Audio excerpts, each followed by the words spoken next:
Got it? Everybody hear me? Hello. Really? God, it's so exciting for me being here with everybody. I really welcome you all. I'm Bucky's grandson. My name is Jamie Snyder, and I'm also going to be the event supervisor for today. What that is, I'll go over some logistical information. Before I introduce Bucky and Werner, I think what I'll do is just go over a couple of things about the day, and then I'll bring them out. So, the auditorium management has requested no smoking or eating in the auditorium during the event.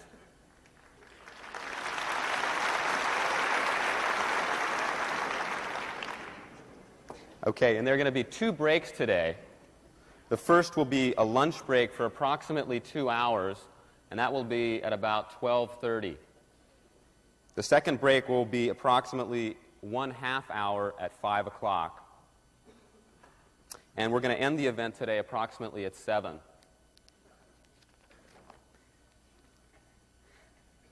There's going to be an opportunity to ask questions of Bucky and Werner in the last segment of the event. There are 3 microphone stations located, I think, it's hard to see with the lights, but 1, 2, 3 in the upper balcony, and 1, 2, 3 down here. And what you do is this: when Werner calls for questions and you want to ask a question, raise your hand and an assistant will escort you to a microphone station. Well, that's it for the logistical information. And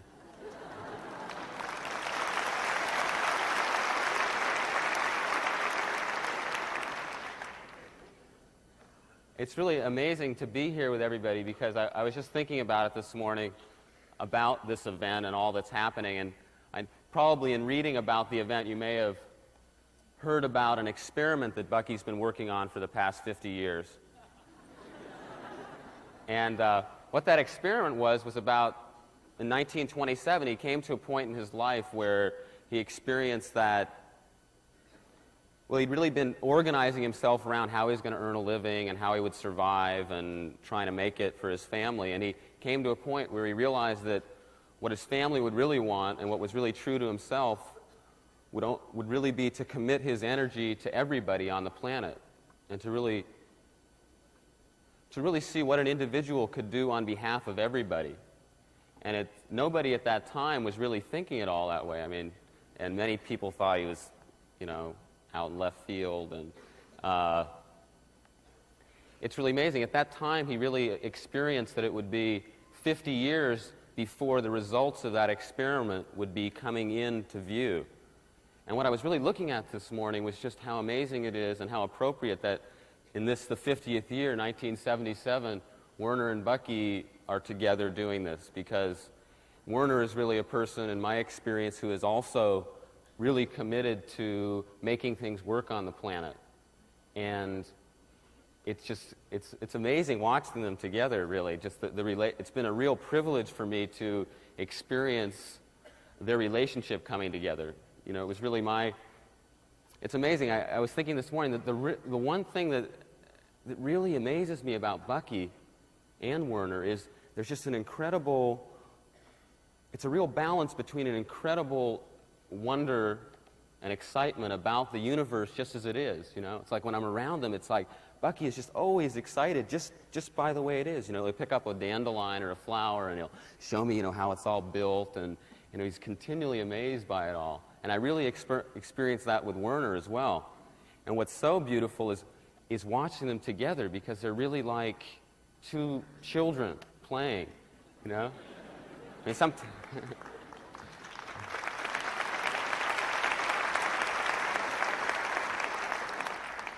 I mean, literally, we had lunch yesterday, and it's sometimes my experience that it's almost like they're in a sandbox together or something.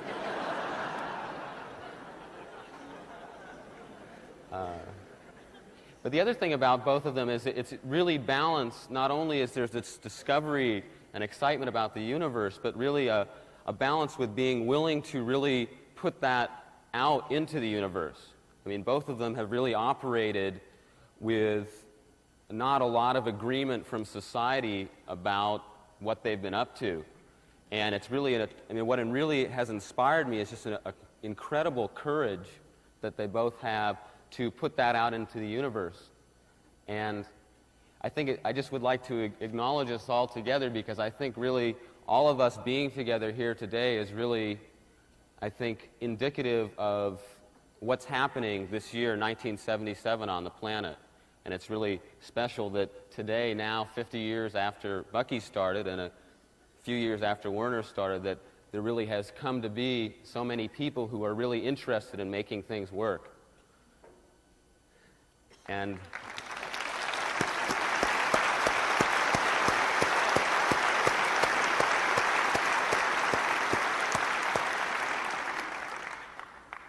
well, last thing I want to say, it was great at lunch yesterday. Bucky said to Werner, out of this kind of experience of children, Bucky said to Werner, what I want you to do in preparing for the event is to come out like a child.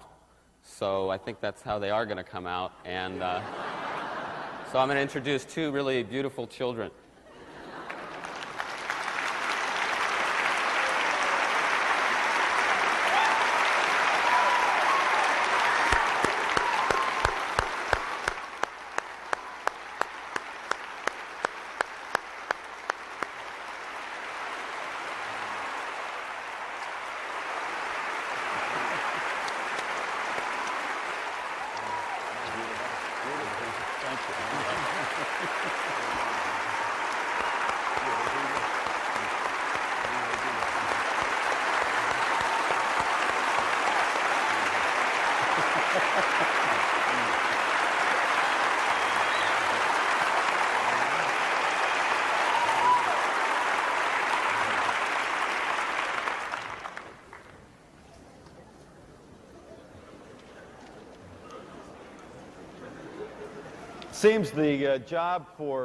Seems all the silly jobs fall to me.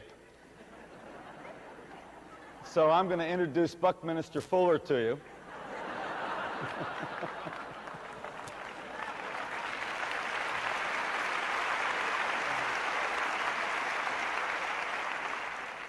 And actually, obviously, no introduction is necessary for Bucky. And what I'd like to do just a little bit is to share the relationship that I've had with Bucky and my experience of him by way of perhaps creating a greater opportunity for you to be open to your experience of Bucky. And my experience of Bucky is really one of delight. And it comes from a combination of two things converging. One is incredible intelligence. And I don't mean a mere intellect, I mean an intelligence, a kind of wisdom. And an awe-inspiring wisdom held in a context of a great human, a great human being. The thing which has really appealed to me absolutely and gotten to me very deeply is Bucky's humanity, which I have some sense isn't easy to retain when you've got the kind of wisdom and insight Bucky's got, and when you're kind of on the leading edge of what's going on. So I have a deep respect for him for that, and I suppose that's experienced by me as being really moved by him, by just being able to be with him. And I wanted to talk a little bit about that too, about being a student of Bucky's. I thought when I was young that I would spend the first 25 years of my life learning, and the second 25 years of my life earning, and the rest of my life seeing what I could do to make a contribution. And I found out that the learning has just kept expanding all of the time, and I've learned something about learning which I want to share with you, which I think is particularly applicable to being with Bucky, and it's the brick principle, as I call it. And the brick principle for me is the principle where when something gets said, rather than needing to analyze it and see if you agree with it or not, you simply get it as a brick and you sit it down here and you be with it for a while. And pretty soon another brick comes along and you put that on your lap, and then another brick of information or insight comes along and you put that on your lap. And some of these bricks become real as things go along in your experience. They become very real for you in your experience. And as those bricks become real in your own experience, they're assimilated, and instead of now, what Bucky's done really is instead of giving you the benefit of his wisdom, he's introduced you to your own wisdom, which is a very beautiful kind of teaching, really, and a very wise kind of studenting. Some of the bricks perhaps don't ever get quite integrated, at least not quite now. And I've found for myself personally that some of the things that I read of Bucky's maybe years ago have just fallen into place for me.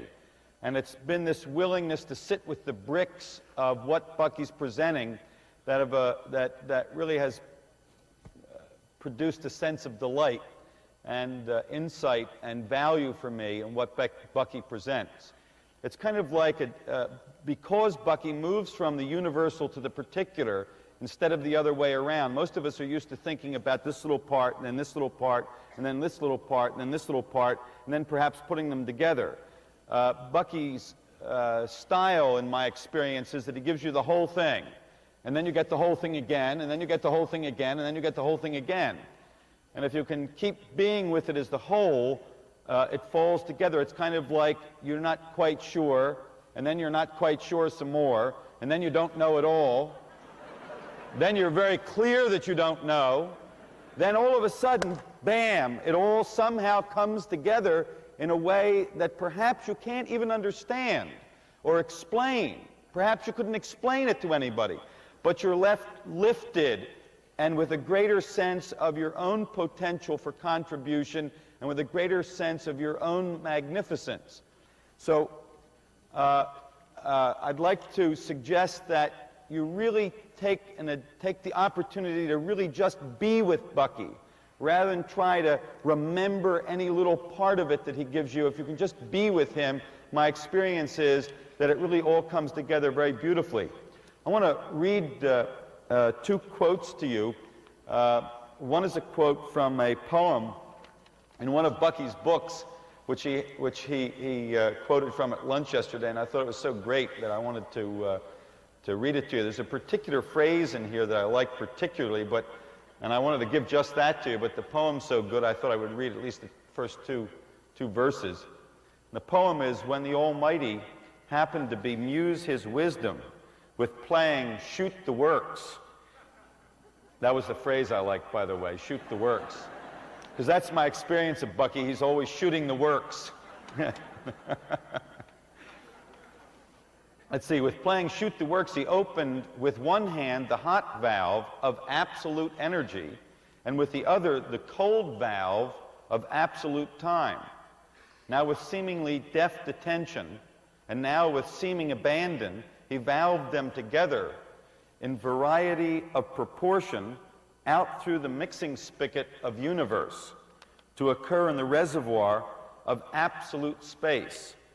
And the synthesis, no matter in what proportions, always combined as degrees of motion. And, you know, I don't even need to figure that out. Somehow I get it.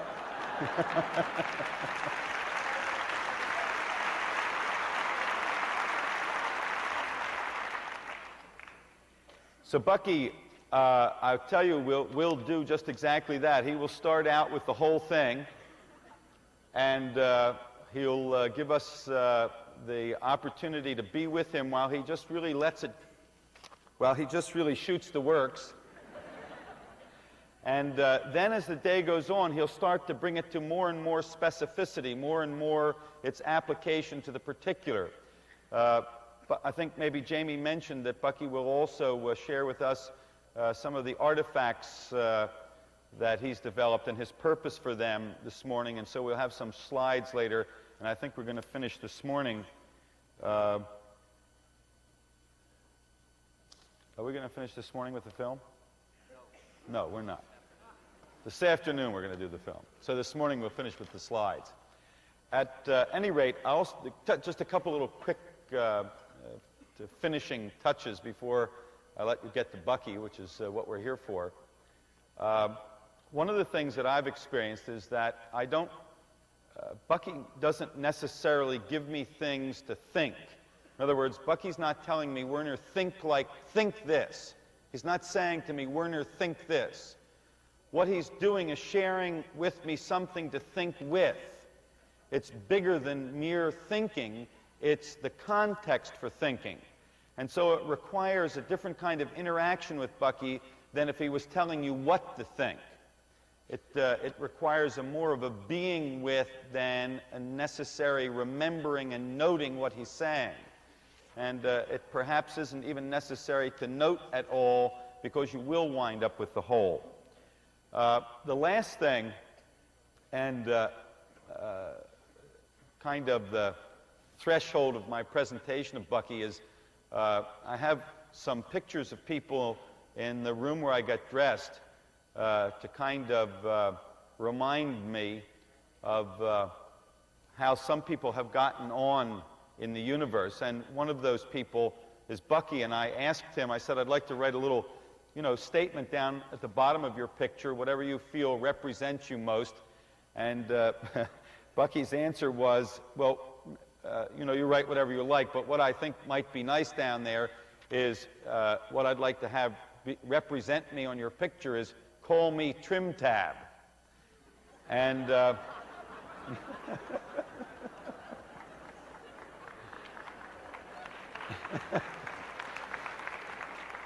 and by way of introduction, I'm actually going to ask Bucky to start off the morning, and then he can go from there into what he wanted to, whatever he wants to handle. But I'm actually going to ask him to start off with why he thought it might be nice to put on the picture I have of him, call me Trim Tab.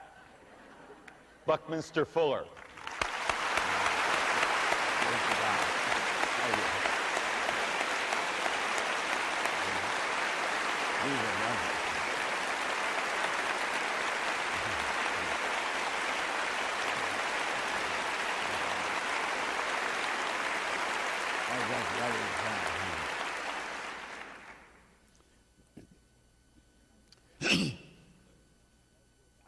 I know that Jamie told you about the decision that I made the time his mother was born back in 1927. And I'd like to do a little bit of introducing myself. The 1927, when his mother was born, she was born just 5 years after her sister had died at the age of 4, the only child we'd had. And really, quite briefly, the environment of humanity that I was born up in, the state of humanity, was very different from this one, even though we had what seemed to be the same San Francisco out there, and all the names are very familiar. When I was young, my father died when I was also very young, and I was being brought up, as were all my contemporaries, by our elders saying, darling, never mind what you think, listen, we're trying to teach you something. It was a working assumption of the older world that the young world's thinking was something very unreliable. It was sort of unjellied jello. And all my contemporaries then being told the same thing, and because we tended to think a little differently from what we were being taught, we had to assume that each one of us is sort of goof, and we just have to live with our goofiness. And we would try to learn to whatever extent we were goofy, and the system was right. We had to learn the game of the system. Then we were also being told life is a very great struggle. You've got to get over that sensitivity. But all the wonderful things we were born with, we were asked to shut off. And I had, because I knew how much my mother loved me, and I knew that my father's friends she asked to counsel me, loved me and loved my father. I did my best really to learn how to play the game and had to continually put aside and pay no attention to what I was thinking. Many times I really felt very offended by the game, yet I said, that's because I'm goofy. And at any rate, I did very well as a mechanic. I did very well in the Navy. I got to be regular United States naval officer and commanded my own ships, small but real ships. And I,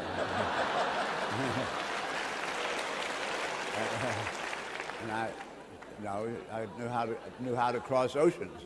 But at any rate, I didn't have to make money with my ship. So when I got out of the Navy and came into the world, well, you have to make money. I found that I just really like to build a good building. I like to carry a safe ship and make it really work, but really had no flair for making money.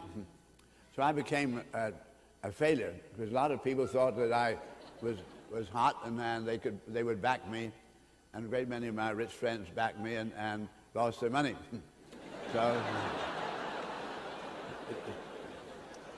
So it really came to me as a blow that I had thought I could learn the game and I could play their game, but I just didn't have in me to do it. I had to make decisions. Was it going to be a good house or were we going to make money? And I had to build a good house. I did get up 240 buildings, and I had 5 factories going, small factories, making the materials that went in those buildings. And so here's the point where our second child was born. And I was absolutely dead bust and discredited. And the question was, should I get myself out of the way? Am I just going to then be a further drag on my wife and this little child? My mother is not very wealthy, but she was just get on, and she might be able to struggle along, look out for my wife and child, and my wife's family, not wealthy, but they might be able to get on better than I was doing. So I really gave myself, decided I would really consider then doing away with myself. And this is the first time I said, all right, this is something you got to think about. You got to do your own thinking. not what the system says. So I said, one thing I do know, that I've had a tremendous number of experiences.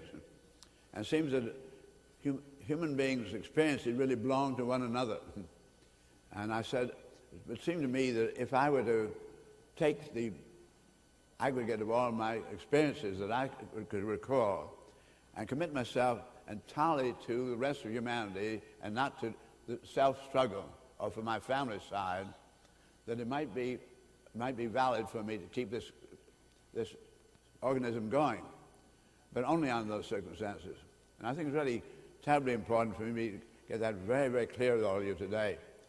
I did get to the point then when I was having to say to myself, I can really, my experience tells me there's some very important things to be done, and it could be turned to account.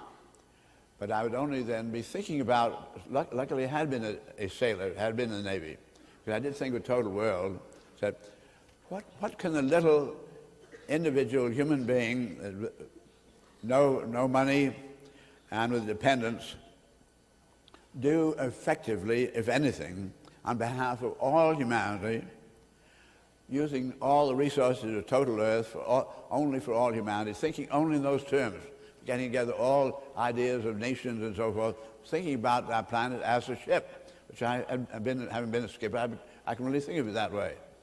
And what can a little individual do, if anything, effectively? And certainly, what could little individuals do that great corporations and great states with all their power structures could not do? Quite clearly, the states were limited to their states. They were all biased at looking out for themselves. And the whole of the business world and so forth was looking out for itself, all the working assumption there's not enough to go around, and rationalizing selfishness. If there's not enough to go around, then you have to look out for your side. And you say, it's too bad the other people, but it's just sad. A whole lot of people are going to die, so better than, all these people are dependent on me, therefore I can rationalize looking out for them. So I saw then that this limitation of great corporations and states looking out for themselves locally and not never for the whole planet, did really leave something open where that individual could be, there's a possibility could be effective. And in thinking very much about technology that I knew something about, having come out of Navy and gone into a building world, where I had found that the building world was quite clearly several thousand years behind the art of building of structures and environment controls for the sea or the sky. And I will explain a little more about that later, except that the point was that humanity, having decided not enough to go around and having great states looking out for themselves, there was always an authority to the politician and always a mandate of defense.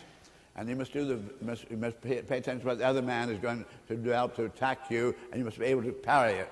So you have this enormous preoccupation of society spending incredible sums on defense. And it was this way that science then began to be applied to how to destroy most expertly and most expertly doing most with the least in order to be able to convey the hitting power, the great distance it had to go. I saw that because there was then a prior access to the scarce and high performance materials and machines and instruments and brains, then there had to be the anti-priority. Who does not get the high performance alloys? Who has to make do with the poor tools and the materials that have really no performance whatsoever? Obviously, it had to be the home front, where there wasn't enough to go around anyway, and so you just let them make do. I found really poor humanity struggling along, rationalizing all kinds of ways, developing beautiful aesthetics, and somehow contenting itself with the make do. And it was not easy to cope with such a problem. I found there was such a conditioned reflexes of defending this is what I like and it works for me, that I could not be critical to the public very readily about their living equipment and so forth. It was quite clearly kind of a task that would not be welcomed right away, and it might take, I began to get into a great many years, and I found when I began to look at it, at least 50 years were involved. That was just 50 years ago. So this is the 50th year of that undertaking. Now, in relation to what I've just said, here is this newborn child, and I sang, I think Jamie said to you, I said, I think this incredibly beautiful little new child has been trusted to us, who seemed to be absolutely healthy, doesn't have any of the other child was born into the spinal meningitis, infantile paralysis, and so forth. But here we have this beautiful new responsibility, and I would feel that if she could be as wonderful as I would love our child to be, when she grew up, she found that I had spent my whole life trying to get special advantage for her in an era, in a situation of great privation for many. She would not be very, very happy about it. But if she grew up and found that I had really committed myself to trying to bring about an advance of the overall conditions for all humanity, that she would be happy about it. She'd be in a better world, things would be working a little better. And my daughter is now grown up. She's head of the Department of Dance at UCLA, possibly the world's greatest dance historian. And she tells me she's terribly happy that I did what I did, and Jamie makes it fairly clear to you that he's happy about it, and his sister. So that is how we got to doing what we're doing. But I want to make very clear to all of you how I feel about my position, because I really had, the one thing I had was great deal of health, extraordinary health, and I felt really very strong physically, and did have this bundle of experiences. So what I had to really realize was that there was, if we were to tackle this problem of environment controlling for human beings, trying to see if the continual learning how to do more with less on the part of the capability to kill, where a little airplane could suddenly come along and sink a battle cruiser. The tools got to be smaller and smaller that were doing things. You got into electronics, and you would get to possibly to a death ray. But quite clearly, you were continually doing more with less. So I said there was inherent in doing more with less that someday you might be able to do so much with so little per given function. You might be able to take care of all humanity at a much higher standard of living than anybody ever known. That was visible in 1917. In 1927, when this crisis occurred in my life, it was by this time, having had my experience in building, I was highly convinced that the acceleration was going on of the doing more with less, and that it would be possibly feasible to do enough with so little you might be able to take care of everybody. Then the whole raison d'etre of the politics and the war itself would go. So this seemed to be an immense kind of incredible, terribly important possibility and option. It must be really investigated if that's the way you felt about it. And there's nobody to accredit you and say, go to work and do it. So how do you get on? I had to say, evolution seems to be trying to make human beings a success, given the most extraordinary environmental advantage in the biosphere, and we're using it very ignorantly. Yet nature is trying to teach us and give us the ability to discover principles and to employ them. Just a very simple thing of human beings learning about the principle of leverage. Instead of having to use your muscles to lift something, you can lift 20 times as much with a lever. Suddenly, when you're using your mind, the advantage of human beings, it incredibly moved up, increased, so that I said, all right, here, human beings, nature's trying apparently to make us a success, and in due course, I'd like to be able to think out a little bit of why we're here and what is the function that nature expects us to perform, and what she has to do to condition us so we can perform it effectively, and then trying to understand some of what the specific tasks would be to be accomplished. At any rate, seeing that nature is trying to make man a success, at least it seemed to me evident she was, despite having been born, all of us naked, helpless, ignorant, having to find our way by trial and error, that nature then trying to make us successful, what could be that if I were really to attend to what nature is trying to do, that is to make man a success, having been given mind and brain to apprehend and comprehend, that if I would employ these faculties which we are all given, trying then to make humanity a success in very practical ways, physical ways, working on artifacts to increase the environmental advantage of human beings, within which the human beings then would have the opportunity to perform more favorably in relation to one another. If I'm then doing what nature wants to be done, it could be that nature would then make it clear that I'm doing the right thing, because I'd find I could get on. I wouldn't have to have any employer. You'd have to, however, really just commit yourself to really diving off the springboard and just assume that you're going to fly. And so my wife was willing to do it, and our daughter was too young to have any come into our council. And so I decided to do it that way. That is 50 years ago. And the fact is, I have to say to you that my experience in that 50 years has been a series of demonstrations that only the impossible happens.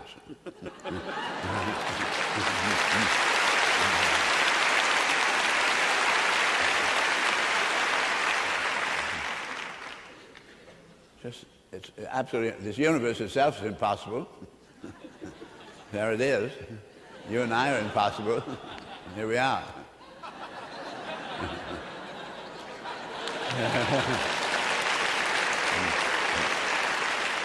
So, I would now give you something really very essential to my position with you here today.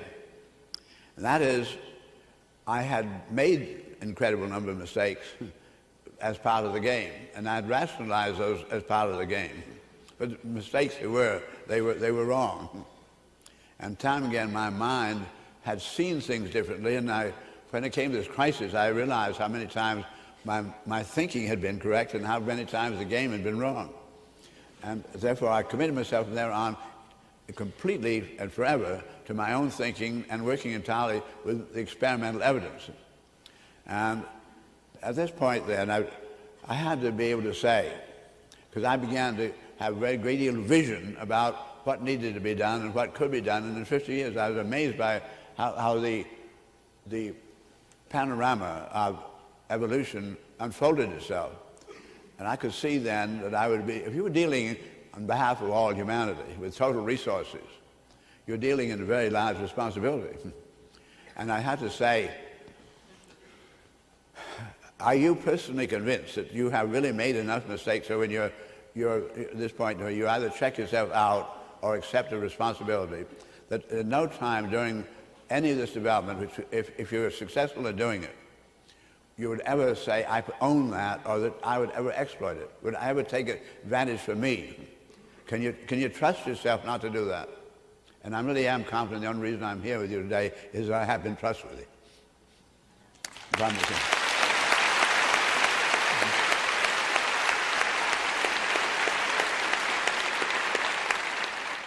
I've made many mistakes of how, because there's nobody to tell you, mark your paper.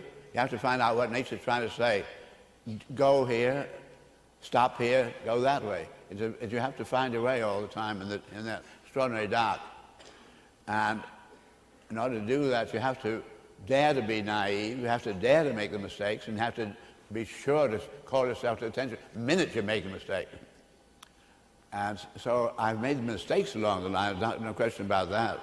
But I have actually, when it came to the decision, would you ever exploit this power, just to make yourself Mr. Big, I know that I've been safe there. That's the only reason I've been allowed to carry on. It was a function to be performed, that's the point. I was not a genius. I simply really had, fortunately, gotten in so much trouble with the system that I was really all the way out anyway. And I had perspective, and luckily it had all those experiences. And luckily the kind of experience that gave me something very specifically to do in artifacts and functions. And not trying to persuade my fellow man anything, not trying to reform anybody. Nature is always and everywhere transforming, and you must join in the transforming by understanding the principles. Just a very simple thing, just a little child, you're coming home from school, so the earliest memory of walking home from school by yourself, and there's a little hill, and it's raining, and the water's coming, cascading on the hill there, and you find you can kick some of the stones and the mud up this way and make it go that way. Oh, that's great. You start and then moving around a little more. And you find you can have a little holding pattern, a little lake, you get a dam, and so all those extraordinary things you can do. And you're just as a kid by the beach, you suddenly see the waves coming inland, what you can do with the sand and with that water. Otherwise, I saw that I was permitted to participate in nature's own use of her own principles, and that she had many options, all of which were equally economical, because nature always operates most economically. But she has a number of alternate equally economical. It's not just yes, go, no, yes, no, not that way at all. It's an omnidirectional multiplicity of options of equally economical at every move chance to play. In fact, mathematically, I'm absolutely confident now that for every turn to play in the universe, you get 6 moves with each turn. And the 6 moves are not in a plane or linear. They can be like that. And the whole differential, the appearance of differences of positionings of phenomena in our experience relates to those 6 moves to be made with each turn to play. And this gets into pure topology, and what I've just said is actually mathematically demonstrable in physics. Now, we'll get into that more later on in the day. But now that I've set up something about the little me, where I'm absolutely convinced that no matter what goes on, and I'm meeting really with thousands and thousands of people nowadays. Last year I averaged an audience of about 1,500 every 3 days. and so it goes, and the number of television is or maybe 7 or 8 a week, so forth. You're meeting an enormous number of people, and I haven't any confusion at all about the little function X. I qualified for the function X by being such a mess. And yet, because I've been given enough love to where love is the thing that, through the whole crisis, the one thing that really dominated was love. The love I'd experienced myself, and the love you felt for that child, and love you felt for human beings. So that's what carried us through here. Now, when my audiences can understand, I think every human being is the most incredible mystery, most complex organism we know of, that every child is born genius, Every child unfortunately gets de-genius fairly rapidly by the love and fear of their parents that they're going to get in trouble. And the people around them say, don't do that, and so forth, so on. At any rate, when we have no sense of, and many in this with me here today, I hope you have no sense of confusion about my thinking myself as being anything other than a good, healthy human being. And that I think we're all equal genius. But I want to see, if I could, in this experiment of mine, what the little individual can do. What do we all have? And I'm quite confident there's nothing I've done that any other human being couldn't do equally well, if not better. But where I got my license, which is different, is that I've made up my mind that because you're going to screw away yourself, that I'm going to take a chance on, if you do what needs to be done, you don't have to pay any attention to how do you get on. You don't have to earn a living first. You have to, I said, you either have to make up your mind to make money or make sense. They're mutually exclusive.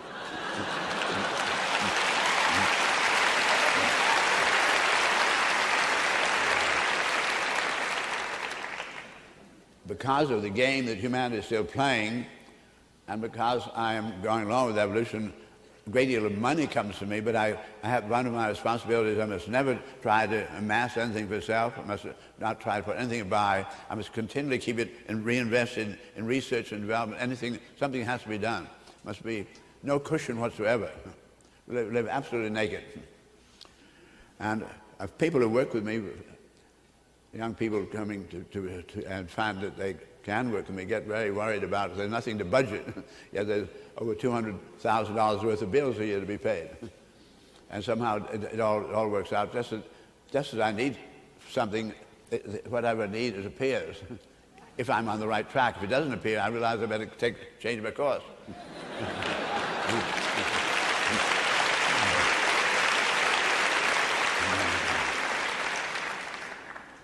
Now, I think now you asked me about the trim tab business. So, just here you are then, a little nobody, in fact a negative nobody, being discredited. And how are you going to be effective?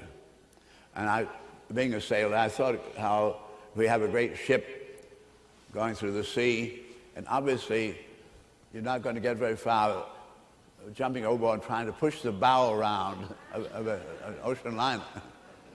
You just won't be very effective. So don't get in front of an ocean liner.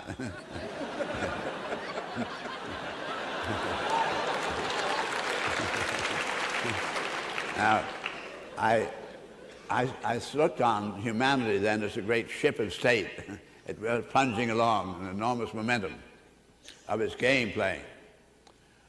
Then if you get into hydrodynamics and aerodynamics, come to Bernoulli principle, where Bernoulli developed the laws of differential pressures in gases.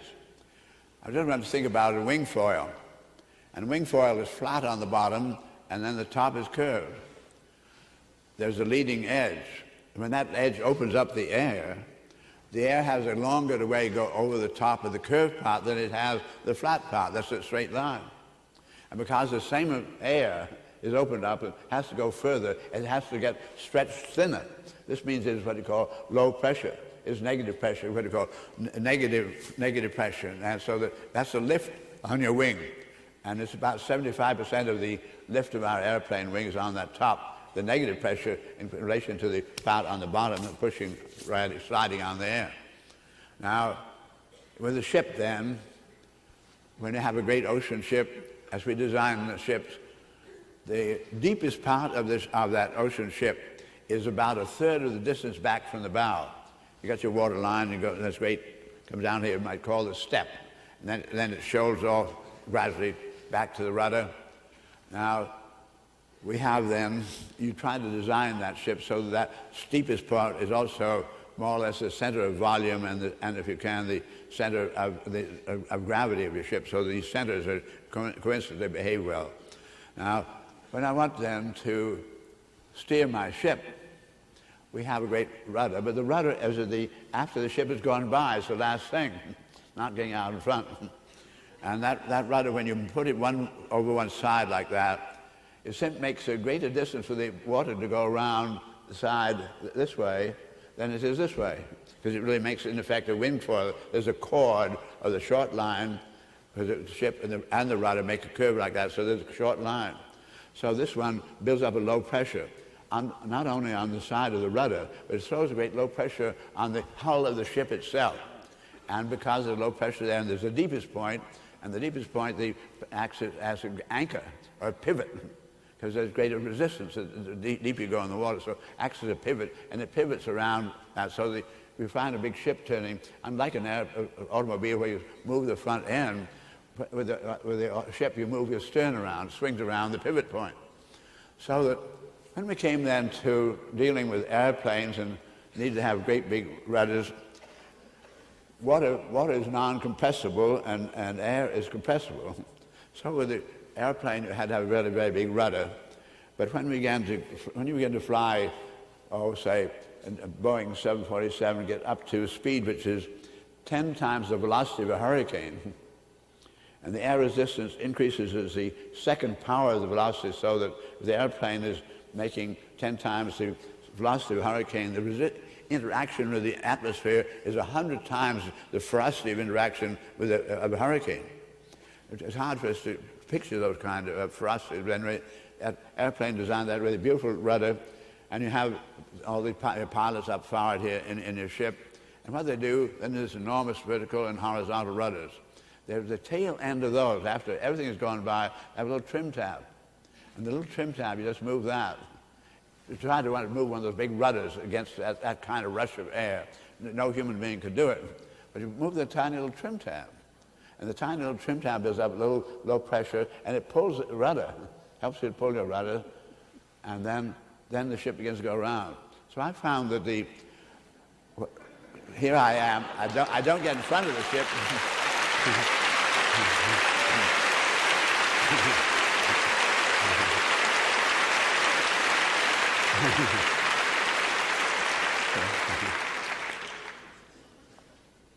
While I'd fallen overboard astern, I still was holding on, you see. And whichever way I put my foot would affect the whole show.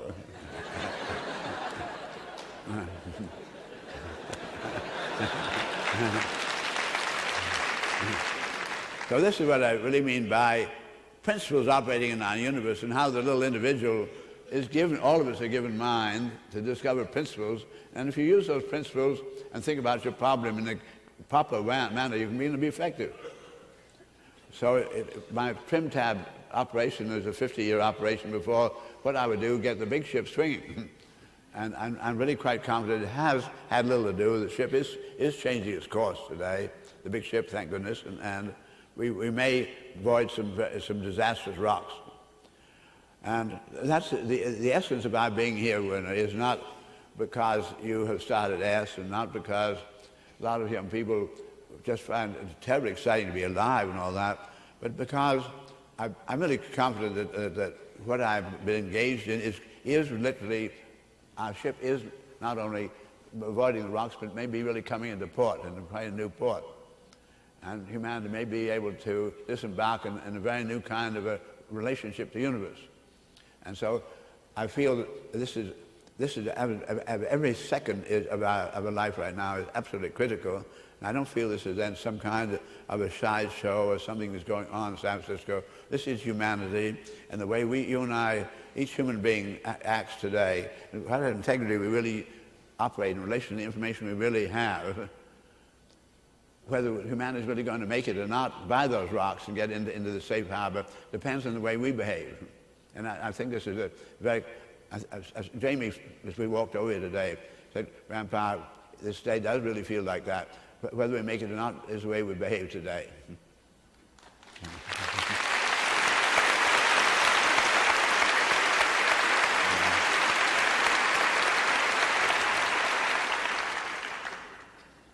So there's the trim tab part.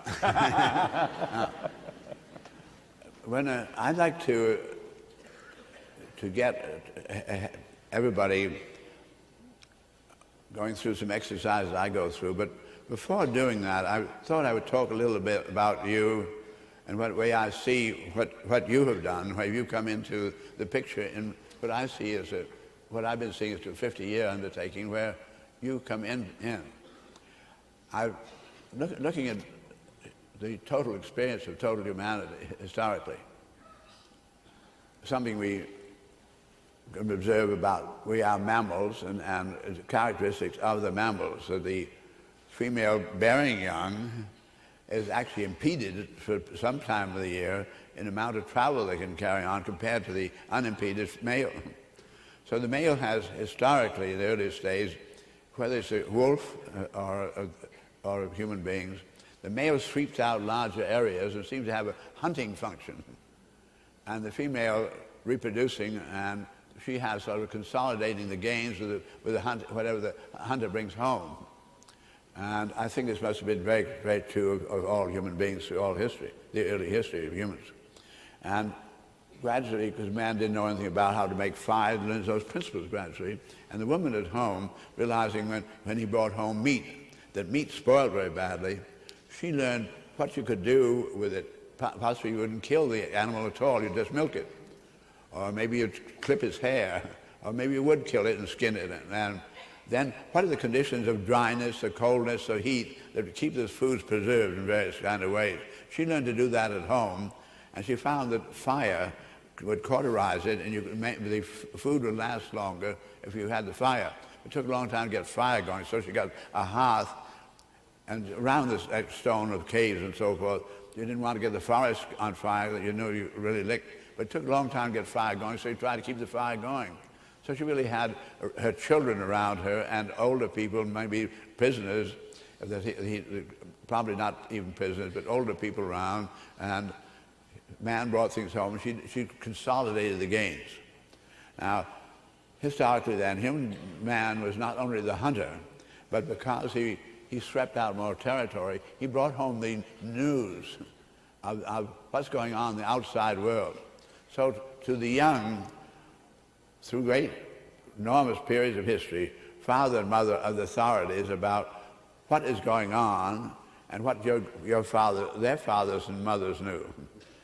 So whatever they learned in way of gain, mom is usually teaching around at home about the consolidating of the gains, and dad is teaching about the hunting and so forth, and bringing home the news. And this is what you can see from the top of that mountain, and this is what the king of that tribe over there said, and so forth.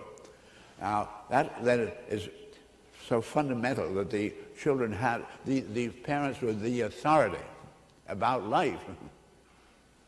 And the kids paid absolute attention to the authority, to dad and mom. And the mom was able to talk to other moms and find out what the other dads had and so forth. And they had all this consolidated information. We have then, dad heard something. Gradually, people begin to develop verbal language as well as sign language. And this is the way dad heard it, and that's the way he said it. His lips didn't handle it very well, so he usually said it in a little different way from the other person said it. And by the time we got the kids, that's the way dad said it. But dad's authority, so the kids copied exactly the way dad said it. This brought about dialect after dialect and language after language gradually. Now, we have absolutely unexpected in the history of human beings. I was 3 years of age when the electron was discovered. It just happened. In 3 million years of human beings being on that planet. And nobody knew we were going to have radio. And when I was born, it was wireless, how crazy can you get? And I was 12 when I had the first SOS with Morse code, dot dash. I was 8 when we had the first flying, and I was brought up inherently impossible for a man to fly. And so there were these extraordinary new things coming in. But particularly then, we're talking about the radio. And I was 23 when the human voice first went on the radio when I was in the Navy. And I was 27 when I had the first licensed broadcasting station. And in 1927, when I was 32, that year, 1927, all the dads are coming home one afternoon around the world, and kids said, "Hey, Dad, come in a hurry, listen to the radio. Man's flying across the Atlantic." Dad said, "What?"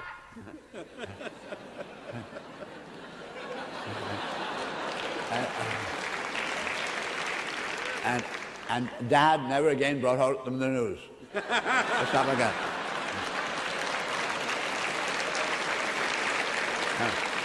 I find that people are so excited by the news that they don't pay attention really to the significance of this chop. Yes. This is a chop in millions of years of relationship of human beings to the elders, because I grew up in that world where the elders are the absolute authority. So we have then the kids, Dad doesn't say, I'm losing my authority at all. He thinks he has authority. All the customs say Dad has authority. But the kids, it's ipso facto, they see Dad and Mom listening to that radio. And if Dad and Mom are listening because they have authority, this must be even more of authority.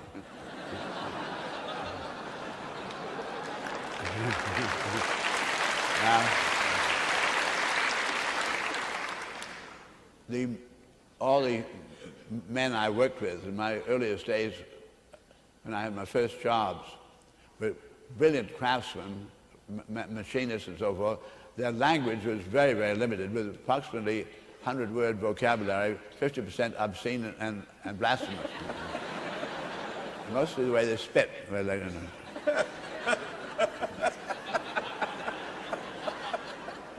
And I did go to Harvard. I went to Milton Academy, went to Harvard, and what was seen to be, this is the way people spoke. I didn't learn anything special. That's the way people spoke. So I just learned to speak that way. In my first jobs, and I talked that way to these people who had the 100-word vocabulary, they thought I was obviously sex pervert. And I haven't any objection to somebody being whatever diversion may be, but I thought I was a fairly conventional sex behavior and pattern, and I didn't want to be misidentified, so I couldn't teach them my language, so I simply learned their language. And we got on fine. Apparently then I was all perfectly healthy. But I want to realize that overnight, that 1927 thing with that radio, human voice, the people who got their jobs in the radio got it by virtue of their diction, the commonality of their speech, not of the esoterics of Daddy. And no time at all, if that's the way the authority is saying it, the kids then began to emulate it. And Dad and Mom realized that the kids were graduating into a new language and they better catch on too, so they began to change their language. This changed the whole language of humanity. Brought about vocabularies everybody has today. Then point out too that the speed of sound is 700 miles an hour average, depending on the temperatures. But the speed of light is 700 million miles an hour, just a million times faster. The sound can only go through atmosphere and the light can go on forever. So that when we get into the radiation, electromagnetics is completely different from the sound kind of waves in air. When the information you can get with light, you and I can see Andromeda. We're seeing a live show taking place 1 million years ago. It took 1 million years of light to get to us. That we can really see when you're looking at the pole star, which everybody's familiar with. You think about it, but it takes 680 years for that light to get to us. So we're seeing a live show taking place 680 years ago. So that we not only see incredible distances, but great time spans. So the information we get with our eyes compared to what we get with our ears is a millionfold. When the television came, it amplified exactly that kind of magnitude, quite independent of the quality of the programs being put on. The kids were paying attention to the electronics per se. The kids were interested in what kind of effects you could get. And kids know anybody can play games. Any kid knows you can shoot grandmother and didn't really kill grandmother at all. Kids understand the game, so as far as they're concerned, the programs of games, in fact, is the television. And they get information around the world in split seconds. That's what counts. So that here's a young world that began then to think, not in the terms of the next door neighbors, but they found the whole world was in trouble. We have a young world then. The Berkeley class across the river, across the bay here, at Cal, were the first to make world news as dissidents. Yes. We had college kids really questioning things. And while there's great psycho guerrilla warfare being played by Russia and the United States and agitating, exploiting the idealism of these kids. The point was they were dissidents because they were the first. That actual group asked me to come over and meet with them, and they were born the year the television came in the American home. And they were saying, I know Dad and Mom love me to pieces, and I really love them to pieces, but they don't have anything to do with what's going on. They're talking as though they did. They haven't anything to do with it. They don't have anything to do with going to the moon or anything. They don't have anything to going to Vietnam. So, inasmuch we see our grown-ups as preoccupied with earning their livings in shoe stores and have a beer or whatever it is, they said, instinctively, we've got to do our own thinking. Because the compassion of the kids was for everybody around the world was in trouble. So what happened in this extraordinary moment of so-called the 60s there was when young humanity decided it had to do its own thinking. Now, I hear a lot of people talk about you who, in the world of the business, finance, and so forth, and the morals that go along, whatever they are, the ethics, I mean, just say the ethics of money-making, and the world and its lawyers and whatever they may be. They have their game, and they've been, many of them very upset because you suddenly made quite a lot of money. At least money seemed to come to you, and they didn't understand what you were doing. What happened was that while there had been all kinds of evangelists, Billy Sundays and Amy Semple McPherson and so forth, who'd really done things over on the religious side, but because the greater church and the older religions were not doing it well enough, whatever had to be done, there was a young world. There was a world coming along who wanted a little more than they were getting in the church, so that the evangelists seemed to be sort of more personal and seemed to be just a human being themselves, and they appealed to them. But suddenly, Werner, you realized that there was a young world that was doing its own thinking. You want to know, how do you organize yourself to think? And that's exactly what you began to realize. There was a young world. I happened really by accident to get in a position by getting kicked out where I was really going through what the kids were going through. In 60, I went through in 1927. Just by good luck, it happened to me a little earlier. And so I had to learn, how do I handle myself? So you found a whole young world, tremendous. I'm going to have to do my own thinking, no experience how to organize myself, hunger, how to really organize myself to be really useful to my fellow man. Beautiful. Thank you.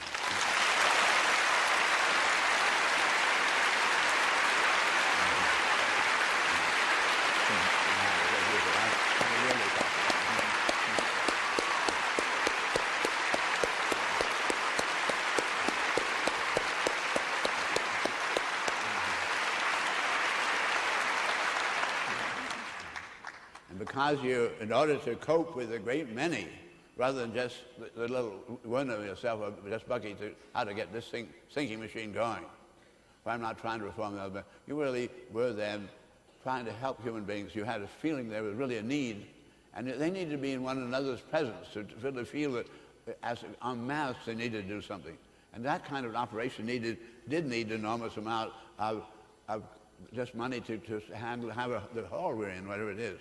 And so you have then come into a position where you have responsibility, considerable amounts of money, and where then you become suspect because you feeling your responsibility, wanting to hold your initiative, and realizing the minute you got a lot of money, people want to take it away from you. And I've been through this a very great deal, and I really know exactly what you're up against. But I want everybody who's here with us realize how I'm absolutely convinced of Werner's integrity and of his sense of responsibility too. That he's not just carrying on Werner anymore, that he would ask me to come on to the stage with him and ask me to really treat him as a student, as a kid. That he's willing to be naive and have the beauty of a child, have the sensitivity. I absolutely trust Werner completely, and it's very important for all of you to know that we really, yes, we are in this critical moment. Is how we behave here today. I'm saying this because it needs to be said today. We have to have this cleared up. I trust Werner Erhard.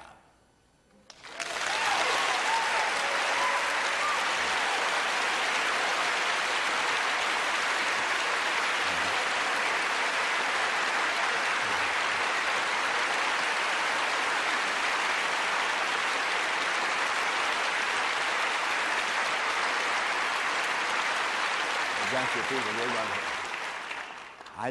I'm certain you cannot do good thinking if you do effective thinking if you have good and bad people, or good and bad anything. Try to understand what nature is trying to do, and she does have her balances and checks. And I'm personally convinced that there's no human being that I've ever heard of who seemingly was very offensive to society, breaking rules of society, whatever it is, that if I were conceived on the conditions that human being had been conceived and brought up, I'm sure I'd act exactly the same way.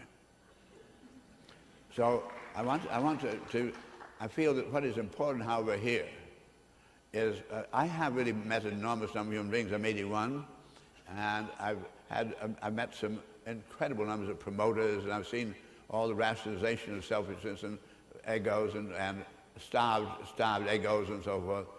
And I really know my human beings very well, and I think it's very essential that for the strength of everybody here, and you are then part of that young world that wanted to think and learn how to organize yourself so you can think effectively on behalf of your fellow human beings. It's very important to have this point really cleared up, the way Werner and I, our way we're operating here today, because we're both going to be, from this point on, Werner is going to really act very much as my student, because since I met him, my grandson studied S.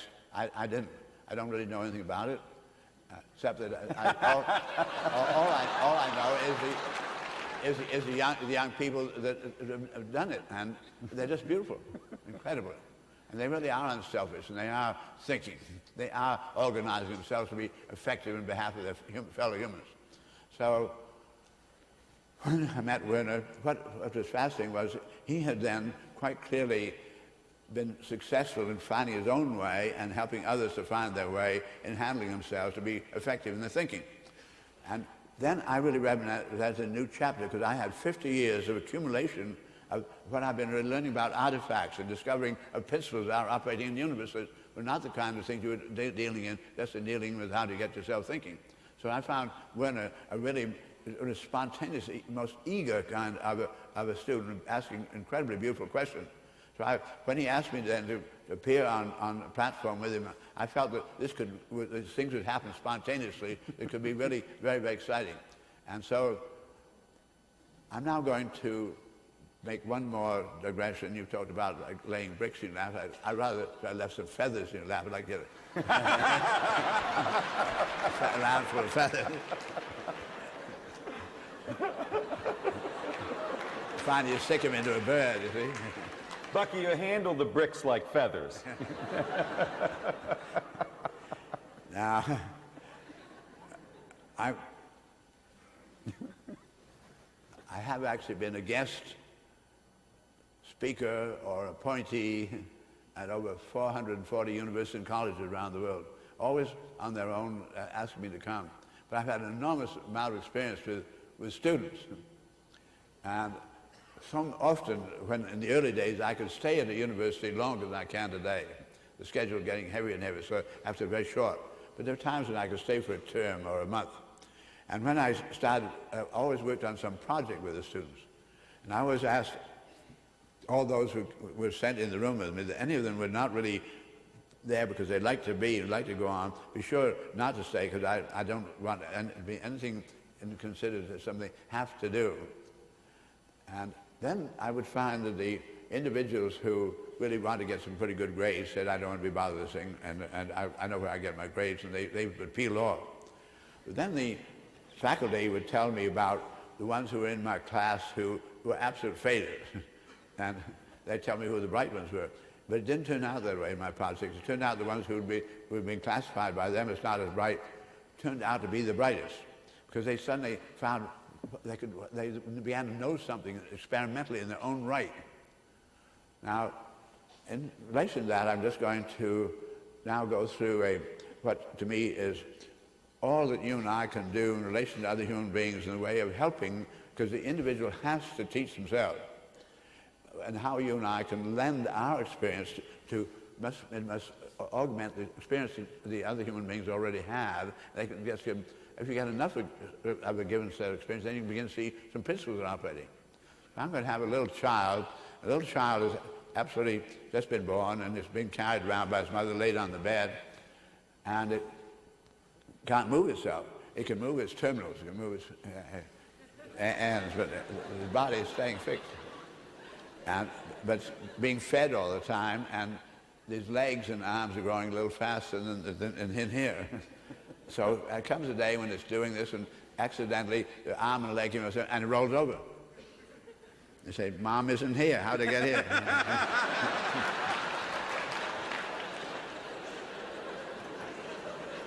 This is great. Something's around here that makes it possible for me to go from here to there. Yes. So he tries some more and roll over again. And many times the child will get to the edge of the bed and go wham. But also we're designed so we can do that. We hydraulically, pneumatically distributes the loads. But you remember that your first experiment ended wham. Whatever it is that's around there is very powerful. You don't have any words, you don't talk grown-up words at all. But you're very aware now that every time now you're going to try to learn to stand up. And every time you stand up, something pulling me down here. But pull me down. Huh? You learn this hundreds of times. Eh? There's something pulling things down here. So now what you have learned you can do is pulling. That's you can change angles. You don't have the word angle, but this is angle. Yes. So you have angle control. So you learn how then you're on the bed and you can angle yourself like an inchworm up, I guess, and put one leg out a little further and then move backwardly. And you finally get your legs out over the edge of the bed. And you find that if you then lift your head a little, it goes like that. You get a little more vertical, you start to slide, and say, it's going to hurt my legs, and then you lean forward again.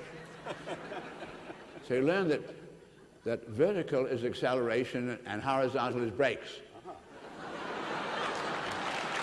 Same, whatever that invisible thing is around there, if you use it this way, it keeps you put, and this way it makes you go where you want to, or it makes you go somewhere. Somewhere. And you learn then that the further the somewhere is, the more it hurts your legs. So you learn long before Galileo found out about acceleration of falling bodies. You learn that the higher, because you do get going faster, hurts more. Yes. The child knows that. Doesn't have the word fast, doesn't have the word acceleration, doesn't have the word gravity. But it knows this and it's coordinating this beautifully. And it's learned then about what we call angular control of this invisible force. There's not Mom that can get you from here to there. Now, a little child having learned to do that comes out and there's their house, it's a two-story house, they've got banisters going downstairs. And the little child sees that, they're just halfway between vertical, which is acceleration, and the brake. And I said, now I know I can hold on to things. I think I could just hold on enough so it's perfectly safe to get on there. And you get on and it's a beautiful ride downstairs. And still doesn't have any words. So then there's the first morning you've ever seen, you come out the front door and there's ice and snow out there. And you're used to carpets, sticky things and floor. You get on that, so you suddenly slide down the sidewalk. Cold, but it's great. So you go get something else you can sit on that slide. But one of the things you notice about a child then learns how to, it teaches itself to coast. It's absolutely instinctive to coast. But they will not coast if they don't see at the bottom it's going to go horizontal. Mm-hmm. In other words, they will not do it unless their brakes are visible to them. A child will not walk over a cliff. Parents are always so stupid, they think they're going to walk over a cliff.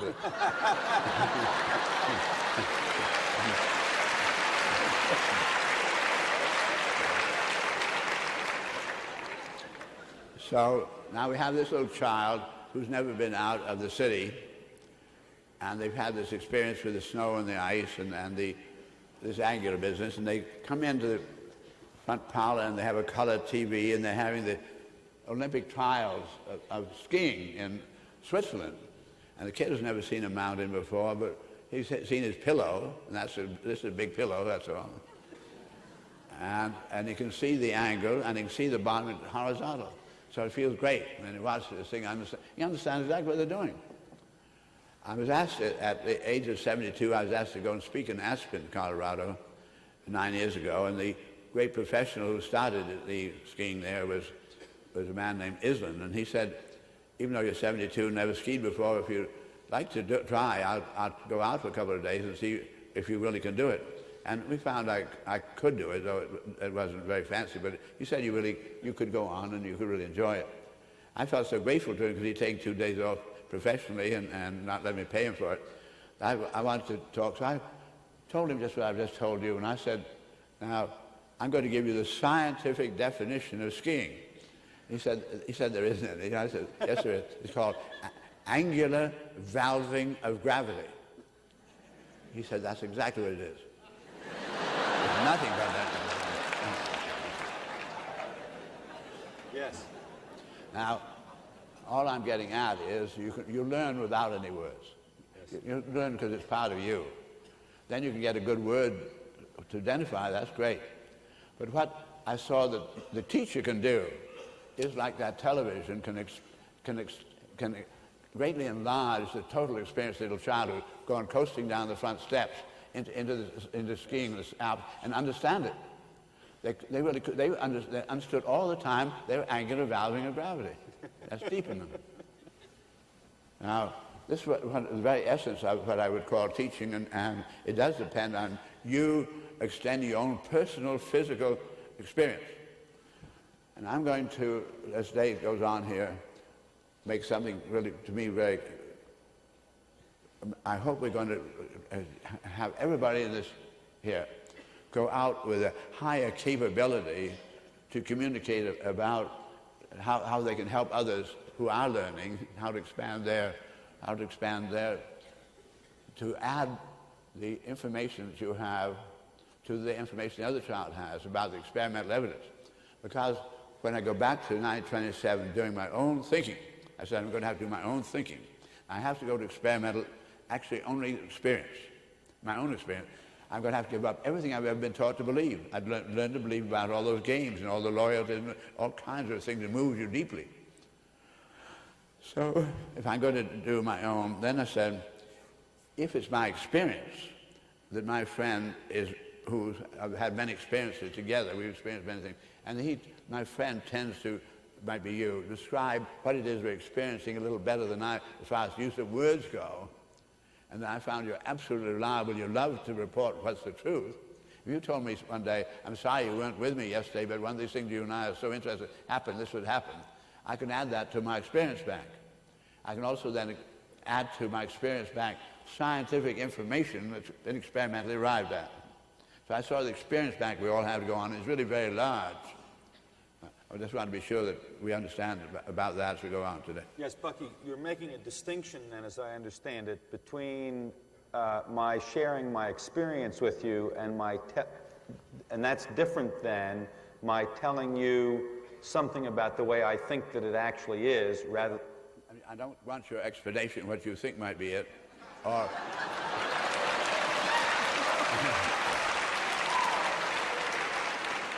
nor do I want what you had a wonderful grandmother, she loved you to pieces, and she asked you to believe this. And you think I better believe it. So I just don't go on any of that. It's my experience, however, that a lot of people do, and I have to pay attention to the fact that people do these things. So if I want to understand my fellow beings, we must be terribly accurate in our information of ourselves. I say, ask what we can do for one another. The word teaching is really only learning what the other one is really already caught on to, and how do you add to the information that they're doing, the actual experiences. Augment them, they get principles a little more quickly. It takes a lot of experience before you really discover the principle that's operating.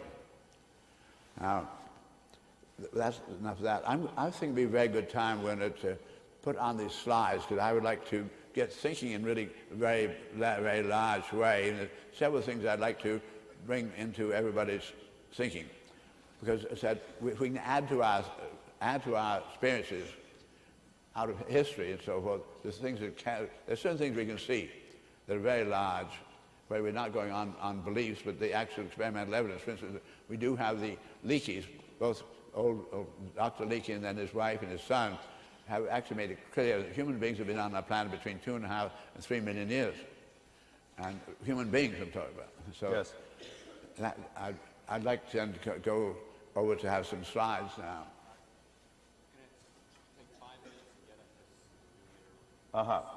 Bucky, it will take... It takes a little while to get ready. 5 minutes. Yeah, well, while we're doing this, there's a great deal to be said here.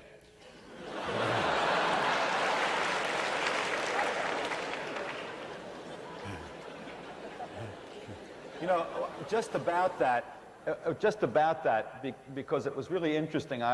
Every time you and I got a chance to be together, I start out very reticent to get you kind of stirred up and going, because I always feel, Bucky has all these demands placed on him to keep talking and to keep explaining, and it wasn't until I got out of my own head and over there that I really realized that a part of your commitment to people is your real willingness to continue to communicate.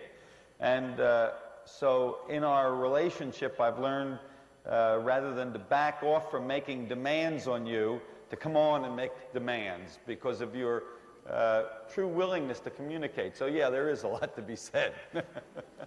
When you have been misunderstood, and I've had a great many people misunderstand me about very many things, at any rate, one of the things I find is really strange that I continually read that I love to talk. And I seemingly just keep right on and inundate people. Nobody's standing there. They'll still keep talking, they say. What they don't realize is that I don't like to talk at all. Yes. And I only do this because it was the function I said I must never ask anybody to listen to me, but if anybody asks me to talk to them, then I've got to give them my best, and my best sometimes cannot be put in 5 words, whatever it is. Whatever the shape or the size of what it is they've been asking for, I've got to give them what it is. Yes. And sometimes it's a big one, and sometimes it's a small one.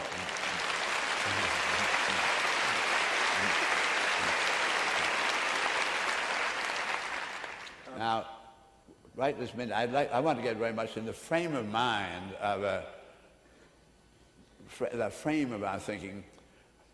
We're going to think it's very important to differentiate what something I do, brain and mind, and I know that you have some differentiation of brain and mind, but you've heard me do this before, and you told me you're willing to go along with what I'm saying here. Now, Yes. I find that all human organisms, in contradistinction to all other known organisms, have something that really differentiates them. That is, it is the other organisms, however, do the differentiating. As all the other organisms have some built-in integral organic equipment that gives them special advantage in special environments.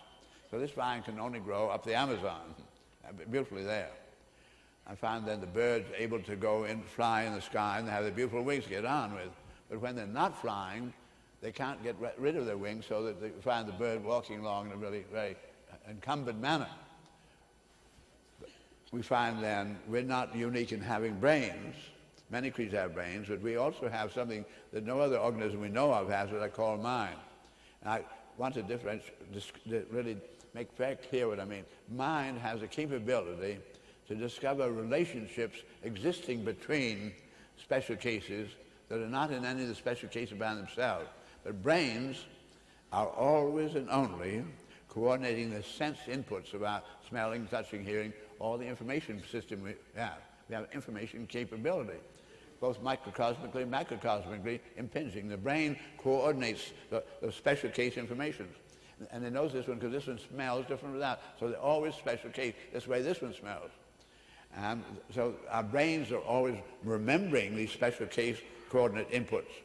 But as the mind has a capability from time to time to discover a relationship existing between independent special cases that are not in the cases by themselves. As, for instance, the long series of events of human beings exposed to those millions of years to those stars in the sky at night, with what seem to be the fixed stars, and there are 5 lights in the sky other than the sun and the moon, at night which moved around, and the other ones didn't seem to move around. And they began to know some of them by the colors. And gradually human beings charted some of these relationships to seasons and things, and they gave them names.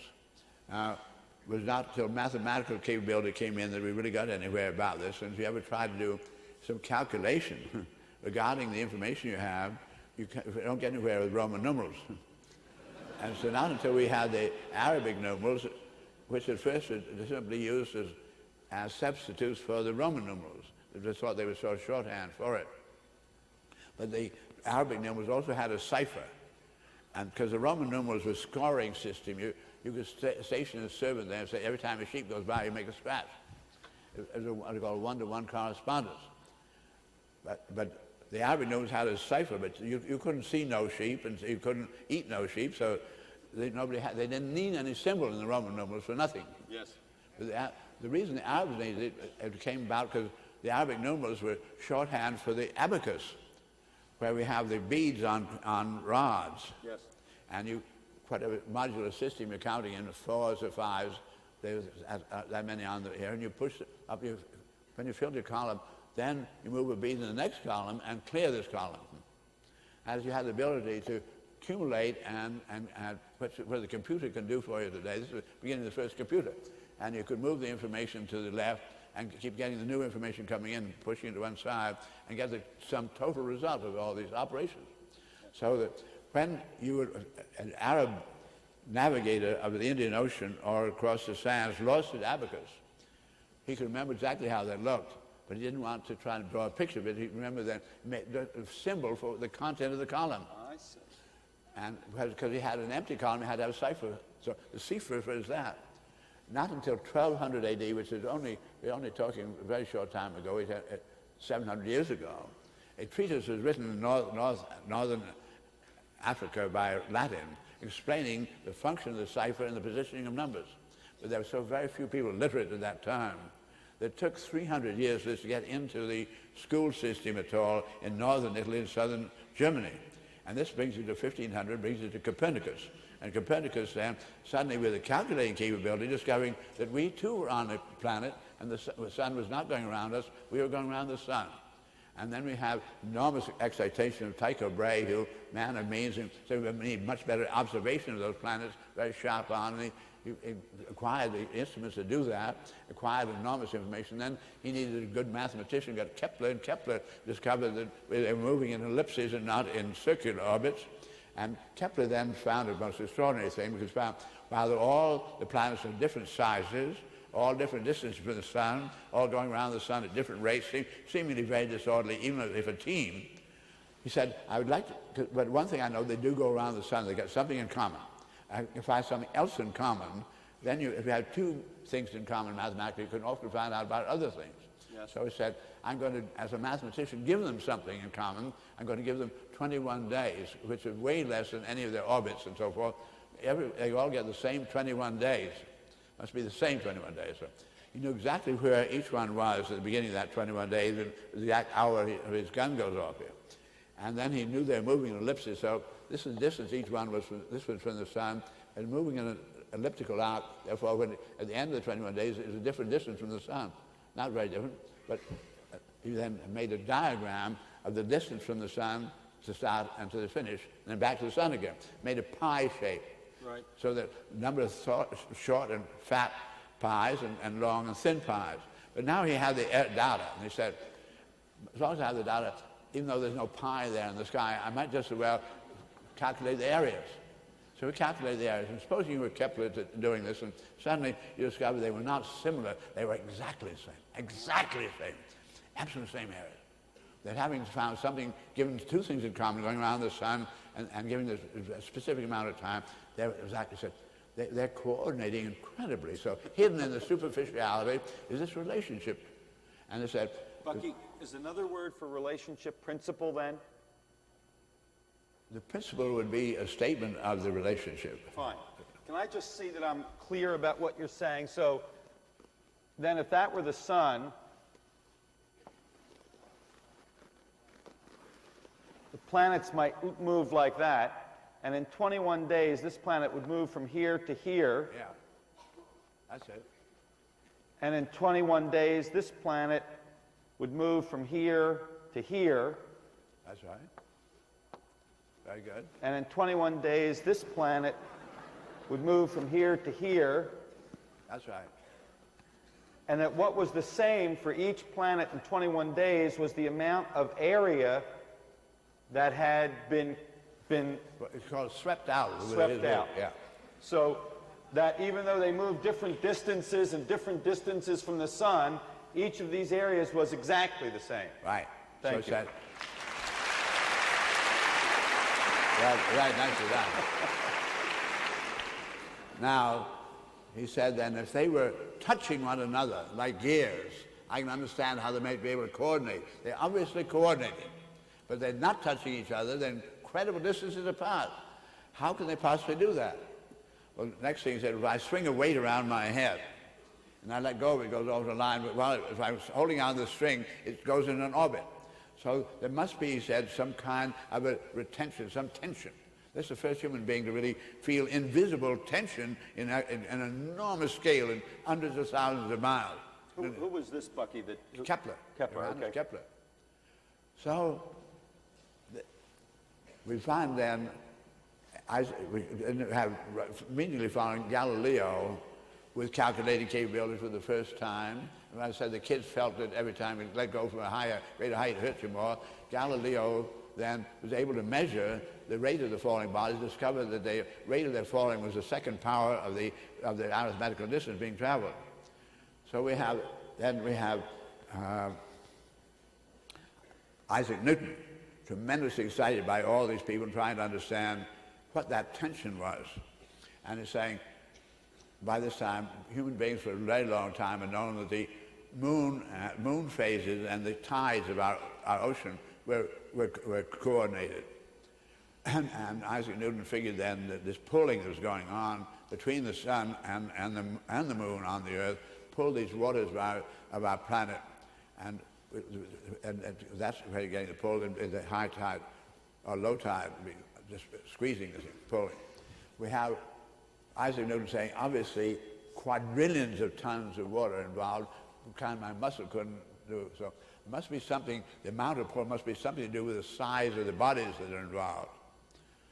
And so he then sort of hypothetically said, we'll multiply the mass of these two. And I can see, he said, why then the pull of the Earth, which is one of those planets which Kepler discovered in that pulling thing, is so enormous that I've had two apples, even though you might attract one another, they're so overwhelmed by the pull of the Earth, they won't articulate. You would not be able to discover this kind of thing except in celestial bodies and really very big pattern.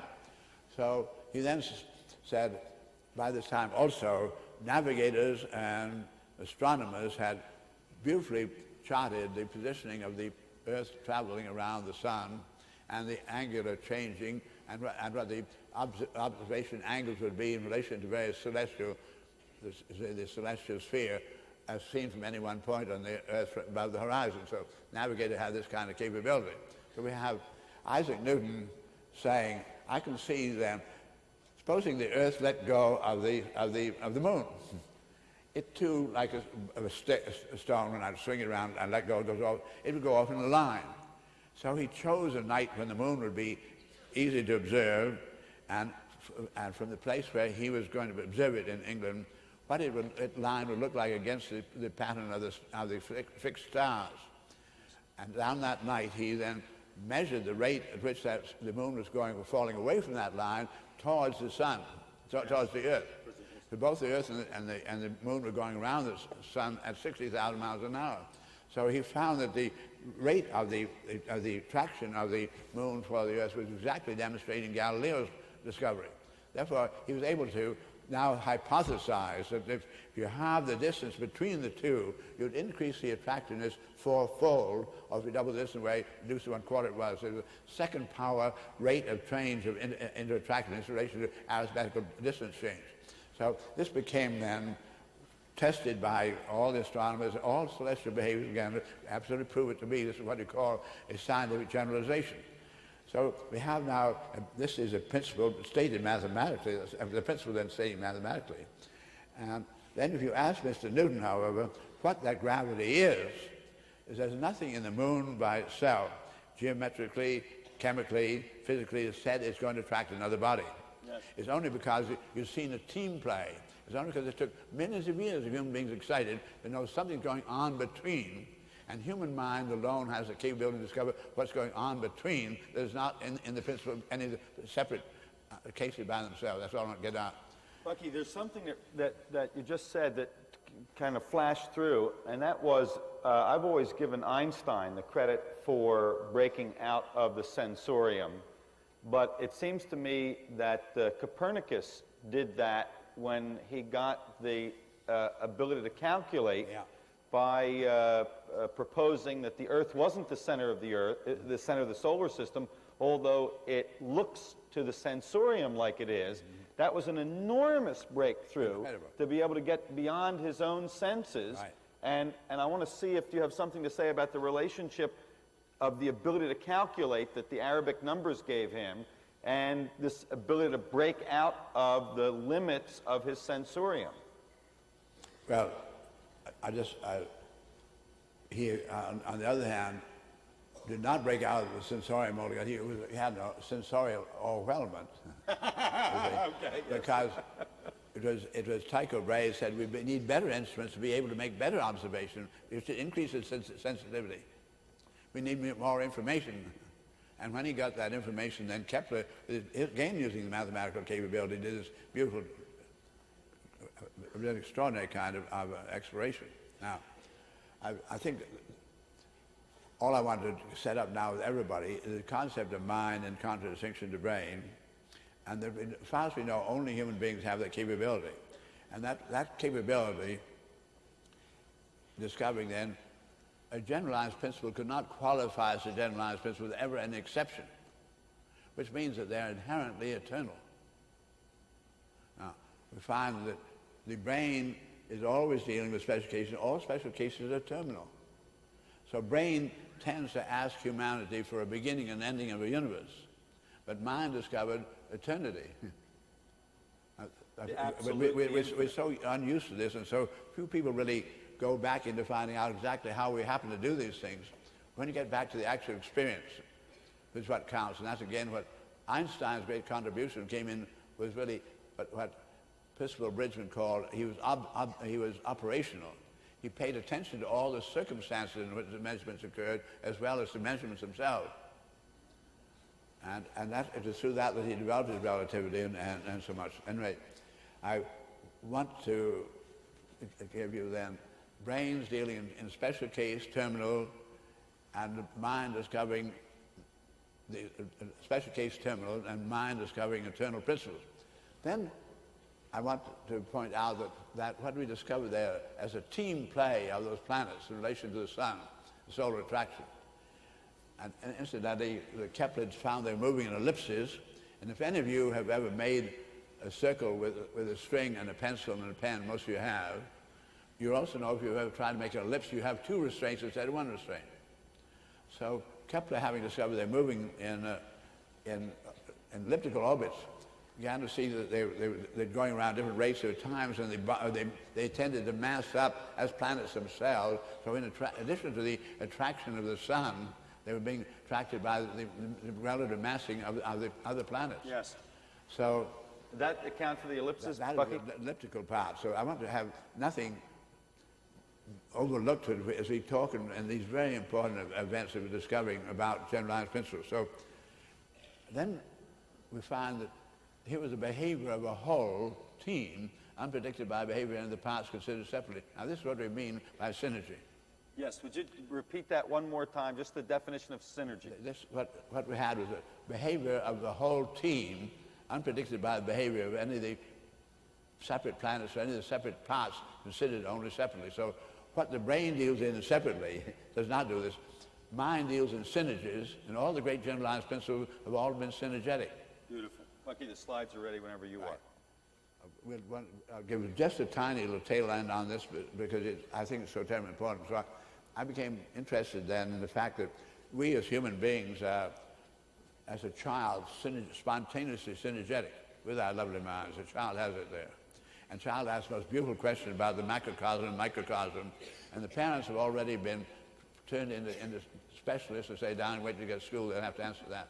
And so I find that we're born synergetic, but made de-synergized and made into specialists. The word energy, for instance, is always special. We found special behaviors. Synergy is the S-Y-N ergy and E-N ergy. One is the separate behaviors, and the S-Y-N synchronize the joint behaviors. Now, what became fascinating to me is I began to consider all the generalized principles thus far discovered. I said, if synergy is so important, I could see that there's nothing in atoms by themselves that would have predicted chemical compounding. There's nothing chemical compound per se that predicts biological protoplasm. Nothing biological protoplasm per se that predicts the palm tree and a camel and the respiratory interchange of gases between the two. Yes. So I said, if I'm going to learn that, I've got to really start with the whole. So I'd like to look at the total of all the generalized principles that we now know about, because we don't know when we're going to find any more. Anyway, what you can find out looking at them all is that none of them ever contradicts any of the others. Yes. And that's terribly important. And they're all being eternal, they're all then concurrently operative, without interaccommodating. So never an exception. One, never an exception, and two, that they're always complementary. Yeah, well, I'd say all interaccommodating. Interaccommodating. And some of them are intercomplementary as well. Fine. In fact, they probably are all, but we have some clear cases and others that we don't have any contradictions. Now, when you and I use the word design, in contradistinction to randomness, yes, we mean the parts are deliberately or intellectually, when we use the word deliberate, intellectually designed and arranged in relation to one another. So what you and I, with our minds, are discovering gradually is a great design of universe, where all the parts are interaccommodated. Beautiful. Bucky, that's the first time I've really gotten clear about your distinction between discovery and creation. Because it's clear now that business about the fact that design is the intellectual ordering of that which could be random without that ordering. Then I find humans having this capability to discover the principles, but they found it out of stimulation with the special cases to Yes. start off with. They can then make special case use of the principle, but they can't make a generalized say, you learn the principle of the lever. Yes. And you may think the lever had to be a bar with a fulcrum, a hard compression fulcrum. But Galileo found that the fulcrum could be a sling of rope, and you put your bar through it. Yes. Then he went further and found that the rope could go through a series of pulleys, and it got exactly the same effect as you did with the bar. So it could be expressed tensionally. But if you want to design a lever, it has to be a special case lever. You cannot design a generalized lever. It has to be wood or steel or rope or whatever it is. Okay? So we find that while we have stimulation in our special case life in our brains to the chance to discover some generalized principles, we can use them, but only in special cases too, which is very terminal. Yes. We have a limited use, quite clearly. Now, I've always paid a lot of attention to discovering what our limits are, yet overwhelmed by the fact we have some access to something so great. So this made me, as we go on later on in today, maybe later this afternoon, we'll get into talking about why you and I are here, why human beings have been given access to the principle of the universe that no other organism has been given. This incredible function. Yes. All right. Now let's go into these slides, if we may. Where will you and I point to the slides? Up here, right? The slides will be right up here, right. Bucky. Can you see what? This is your human mind discovering principles, discovering optics, discovering chemical emulsions. We found then that optically we could make a great telescope, and we were able to make photographs through telescopes. And human mind has been able then to, by discovering those principles, to implement our actual factual, sensorial, experimental evidence of photographs.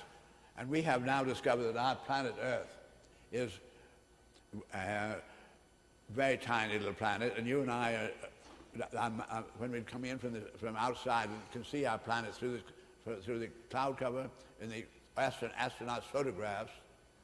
You see the blue of the ocean and the brown of the land. You can't see a mountain or a depth of the ocean. And you and I are very much smaller than that, so you and I are utterly invisible. And that planet is a very small planet. In relation to the sun, it's only 1/100th the diameter of the sun.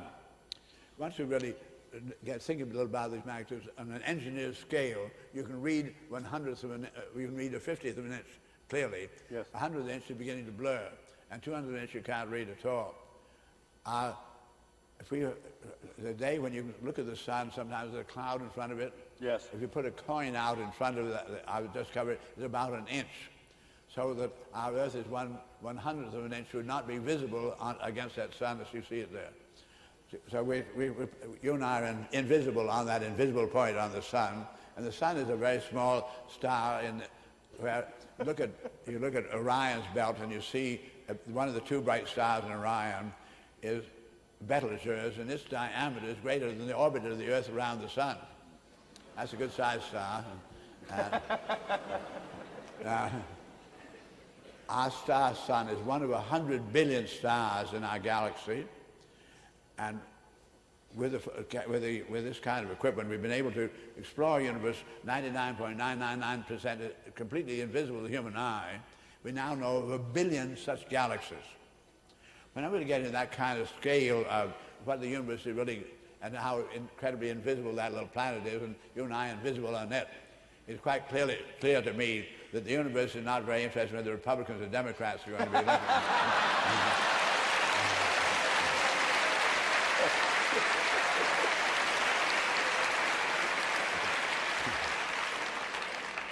And I'm certain the universe is not saying we can't afford another galaxy, let alone feed the kids, you know.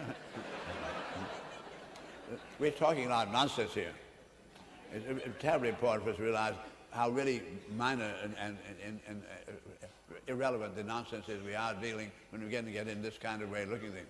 You're looking here at a galaxy which happens to be moving towards us at 500,000 miles an hour, but we won't be here when it gets here, so don't worry about it. And next picture.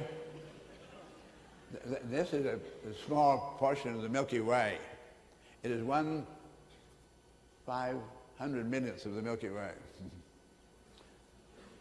And I don't know how many stars you're looking at. I think it's something like 22,000 stars. Next picture. This is looking at over the horizon of the moon at the Earth. Yes. Next picture. Then coming in on our Earth, as we were talking, and not being able to see the land, the mountains and things. Next picture. Then this is a miniature Earth that I made at Cornell University a number of years ago to begin to try to orient ourselves. And I think it is important for all of you to talk about this just a little bit. I find fascinating. You met the same man that I did at the Houston Control Center of flight control. And the man that you and I met was Gerald Carr, and he was the man who stayed in space for 84 days, the longest human beings have ever been away from our planet, because we're always in space too. But he took me through everything so carefully. You told me he took you through.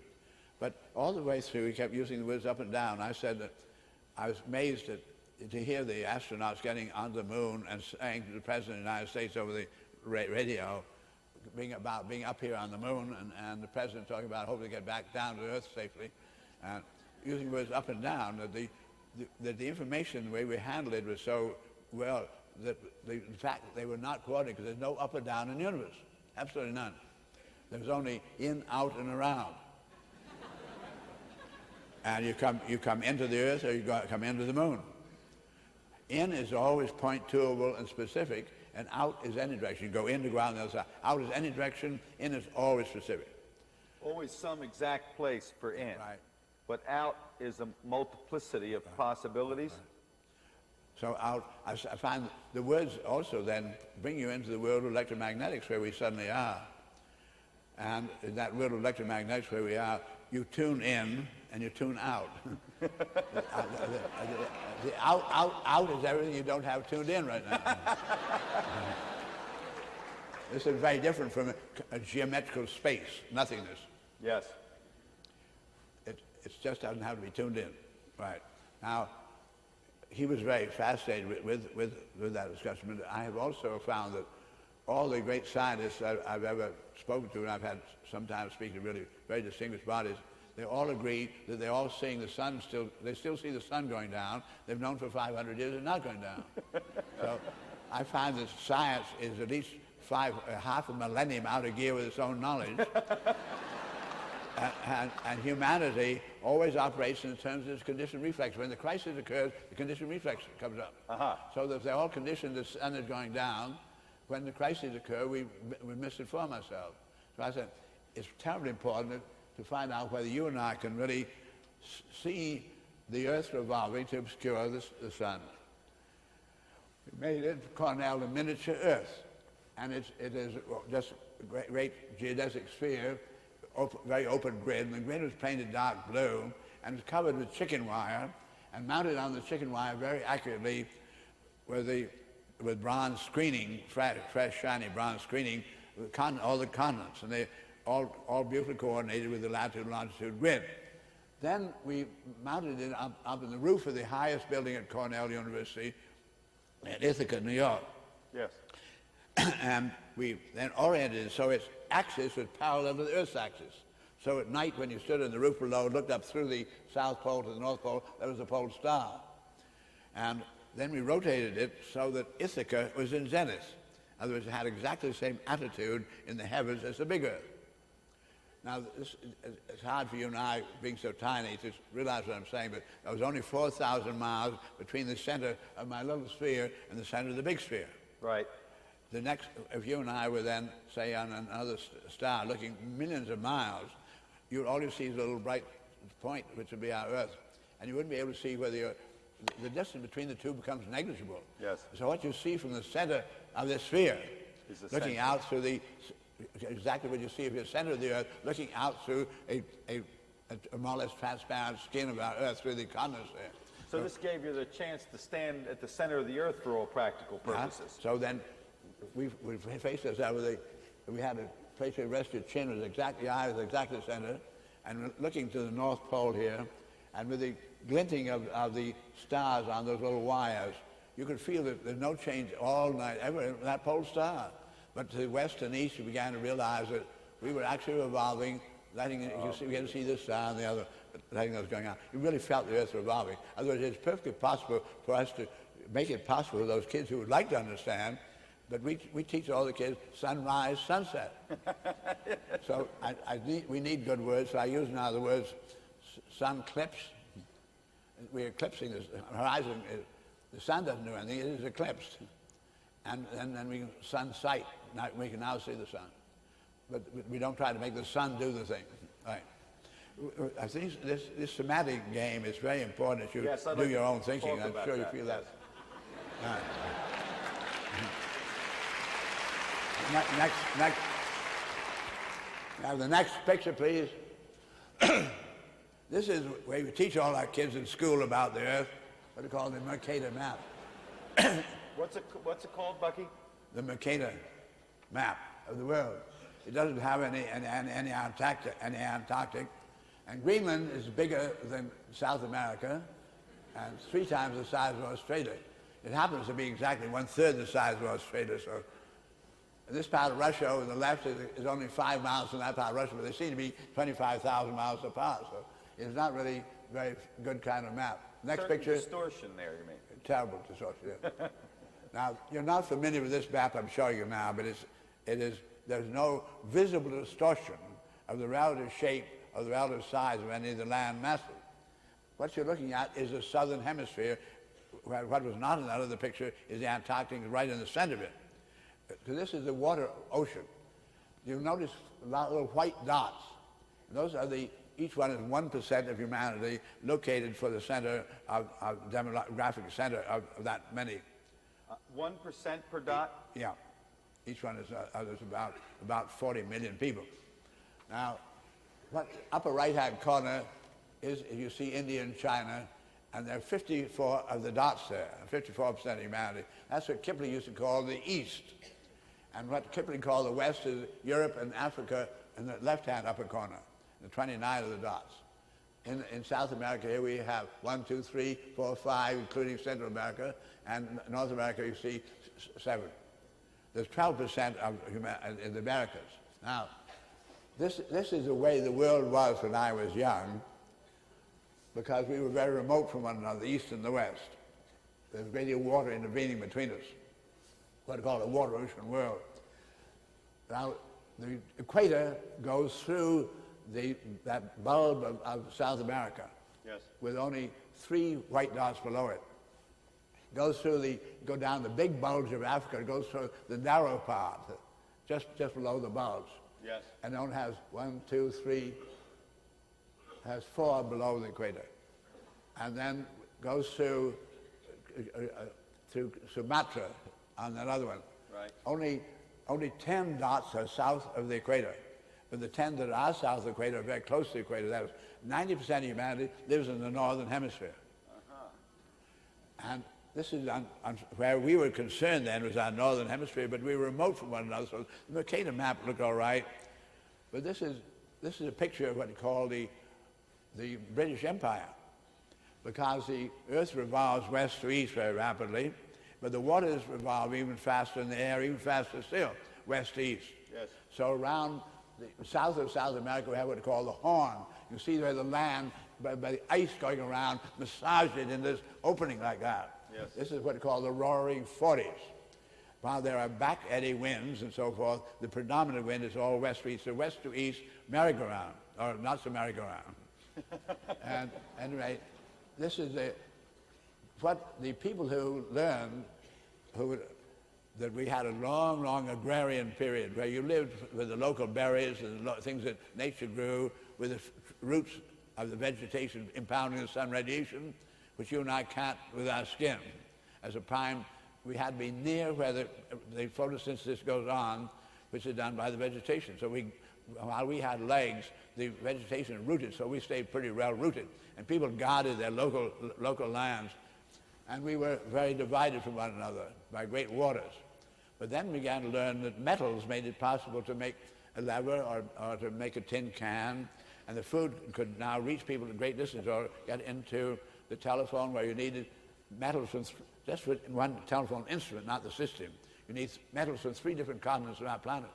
So that a new era of increasing the advantage of humanity involved the metals. And the metals were completely differently distributed. They were all around the world, and you needed from all around the world.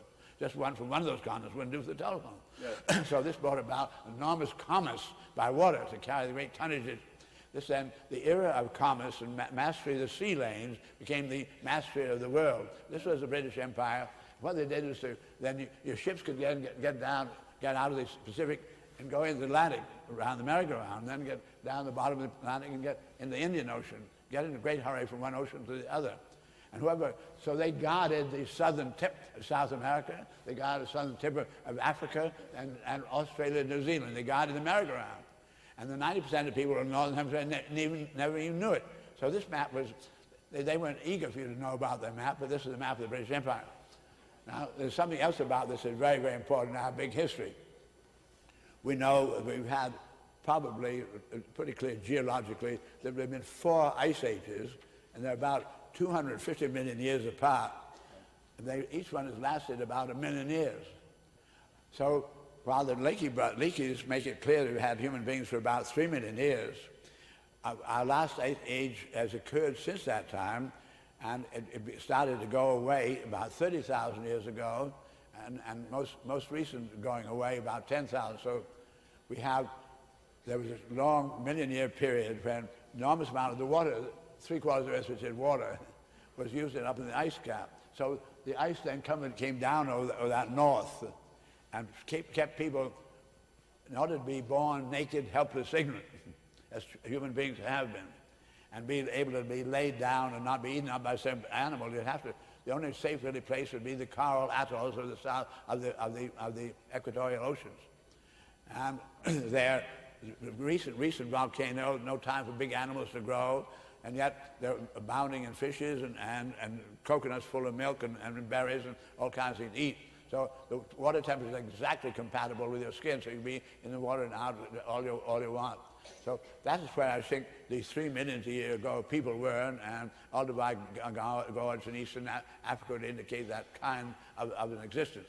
Right. Now, these were water. When the ice then came, coming down further and further, we have then a lot of it used up for the water, so there's very small waters, and the people are able to survive. They're staying near that, right in that equator. We have then the ice tending to go away about 30,000 years ago. North American continent, we get down to San Diego, we find the first about 30,000 years ago indication of human beings being there. Ah, yes. And as the ice came down, then it brought animals down into pretty high concentration of the people. And if you try to kill meat at the equator, the meat spoils very rapidly. So when India, they do not have meat eating. It really goes back not to a religion, but simply because it spoils. It's so really very dangerous to try to fool with it. But if you could follow the ice could keep the meat. So the hunters followed the ice. The animals spread as fast as the ice disappeared, and the hunter went after him using that ice. This got him into regions where we have, at the equator, annual variation is only about 10 degrees. Right. But if we get up to the cold pole of the northern hemisphere today, which is Verkhoyansk in eastern Russia, the annual variation is over 100 degrees Fahrenheit. So there are days in Verkhoyansk in August when it gets exactly as hot as the equator. But the equator never gets cold the way it does there. So yes. When you get in the north, you have more annual variation means you have more types of life to cope with. So the same ingenuity of a human being when he gets in the north. If you're in the south, Lake Victoria, you come in, you like to get across, so you invent a boat because you find wood floats and you can get across. But if you up in eastern Russia, you come to Lake Baikal, you invent a boat in the summer, but you invent sleds and skates in the winter. So we find that the further north you go, the more invention occurred. So the hardware and tools began very much advanced as the people went further north. And so I find that the people of the north invading the people of the south with superior tools and overwhelming them time after time. But they did it on the land, but the water people were not as subject to this invasion. So there's really for instance, Balinese people would be people who are part of the 3 million year continuity of humanity, learning.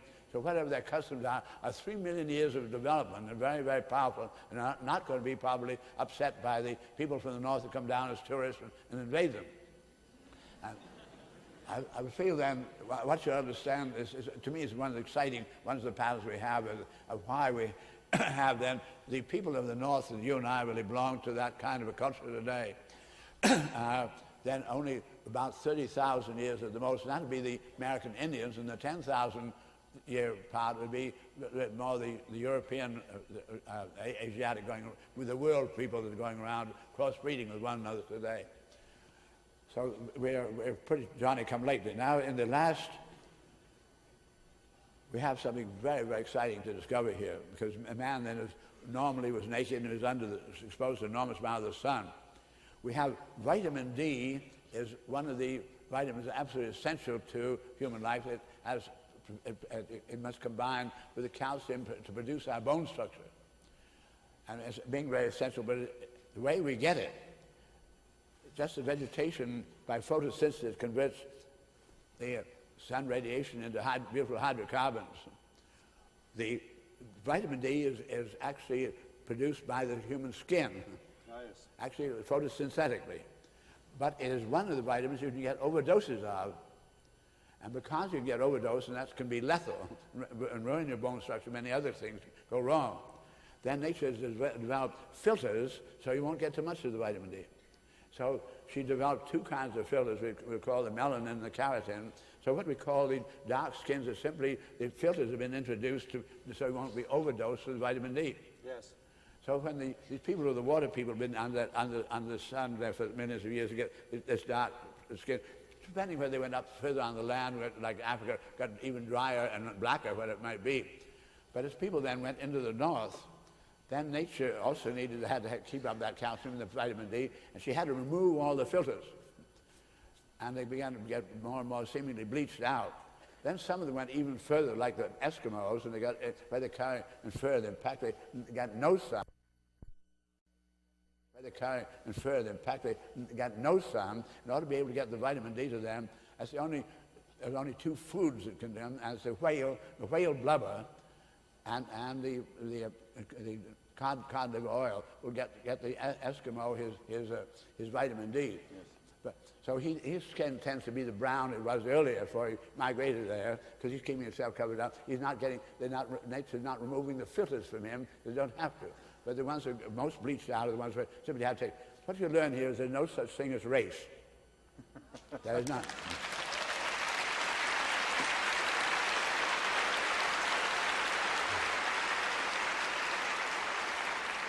If there were such a thing as race, psychologically it'd be very something. You never really cope with it. But the beautiful thing is there isn't any. There just isn't. We also have something was thought of as class. And Marx was absolutely convinced of class, and so were the very powerful people. We have the monarch who seemed to be a strong man, and he had to be sure that you kept the blood of the royalty going, because he seemed to be a more alert and better fighter. And not only were the other people dull, poor, but they were dull. I used to really feel very badly when I was young, when people talked the class way, and yet there did seem to be a dullness back to that literacy I used to talk to you about in the world language. I really hurt, because there seemed to be, there was some kind of difference here. We've only known now scientifically for 15 years that undernourishment in the womb, in the first year of life, and you usually get damaged brain. This is then not a matter of just getting bulk of potatoes and so forth. It's a matter of the right cross-section of the chemistries of the proper diet. So I would simply say, if the rich people went after the hunting, and they had the animals were able to eat all the different vegetation, so they got a beautiful crossbreeding of the herbs and the chemistries. But the other people had it locally just to do with nuts in this particular area, or just with potatoes, whatever it was, and damage the brain. So I say, I'm really absolutely convinced now there's neither race nor class. We have really one kind of human being who's had, however, what we call nations, human beings who've been isolated geographically for thousands of years under special geographical survival conditions, and those who have survived and not perished interbreeding with one another, developing different parents, so that Russia had 148 different nations to cope with in uniting USSR, and they really look differently. You and I, America today is not a nation, it is a crossbreeding world man. Very much so if you get down to Mexico, it's so crossbreeding to see every shade of color and every type of physiognomy without any of those shapes, but it's so much so they can't have any line at all. Yes. Now, I want to then look at this map in this new way, where you're looking at those people in the northern hemisphere, and those dots that to do with those people who went really, and there are the 10 to 30,000 year group. And the 10,000 will take us back and include the earliest Egypt. So the cultures we know about going with any written record doesn't only go back then in that northerly group. But the water people are really what goes on, you find in Bali, the spontaneous cooperation of humanity, and where they've gotten on so well that life is really beautiful to them. But because it isn't even the organism, because they celebrate the death, and the cremation is just great. Because they are not that body. There's very, very great fundamental wisdom being demonstrated there, and which are going to be very important for the survival of humanity. Now, I want to take these same pieces of map that you have here now of the water ocean world.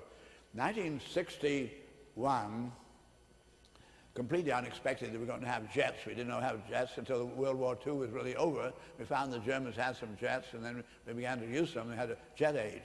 1961, 3 jet transports carried more passengers across the Atlantic at a very short time, and very much less expense than the Queen Mary or the Queen Elizabeth or the steamship United States. Over 1 year, 1961, ships of the sea became obsolete the way humanity got from here to there. Yes. Utterly unpredicted. Just talking to the highest executives in 1930s in America, around the world, they say airlines, there'd never be anything, just a very local thing, pretty, it's sort of something executives will use, but it'll never be for people. So I find what's going on here, the kind of big things I talked to you about, very important. We're now going to see the effect of the jet age. Next picture. This is the same piece of the map that you had before, but rearranged with the land world instead of being the water world. Now, Bucky, this is a Dymaxion projection. it's my own projection, and it's the only projection in the world where there's no visible distortion of the relative shape or the relative size of any of the parts.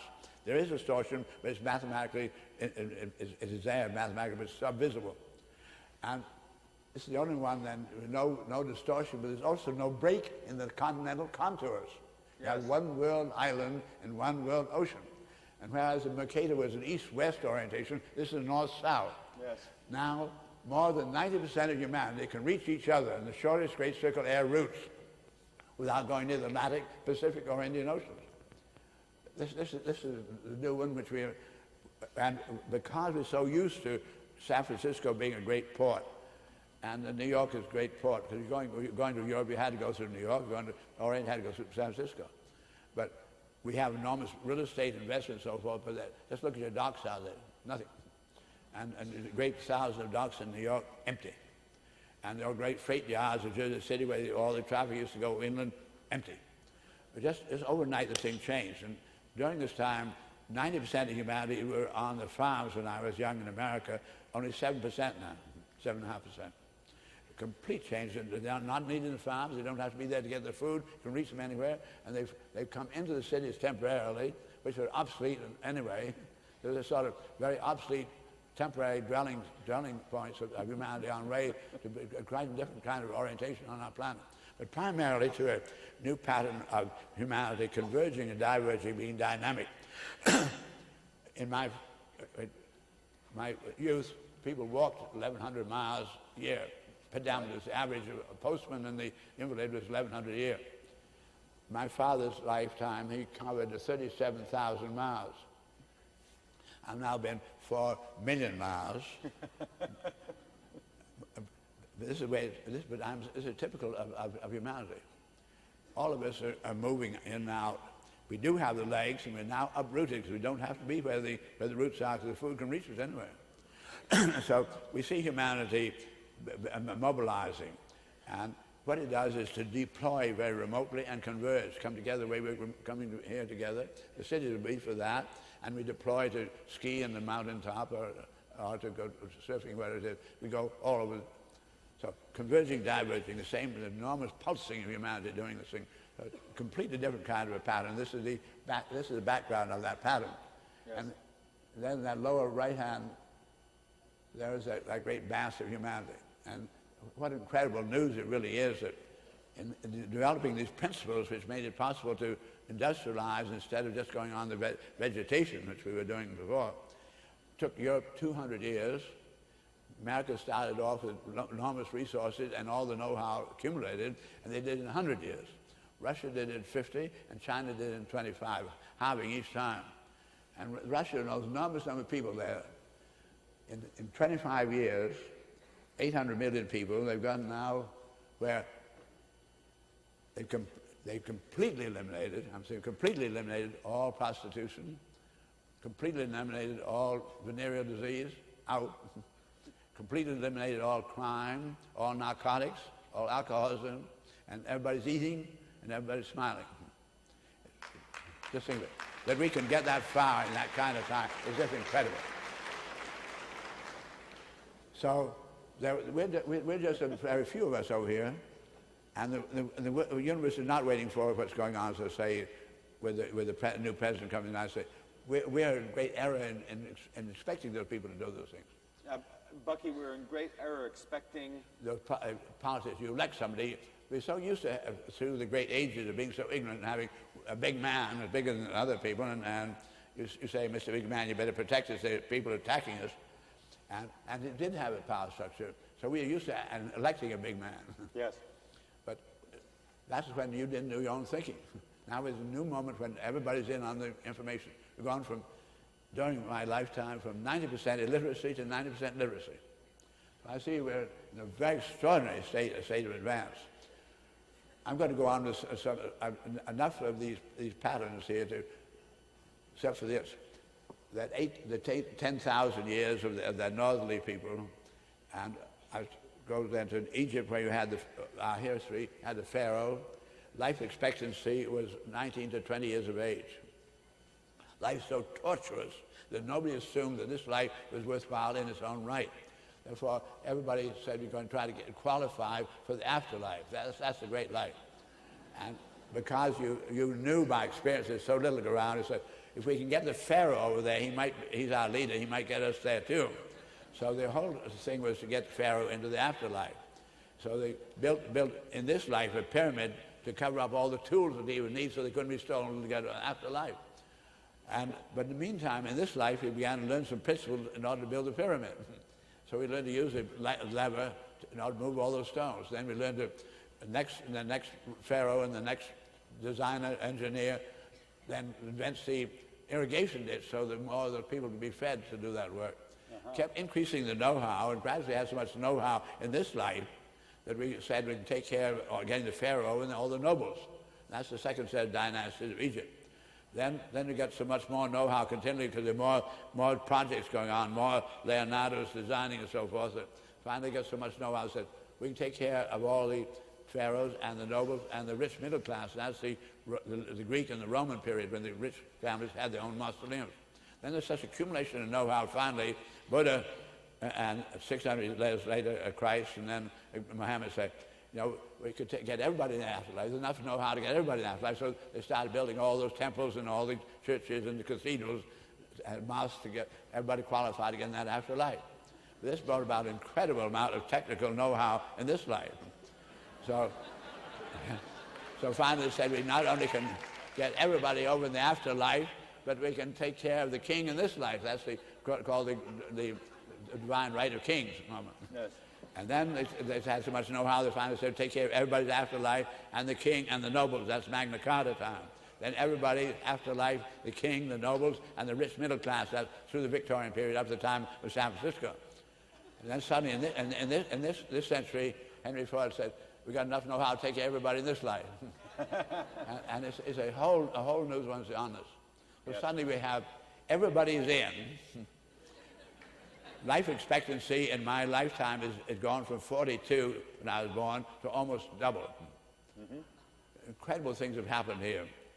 And you can show how it happened, but it is important to, for instance, talking to your astronaut friend, my astronaut friend, pointing out to him that World War I was the first time it was World War because we were getting the metals all around the world instead of the farms, the local.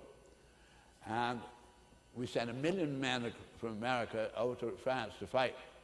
When they got them all over there, then they discovered, the Congress, how much it cost to train them and get them over there. They found it would be cheaper to repair them than to send new ones over. So this is how medicine came. We had medicine for thousands of years, but this first time got any money behind it, got millions and billions. and as a consequence, life expectancy doubled just my lifetime. But that was only repairing people. Now what's going on with our fixation on the small things on our planet?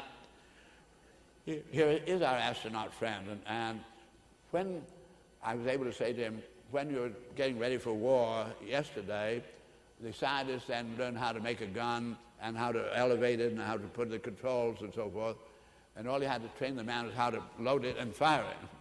But you didn't have to do anything about the people because there was water anywhere around there for him to drink, and there's air to breathe, just always there, found some food. That's all you need for him, a little clothing. And on the deck of the ship, you just got the hammock and so forth. But not until we started then into when we get to go out of the biosphere, where there's no air to be breathed, no water to drink, no food. For the first time in the space program, we've had to find out, what does a human being need? Yes. And we picked the healthiest, absolutely most healthy, not people need to repair, and began to really study what they need. Then in order to get them out there and keep them out there for any length of time, like our friend stayed there for 84 days, you had to, not only you had to get that elevated, the cost of liftoff and the size of the thing you lift off through the air as escaping start off, so you do it absolutely the most with the least. Yes. And everybody is watching the television, so everybody's critical of what goes on. If anything goes wrong, you have all of your man saying this is very, very, very wrong thing. We must fix it. We have what's going on in space here in the astronautical program is the first scientific dwelling machine of humanity, the first scientific housing program of humanity. And so when we say, never mind the space program, let's spend building houses, people don't even know what a house should weigh, what a house should weigh. And they're using all the leftovers, all our customs of the way you build, are so completely obsolete. When we say, never mind the space program, spend it on housing, you don't know what you're talking about, because you try to house all of humanity in the kind of way we do, it's so utterly inefficient that everything you can't take care of but a small fraction of humanity. Yes. But if we get to do it in the kind of what we do for astronauts, enough where you can provide the highest standard living of all humanity and do it just almost overnight with what we already know. We actually do know that is so.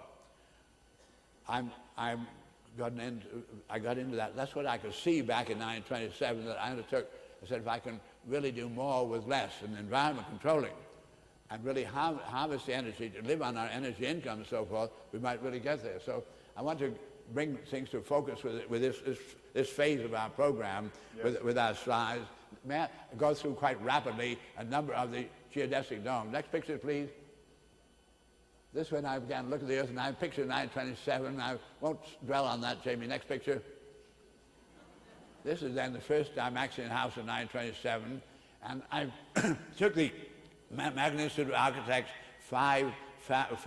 two parents and 3 children house was called Good Standard Living, everything that was in it. And this included, of course, then the pipes out to the main line. The sewers had in its weight. I found it weighed 150 tons. I was able to give the same facilities with 2 bathrooms and 2 bedrooms and the library and all the utilities, sun deck and top and hangar and garage below, did it for 3 tons. 1927, so I saw that this has told me, yes, you really might get somewhere. Next picture, please. This is an intermediary thing in 1940, Butler grain bin. Next picture. This is a little house we were able to do 50. This is Beach Aircraft, 1944, where we did the first full size of that, 1977. It came out 3 tons, showing my engineering was correct. And next picture. These are all the parts of it, they're all nested in one another, and they're 3,000 pounds. Next picture, 3 tons. Then again, they were unitary bathroom, all stamping, but I only had metals to do that. I've designed it for polyester fiberglass. This is now being made exactly this way in West Germany, but this is a picture of 1934. And in 34, of course, it was made with metal. Yeah. But you had designed it in 34. For the polyester fiberglass reinforcing, yeah. Which you knew would come. Yeah. No. Everything I did was in the terms of curves of increases of tensile and the size of longer fibers, whatever there would be. I simply made all when I said 50 years, because I saw what all the different growths of capability technically would have to be. Following the curves is then demonstrable. Yes. Next picture, please. This is then 1930. This is 33 at 1934 at Chicago World's Fair. The vehicle I developed which would be, while you could run it around on the ground, and people called it an automobile, it was designed as a wingless, what I call twin jet stilts transport. And we will see this in due course. Much you saw actually in that space thing, those little chairs that went around, yes, with this vehicle. Next picture, please. That picture was taken at the Chicago World's Fair in 1934. This is a dome that we dropped on the great ice flows going across the Arctic when the scientists had to be charting the motions of the Arctic Ocean, both right, the Russians and the United States. In the Arctic Ocean, they're great enormous ice islands. They get broken up, and scientists would live on those and taking their astronomical observations. This is a double-skin geodesic. That is air gas in between the two. They're sewed together like a quilting, so you don't have to have air go through an airlock. Simply just between the two, it takes the bigger size. Next picture, please. This is blown up. It's very, very strong. It had a sponge rubber floor, and we dropped these by parachute, and there's gas flashes. They just explode themselves open. And I had many, many letters from the scientists living them going across the Arctic. They said they were really, really very comfortable. Thank you. This is then our first airlift for the United States Marine Corps when we flew this dome at hurricane speed at 65 knots without any yawing. It was a 30-footer. Next picture, please. Then this is what we call it You see all these tubes made out of magnesium. They're parallel to one another, but there are a lot of flexible aircraft cables interconnecting, and they have hydraulic jacks in their ends. Next picture, please. The men pull their legs out, then jump out of the way because it opens itself in 30 seconds. As it is possible to shoot buildings into space at the top of mountains anywhere you want, and just open themselves. This is Washington University in 1953. Next picture. This is my first large restaurant in Woods Hole, Mass. in 1953. Next picture. And then this is our first trade fair domes that started around. This particular dome has actually been around the world 3 times. This picture was taken in Kabul, Afghanistan, went from there to New Delhi, and from there to Ceylon, and then to old Sri Lanka, and then to Burma, and then to Tokyo, and then Peru, and so forth. And it's right now up in Alaska. Next picture. This is then the first what they call tensegrity sphere at Princeton University in 1953, where the compression members don't touch one another. Next picture is a big 50-foot sphere. And then this is a 72-foot tensegrity sphere at Southern Illinois University. Next picture. Then this is getting a very large domes at Baton Rouge, Louisiana, great tank car repair. This is approximately 400 feet diameter, 398. Next picture. And this is the climatron in St. Louis, where we have tropical forests and so on and so forth. Next picture. And this is the beginning of the radar program, when the engineers at MIT has to calculate how to contain a great revolving radar and protect it against the Arctic hurricanes and snow loads. And the walls that they came out with would be so heavy the microwaves could not go through. The man who's now president of MIT I had produced one of these in polyester fiberglass, and he asked if I could let him have it to test around one of his radar. And the engineers at MIT calculated by the best known spherical analysis, and it came out only, as they said, would disintegrate in 14-mile-an-hour wind. But we luckily had it around one of his radar out at Lexington, what is called the beginning of the Dew Line. It's called the Lincoln Project. When Hurricane Carol came along, they got gust winds up to 120 miles an hour. It wasn't hurting the dome any. So this picture is taken on top of Mount Washington, where we have the highest speed winds in North American continent. And it went through 2 windows on top of 250 mile an hour wind and 180. And then they decided to use it for the radar program. Next picture, please. And there it is. This is the northernmost point of Thule at the northern end of Greenland. Next picture, please. And this is one at the exact equator in Ghana, made by the students of my University of Science and Technology, where I explained to them that when you have a convex surface and the sun is impinging on it, it diffuses it. And I showed them then that this diffused energy sun heats up the air, and therefore it weighs less, and therefore it has to float up. It starts what they call a thermal. Because the thermal rising has to draw air from around the ground. But if you have the bottom off the ground, where it can pull air out from under it, it will pull it out from under. If you have a hole in the top, then it pulls it through the hole in the top to satisfy the bottom. But the bottom is so much bigger than the hole in the top. We have the Bernoulli principle. And this is what happens with the carburetor in your light airplane. When you're going to make a landing, you cut your accelerator, you have to put on carburetor heat so it won't freeze, because this enormously cold current comes in. So I explained this to all my clients in America, and they pay no attention because the air conditioning salesmen are so strong. Anyway, I told it to the Ghanaian students at the University of Science and Technology in Kumasi, and said, all right, let's make one. And they made it, and sure enough, it's what they call the chilling machine. And it works extraordinarily well, so we do not have to have air conditioning in our buildings, so we just as a principle. Next picture.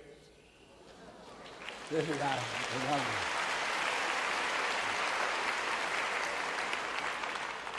I've been sad to read in the paper that this burned down, because it didn't burn down. It's still there. I was there, Bucky. I saw it. I was there. It's still there. It's good. It's been structurally Beautiful, tested, actually. absolutely fine. Nothing happened. So they were putting another skin, but you see a little railroad running through there. They removed that for the Olympics, the railroad, and they left 2 holes in the dome. The engineers who owned it in Montreal decided to weld in members.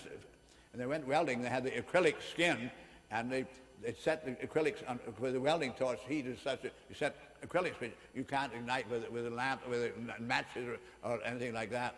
So it's considered absolutely safe. All our windows in our airplanes are that. But you cannot take the heat that melt the steel. So that it did get in fire, did burn it out, but didn't hurt the structure at all. Next picture. This is a Navy plane arriving the South Pole of our Earth, right, literally at the South Pole. Next picture, they take out all these parts and they go to start a big circle because they've discovered that there's a lake a mile deep frozen at the South Pole. And borings indicate you're going to find out much about life on that planet, on that continent by the borings. But winds do blow 180 miles an hour down there, shifting. You can't go around borings, so it had to have one enormous cover where you can move your boring stations around under the big cover. So this all went up in a very proper time. So the South Pole of our Earth is right inside this dome.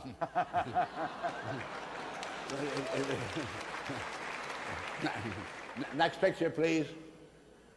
This is then a floating city for 5,000, which comes out so low a cost with its own marina and everything that, and this is tested by the United States Navy Department and also by the Bureau of Ships and Docks and bidding on it. It comes out where it can be occupied by the lowest income group, just above exact complete poverty, at very high standard of living.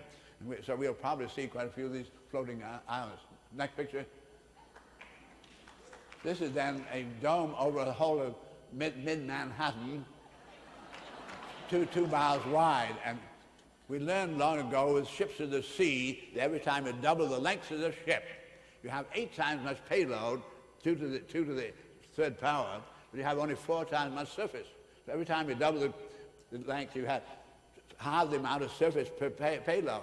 So the efficiency went up and up and up. So built bigger and bigger ships. I found when I double the size of a geodesic dome, I have 8 times the amount atmosphere, molecules of atmosphere inside. I only have 4 times my surface. So every time I double, I halve the amount of surface, which an interior molecule of atmosphere can gain or lose heat from outside. So the energy stability goes up very, very rapidly. We found the dome of mid-Manhattan, with the surface of it was only 1/80th the surface of this building standing down below it. So the heat loss would be reduced that much also. So we found that the efficiency would be so high, the sun impounded here, plus the aerodynamics I gave you, make it perfectly possible to operate that Manhattan even through the winter without any burning any extra anything but the sun. So we really find these things are now very, very clearly part of the capability of humanity to really make it. Next picture. This is an Old Man River project in East St. Louis, where they're asked there by the black community to design something for them. It is like a moon crater. It has terraces, and there are 50 terraces high, and the terraces go up on the outside and inside. It's a half mile from rim to rim of the top part, and it's a mile overall. It has one single umbrella above it, and all the community life is on the inside. All traffic is inside the mountain itself. You can't see it, both circumferential, vertical, and radial. There are bridges across every 4 terraces high between the inside and the outside. All private life, homes are like the side over here at Berkeley up the mountain, where you're out on the convex side with trees around you. You won't see another home. So you go from seeing a whole community. This is for 250,000 people. The community life is seeing all the schools, seeing everything goes on in the community in the center of the great bowl. Terribly exciting, and then you can be extrovert for your utter privacy on the outside. And this is going to be, you can build the whole thing with earth-moving equipment, really a bit, road building, so costs get way, way down, and have the same kind of economies I just gave you. Next picture, please. Next picture, please. This more or less what you look like in profile from a distance away. Yes. And this project is moving forward in a fairly healthy way in East St. Louis. I think we're going to see these, where human beings come together, not having to rent, but really can really move into that kind of a mountain. Under one roof, it's not going to rain on you. Next picture, please. I think this is the end, is it not, Jamie? All right. This is finally ready to wind up this part of the period. This is a chart which you can't read, but I'll explain to you what it is. Yes. I hope there might be some way when I'm plotting curves to make projections to know what you can do and can't do. There might have some real fundamental chart of present acceleration of human events due to the phenomena of science. When human beings then do discover these principles, so I said, if we just take all the inventions of history, it's open-ended, but there's a family of scientific discoveries that has a beginning and an end, the 92 regenerative chemical elements. Past there we have split-second life, but the 92 inherently regenerative. Yes. So I found that when history opened, we had 9 of them, which are listed up there: sulfur, gold, iron, so forth, silver, copper, carbon, etc. I go up one step in this chart every time we make a discovery. So another element. We started nine steps high. 1200 AD is the first known isolation of a chemical element was arsenic. And then we have 200-year gap, then come to phosphorus. Another 200 years gap when we come to antimony. Then we have 75 years, and then suddenly it goes up like that. You notice that there are slowdowns and there are accelerations. The slowdowns are always wartime. In 1932, where there's a bill pulled in up near the top, it goes, that's the last step you see in there, it's 1932, was when we had made the 92nd isolation of a chemical element. I'm not talking chemical element number 92, but then on 1932, called the depth of the depression, we had on the shelves the basic elements of capability of humanity, separate out these basic behaviors of nature to reassociate them in preferred ways, the beginning of a completely new era. Now, against that background of acceleration of scientific events, incidentally, only 2 of those discoveries were made in America, in the United States. We inherited an enormous amount from those before us in other parts of the world. Anyway, against that background, I said, I want to see then something, how do you and I take the information we gain and cope with environmental conditions we've not been able to cope with before.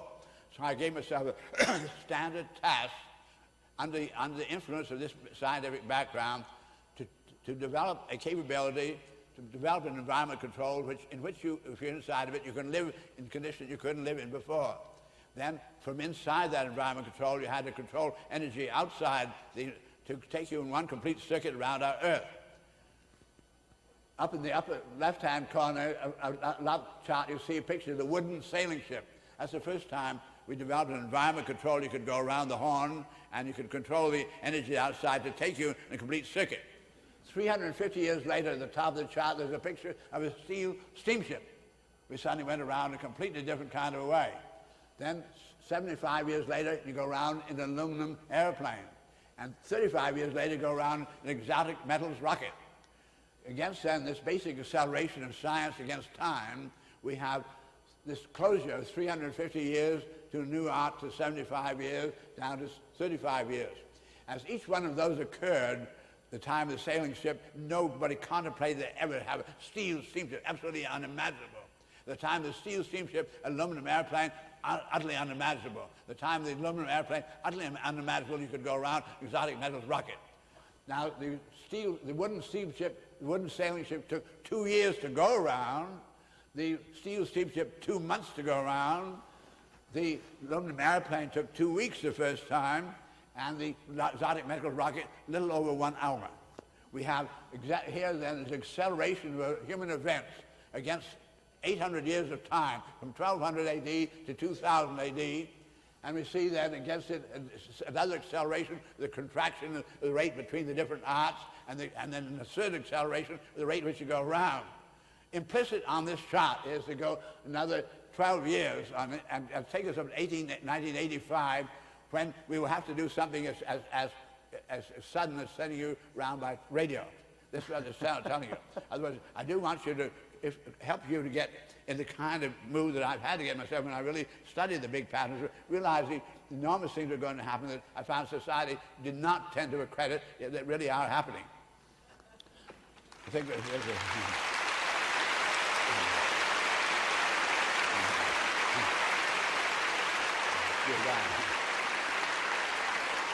Is this our time to stop? I think we're fine with time. I just wanted to repeat, because I don't know whether it got lost in the end of what you said about when should we be Based on the last chart, 1985, 1985, we should be able to get around the Earth. I'm going to send you around by radio. Fine, okay.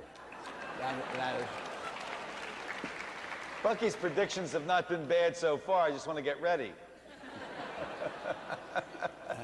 what I really, to make that a little reasonable, do we have time to talk a little more? Sure, we do, yeah. Right. Because I deal with what I call a pattern integrity. And just as those Balinese, I'm absolutely confident that I am not the physical material that you're looking at here. That is, at 81, I've now processed, taken in food, air, and water, and converted it into skin, flesh, hair, whatever it may be. I've taken over 1,000 tons. I processed temporarily into this particular shape. I weighed in at 7 pounds, and they said I was me already.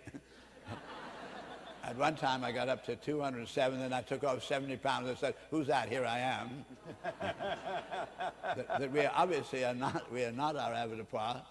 That we have what I call a pattern integrity, and a pattern integrity is something I give you. For instance, a piece of rope, and I'm going to take a piece of manila rope, and I'm going to splice in a piece of cotton rope the same diameter. Yes. At the end of the cotton rope, a piece of nylon rope.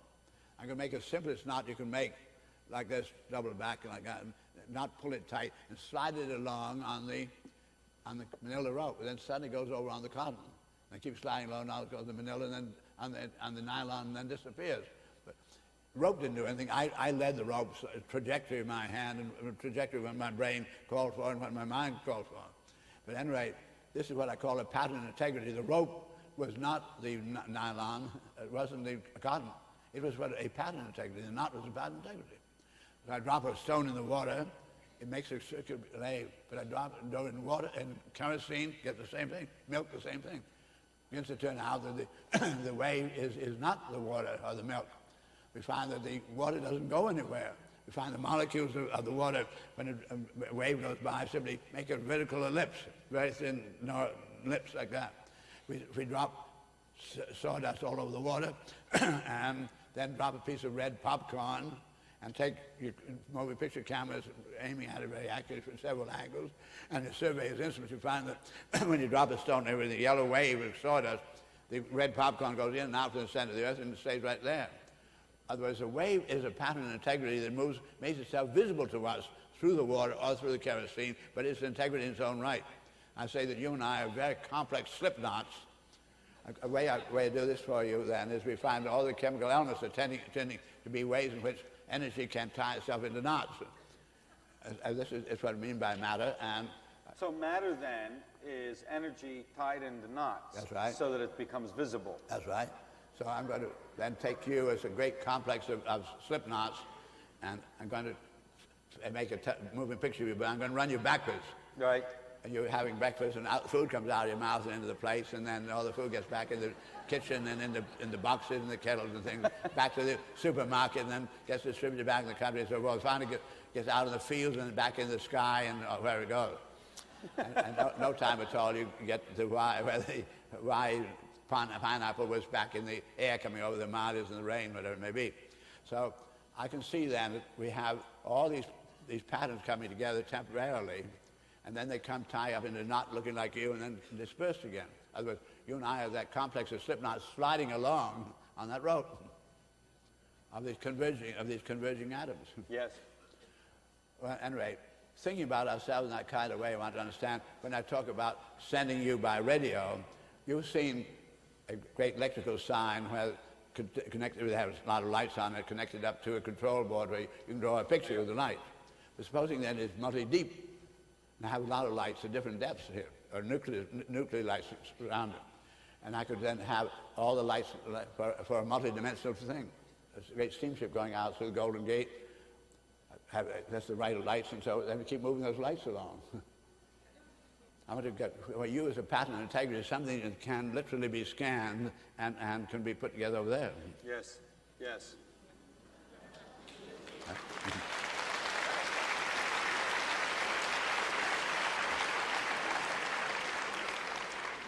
Now, I'm going to like to introduce something about what's going to come this afternoon. Do we have? Bucky, we've got about 15 minutes. Right. 10, 15 minutes, Right. whatever you'd like in there. Now, being so, I'm now at a point where I know in relation to experimental work, having over 100,000 geodesic domes, gone into an enormous amount of work. I'm not now using opinion, but strictly measurements, finding that the Earth's resources, where we got into those metals I spoke about that began to make possible different life altogether than just the vegetation per se. Yes. Then we mined so much metal in World War I that gradually it came out as scrap. Began to use, and we found that the scrap was more higher concentrate than in the mine. It was easy to get out. We went through a very extraordinary, going from the landowning, was a great landowner, and your great feudalism to do with that. We got into what they call finance capitalism, that was finding ways of getting hold of money, risking on the new machinery, and those great ventures of the British Empire, so that was finance capitalism, with the bankers financing it behind the scenes. We find then, with the great crash in 1929, that J.P. Morgan and the finance capitalists really went out. They were controlling all the boards of directors of the corporations, and the management was beholden to them. And they got fired if the bankers didn't like them. After the great crash, we find the management of these great corporations are there, but they find the finance capitalists no longer pushing them. They realized now they were beholden to the stockholders to make money for them. And the way they made money was to have the wheels go round. And they found that it was cheaper to take the scrap metal than it was to even take the mine metal. The wheels go round, and they didn't care about the miners, so the bankers were interested in the mines, but the management, they were not. We had what we call managerial capitalism comes along here. It kept itself going. And we've been in that very strongly. Now we're in a really new kind of capitalism. It's called the lawyer capitalism. But it finds all the laws of the earth, and it's taken all the big corporations of America out of America as their prime headquarters. They're all operating, leaving the people in the pens. But we have, in the meantime, something went on in technology of the highest order, but I find society doesn't understand. That'll be the last thing we talk about here, just as quick as I can get to it. The telephone is a good case. We had the first telephone when I was a little kid. You could get just one message over this cross-section of copper wire. Everybody was astonished when we got two over the same cross-section. Not two wires, but the same cross-section. Then they got 12. Then went up to 28, then went to 208, and then went to 2,000. All on the same side. This business more with less is very, we're at a point where one communication satellite now, weighing 1/4 of a ton, is outperforming the transoceanic communication capability of 175,000 tons of copper cable. Multiply 175,000 by 4, get a step up of doing more with less. By 1930, the chief scientists of the Bell Laboratories said that they would then service 10% of humanity with telephone. They could spread the telephone to all of humanity, during which time the telephone companies would neither mine nor buy another pound of copper. They'd be copper sellers all the way, and that's exactly what they've been. We're at a point now where every time we find the metals come out of aeronautical arts a little more rapidly than they do out of railroad arts, because the art moves forward so much more rapidly, makes the way they were assembled before obsolete, and you melt it up. And we find then the metals that come out of the different arts at different rates, but are coming out of all the different arts at an average of every 22 and a half years, all the metals are coming out. That's average.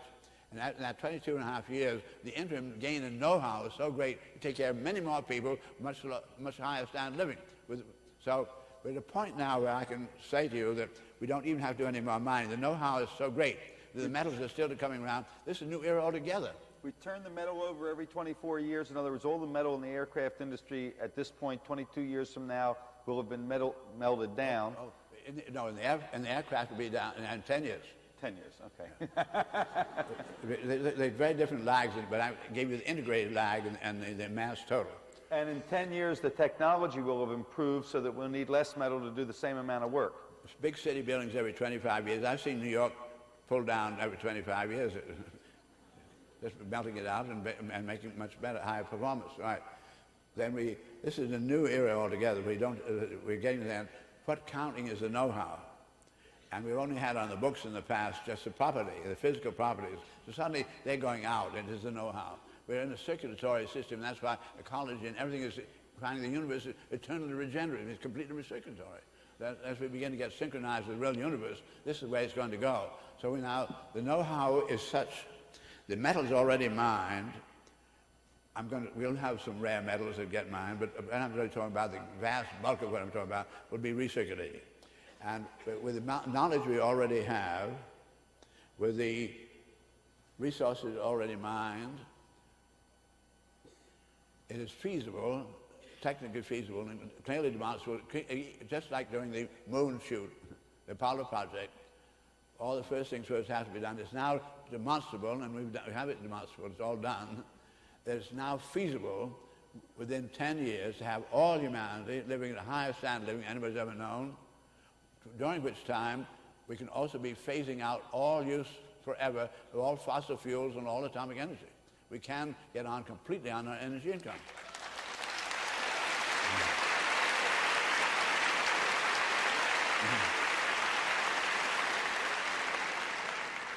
You can understand that business doesn't see any way it can make any money getting some meter between you and the wind.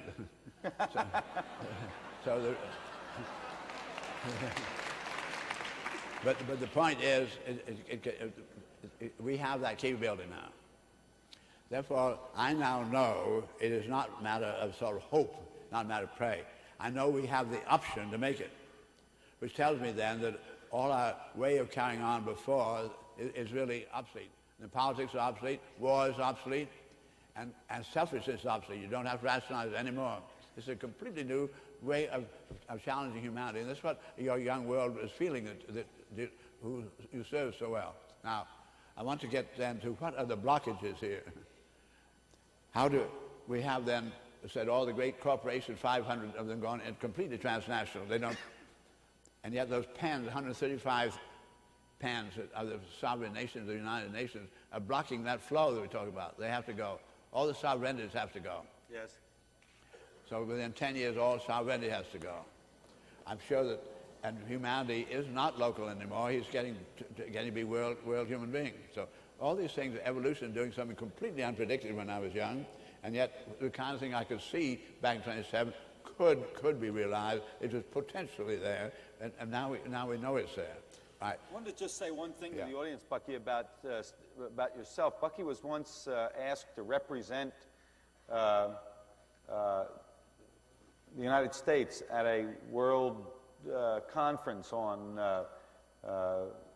supporting humanity, the things he's talking about now, and he said that he couldn't represent anybody's private interests, even his own country's, because he'd taken on the responsibility to represent everyone. And that's what he's talking about now.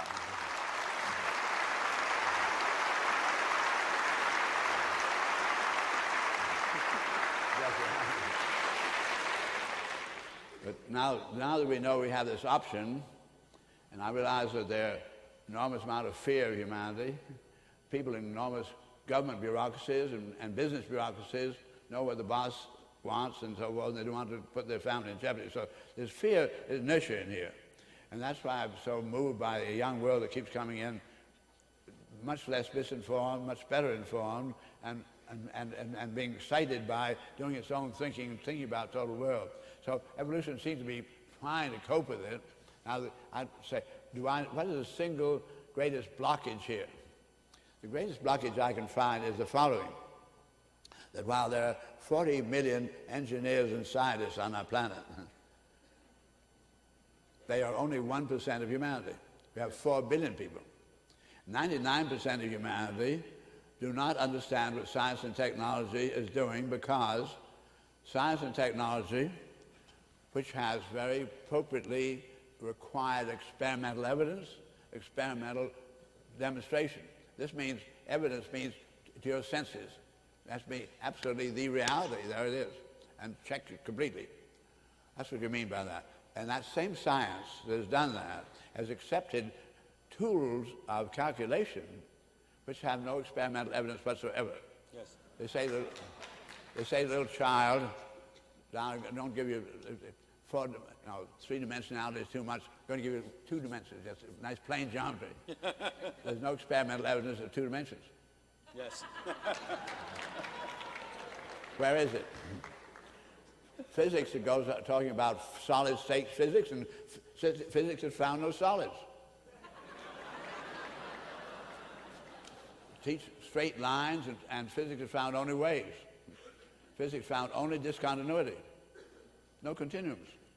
So I find we have in most advanced mathematics, non-Euclidean mathematics, plurality of lines going through the same point at the same time. Yes. And physics has discovered a line is an event, it's an action. And you can't have two events in the same place at the same time. If you have one already occupying it, you have an interference. Yes. And you get a consequences of smash up, refraction, reflection. Yes. All the things you now experience are the consequence of that. No two lines can go through the same point at the same time. So if we teach that kind of mathematics and use that kind of tool, and we have science then starting off in the era of the scientists still seeing the sun going down, and the earth is wide, wide world, and four corners of the earth. and he has X, Y, Z coordinate system, everything parallel and perpendicular. And the universe doesn't have any parallel and perpendicular. So what excites me here is, and because the 99% cannot comprehend what science is doing because it does not have a experimentally demonstrable mathematics. Yes. So science, having adopted a three-dimensionality when in a four-dimensional world, had to invent a very extraordinary way of calculus and finding a way by probes and probabilities, curves, and having got some agreement with experimental evidence out here with the eyes closed, and had to learn an enormous number of games to get there. It just doesn't let go at all. But the consequence is that the 99% who don't understand do not know that all that science has ever found out is that the universe is the most incredible technology, most incredibly reliable technology. That's what those generalized principles are. Yes. Right. Because they don't know it, 99% tend to think of technology as something new related to weapons and machinery of exploitation to take their money away, whatever it may be. Therefore, they're prone to really almost commit suicide. But I said we went from the Pharaoh and his grand vizier making all the decisions in another world, but now where everybody's in on the news, is a general literacy, except for one thing, which is about science. Yes. And the 99% blockage is right there. So that what I felt very strongly when I was young was that nature was probably not, that we'd found the wrong coordinate system. We'd chosen arbitrarily one and trying to make nature conform with it. Yes. And our second period, we're going to go into what I call this, I have discovered, and there's just no question about it, that nature is, the coordinate system she is using, is conceptual, is experimentally demonstrable all the way through, and it can be understood by a little child. And so in this second session, I'm really going to take you as a child. I'm going to be a child myself. And we're going to have experimental evidence, everything. And I'm quite confident we can really this afternoon make it really very clear that this is the conceptual, this is the coordinate system nature is using, and this will take away the blockage of the 99% humanity. In China, I spoke about those 800 million people. Yes. Who are in this beautiful condition, but in order for them to get where they did, during their industrialization, I spoke about the United States, 100 years, 200 in Europe, 150 years in Russia. The Chinese got the Russians to help them, but they found that the Russians made it impossible to do what they had to do, because Russia, in order to have 5-year plans, you had to do it under very severe control conditions. They had a frozen north where there was no enemy could come in. They had the enormous Himalaya mountains to the south. They had really very easy to guard their territory, so subversiveness could not come in. Because when, during the first 5-year plans, the first 2 5-year plans, first 10 years, 18 million people had to die of starvation in Russia to accomplish what they had to do. To be able to hold people together, having gone through the, say, you have to, these first things first, we're going to really get out of this, otherwise we'll never get out. You have to have this control, but China had 800 million people, not what Russia had at the time, decided about 150 million. 800 million, almost 1 billion people, and a wide open waterfront where subversion could come in. How could you keep 800 million people content while you're going to have to go through enormous periods of have-notness and focusing on everything? The Chinese then were able to do it. The Russians had their technology was visible. The Chinese had to do it invisibly for a very simple reason that they had to be doing something that was reasonable to the 800 million people. What they did then was to say, 800 million people, you're going to have to take all the absolutely no-name people. You're nothing. Anybody has any name that you're any kind of a teacher, or your grandfather owned a piece of land, that's the name, you go to the bottom of the heap. We must be dealing only really absolutely fundamentally that people have nothing, no name. And they must be kept happy, so you're going to, the first things you're going to have, the first things first, so you won't use, where anything, muscle can be used, you use shovels to be sure to keep at least keep those people very busy. Have a lot of tasks for them to do. And you have this as a community, they were able then to, without any leader really, to see what options were and talk about options and make up their mind as a group spontaneously. They seem, I've had not only the top bankers come and tell me about it, the senators, but my former students who care a great deal about it, go on and live with the Chinese to try to, but the picture they always get is then of this community life and agreement about things, but all of a sudden, there suddenly is a tractor there you only had a shovel before. And somehow a tractor, because if you're not technically minded, a tractor is no more surprising than a rose. Yes. In fact, a rose is more surprising than a tractor. So you sort of accept it, decide whether you're going to use a tractor or not, but you don't say, how do you get a tractor? We have then the technology of China has been carried on absolutely behind a closed curtain. And the Russians started to help them with it, and they got out too much in the visible. It was going to make you could not really say that the nobody is everything. Nobody?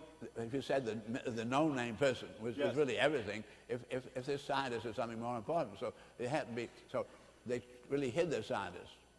And so while you're carrying all this kind of way, nobody's saying, how did you suddenly put a new satellite, how the Chinese put a satellite into space and so forth. Their science is very, very advanced and doing very much with very little. So it's easier to keep it invisible. Anyway, it has been invisible up to now. That's what Mao and Xu are so brilliant in doing.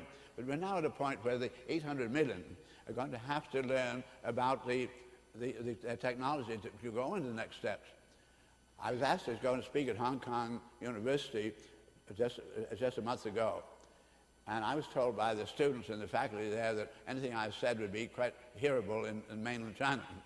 And I went through what we're going to go through this afternoon on the mathematics, because I'm sure that this is where the 800 million can go into science and technology overnight. I have good working proof of what I'm saying to you, because during the great activism time, the Lower East Side, New York gangs came to me hoping that I might help. They were really trying to take their own life and try to get it somewhere. They felt that humanity was just passing them by. Yes. And they needed somebody, they thought I would be their friend and help. When I went down to talk to them the first time, I started talking, you heard things I'm saying today, and a kid shouts out, what's I going to do with rats in my bed? And he did have rats in his bed, and I seemed to be very irrelevant, and it was very difficult. The leaders tried to hold them together. And anyway, leaders, I went away, and then they decided to ask me to come back again. I took this lower, and this happened also in the North Chicago gangs, and it happened with some of the Watts. And with the Lower East Side, I took a boy who had been one of my best students, and he stayed with them all the time, because I couldn't be there all the time. These kids, I would say, the average hadn't had more than 2 years of any school of any kind. And many of them had been high on narcotics and so forth. Within 6 months, we had them all doing spherical trigonometry, knew what they were doing. They knew what held its shape and why it held its shape, and they designed their own geodesic dome. They got a beautiful 20-foot paperboard, corrugated paperboard geodesic dome out there. Another gang came along, burned it up, so they got another one. And so then I showed them how we could cover it with polyethylene sheet for water barrier. The cardboard stands up very well for a long time anyway, but put the polyethylene and then aluminum foil for reflectivity and chicken wire, and then cemented it, just troweled it on, and got a ferrous cement dome. And the gangs couldn't knock that down, really stood up. And anyway, they got a 20-foot diameter dome for under $200. And they got the Container Corporation of America then gave them a bid of producing the rate of 10,000, lots of 10,000, $130 a piece for the paperboard, the 20-footer. So here was your mold, which could really go any place around the world for earthquakes and so forth. Those gangs are going down to Puerto Rico now, most of the Puerto Ricans, and building their domes. So I just want to get an idea of the kind of breakthrough.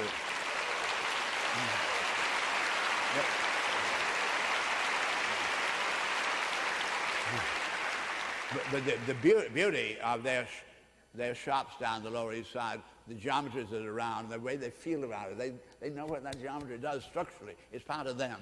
And I'm really confident that what I'm going to give you this afternoon really does have a chance of bringing about the technical literacy of humanity so it can make the right decisions. Thank you. Beautiful. Thank you, Bucky.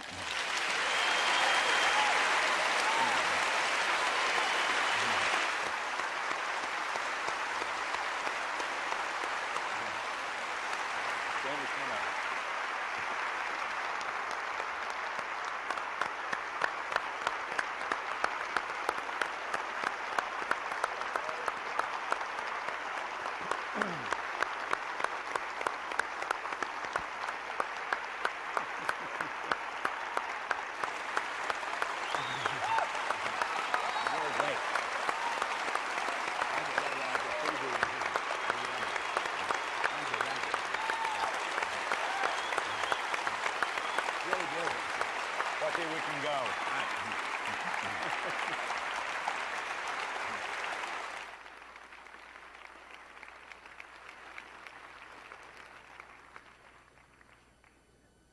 Okay, if you hold on one sec, I'm going to give you a couple of pieces of information about the break we're going to take. Just want to let you know about the bathrooms. If you could hold on until I'm complete with this, I'd really appreciate it. Thank you.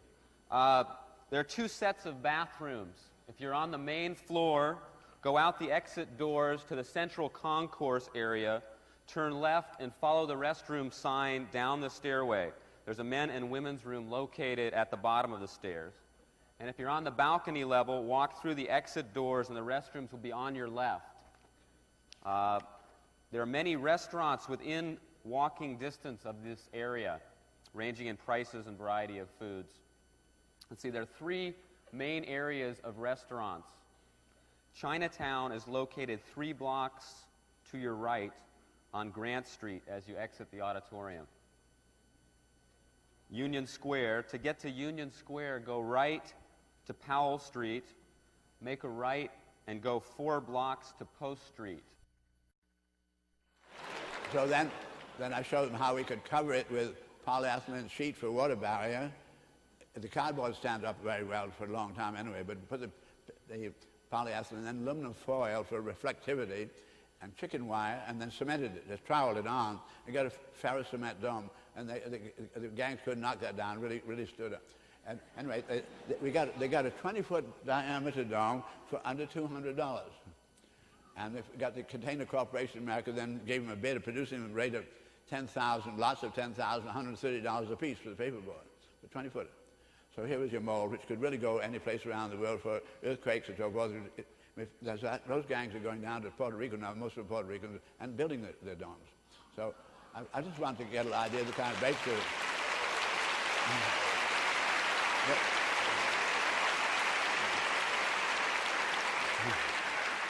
But the beauty of their shops down the Lower East Side, the geometries that are around, the way they feel about it, they know what that geometry does structurally. It's part of them. And I'm really confident that what I'm going to give you this afternoon really does have a chance of bringing about the technical literacy of humanity so it can make the right decisions. Thank you. Beautiful. Thank you, Bucky.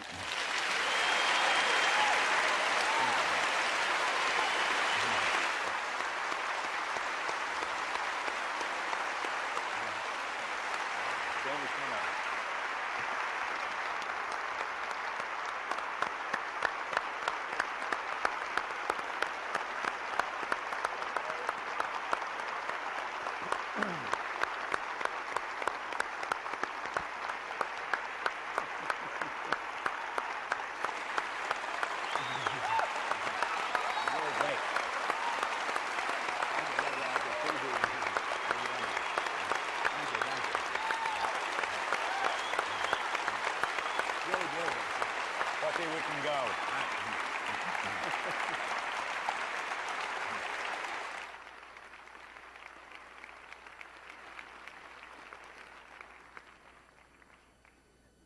Okay, if you hold on one sec, I'm going to give you a couple of pieces of information about the break we're going to take. Just want to let you know about the bathrooms. If you could hold on until I'm complete with this, I'd really appreciate it. Thank you. There are 2 sets of bathrooms. If you're on the main floor, go out the exit doors to the central concourse area, turn left, and follow the restroom sign down the stairway. There's a men and women's room located at the bottom of the stairs. And if you're on the balcony level, walk through the exit doors, and the restrooms will be on your left. There are many restaurants within walking distance of this area, ranging in prices and variety of foods. Let's see, there are 3 main areas of restaurants. Chinatown is located 3 blocks to your right on Grant Street as you exit the auditorium. Union Square. To get to Union Square, go right to Powell Street, make a right, and go 4 blocks to Post Street. Okay, Polk Street area, go left when you leave the auditorium, and you will intersect Polk Street after 5 blocks. Now, if you brought your lunch, there's a park across the street 1 block to your right as you leave the auditorium. Okay? Let's see. During the lunch break, please do not save your seat, since you probably won't be returning to the same seat. Please pick up all your personal belongings and even check under your chair for anybody else's personal belongings. Okay, and I also would like to remind you that there's to be no smoking or eating at any time inside the auditorium. And one thing I want to go over is about the return passes. I think, does everybody have a return pass? Okay, if you do not have a return pass, you can get one at the door as you leave. In order to re-enter the building following the break, you will need to show the return pass to the person at the door. So really keep that, make sure you don't lose it. And if you don't have one, get one as you go out. Okay, the time is now 12:37, and we're going to be breaking until 2:30. So please be back in your seats and ready to go at 2:30, and we'll start promptly. Thank you.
Give it to Harry.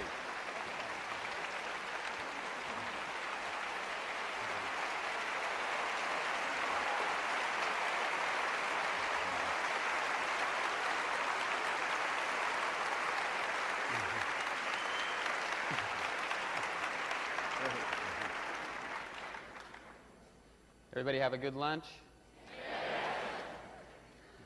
Before I turn it over to these people, I'm going to introduce a person who is with us today. I'd like to let you know, as you probably are aware, that this event has been sponsored by the S Foundation.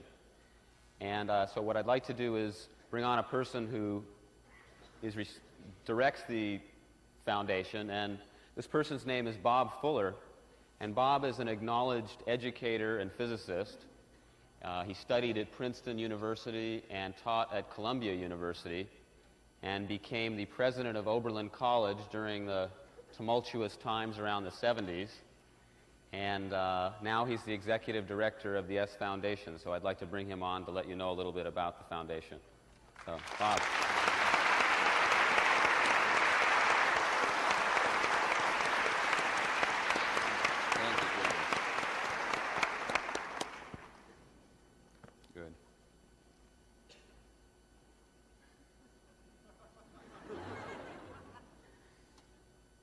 Watching the slides this morning of the geodesic domes, I'm reminded of a contribution they made to my life. I just arrived at Oberlin in 1970, and the first campus disruption I faced was actually one brought by the art students. They didn't have sufficient space to do their art, and were demanding a new building. And I proposed to them that they themselves construct 2 geodesic domes. And it turned out that they could build 2 entire geodesic domes. Each one was as big as this stage for only $20,000. And that's where studio art is now done at Oberlin College. They built the domes as part of the course, and it made a great initial contribution to student peace, campus rest.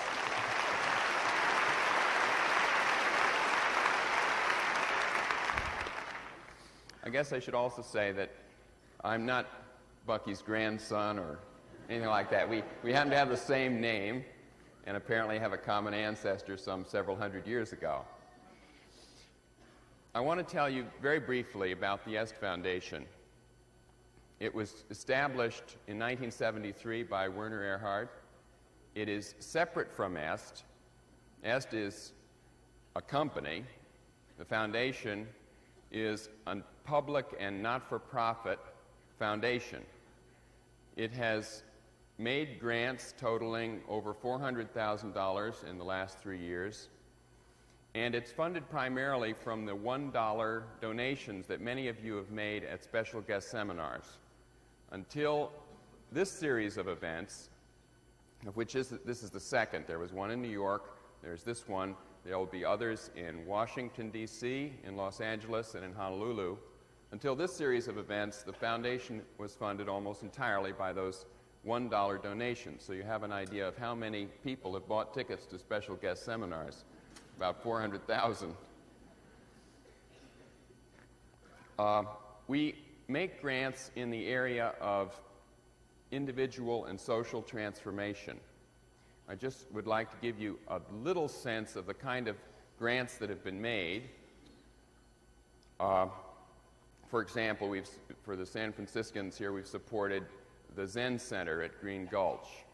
We've supported New Dimensions Radio and their series every Saturday night. We've supported, before I came aboard, we supported Swami Muktananda's tour of America with a loan. We most recently supported a film called The Hungry Planet, which is very apropos of what we've been seeing today.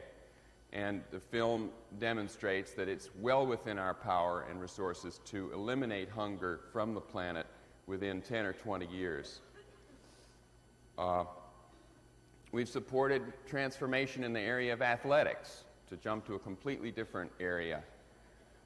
imagine what happens when into a basketball game is introduced one additional rule, namely the rule that no one can score a second basket until everyone on the team has scored a first.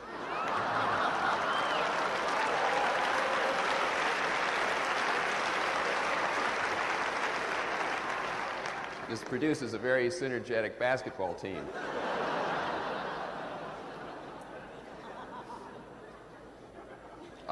None of the grants the foundation has ever made have been as effective, I think, in contributing to the world as the support the foundation is offering to Buckminster Fuller.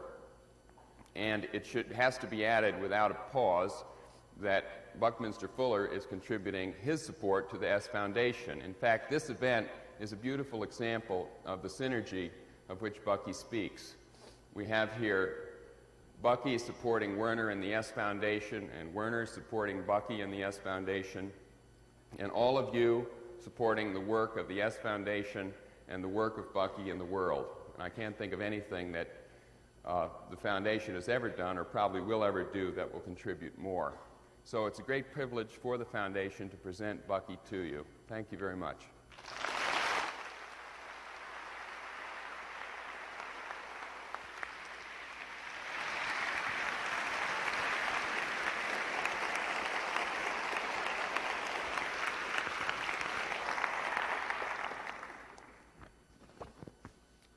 Before we go on, I wanted to, a portion of the proceeds from the event this evening are going to be going to support the work that Bucky's been doing.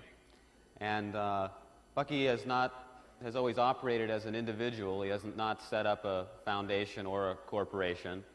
And as a part of the work he's done, he has had a lot of income coming through him. And what his strategy has always been, and his real discipline, was always to turn anything he was making back into the work that he was about. And some of the projects that have come to my mind as being particularly exciting as of recently is he's done a lot of work to support the evolution of windmills. He worked in setting up a group in Wisconsin who has been developing windmills. He's done some work in designing other types of energy sources, like he designed a floating breakwater and has been working to develop that. And looks like there's some possibility that a floating breakwater may actually be a source of energy, of wave power. He's been doing a lot of work. I was particularly excited that he was able to show this East St. Louis project to you all, because he's been contributing a tremendous amount of time and staff support from his office to develop that project. He also yearly supports a World Game workshop in Philadelphia with a group called Earth Metabolic Design.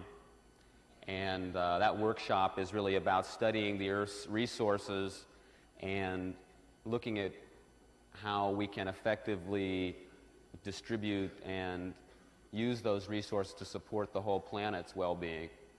And that workshop goes on every year. And I think there's just a whole lot of things he's always up to, and that kind of gives you a sense of where he's at.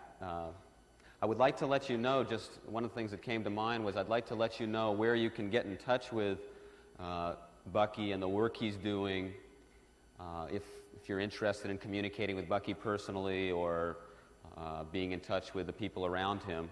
So if you have a pencil, I will recite to you that address.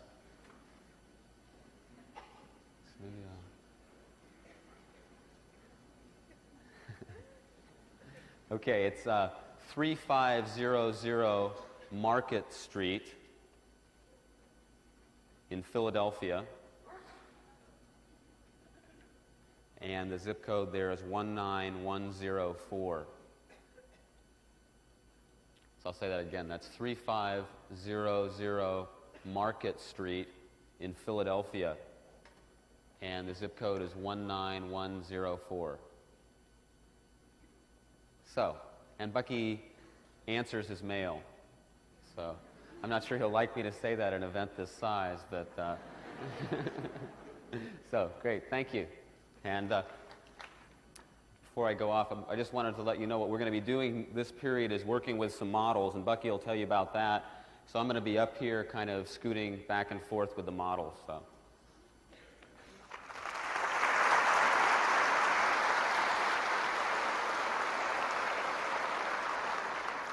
There are a couple of things I wanted to say by way of introduction to the models or synergy or mathematics or experience. Bucky is, evolves through various facets of even his own work, I suppose. And he had said something to Jamie recently, or at least Jamie overheard him saying to someone else recently, that maybe mathematics wasn't quite the right word. Maybe it was really experience that he should be talking about. That's what we ordinarily call mathematics was for Bucky. There were two things I wanted to say, however, before I got into the introduction to the next section, and that one of them was that at lunch, Ellen, my wife, said that she heard one of my younger daughters, who's sitting behind her, the 13-year-old daughter, say, "Oh, I see," a couple of times during Bucky's presentation. And that's really the experience that I'd like to see us have with Bucky, the "oh, I see" kind of experience. And as is usual, the best example, or at least oftentimes the best examples of learning, come from youngsters in their interaction. And my daughter, I thought, was a good example of just exactly how to interact with this. The other thing that I wanted to say was that I certainly wanted to, with everyone, thank Bucky for what he said about our relationship, or his experience of me earlier. And I wanted to share something with you about it, and that was that rather than to experience that as an endorsement or an agreement from Bucky, what I really experienced it as is an opportunity to be the kind of person that he's willing for me to be. And that's, as far as I can tell, what Bucky provides for everybody. He provides for us an opportunity to be the kind of people we would really like to be, and the kind of people we can be. And so I want to thank you for what you said earlier, and tell you that my experience of it is that you've given me an opportunity to be the kind of person that you see I can be by the depth of your experience and the size of your humanity. Thank you for that.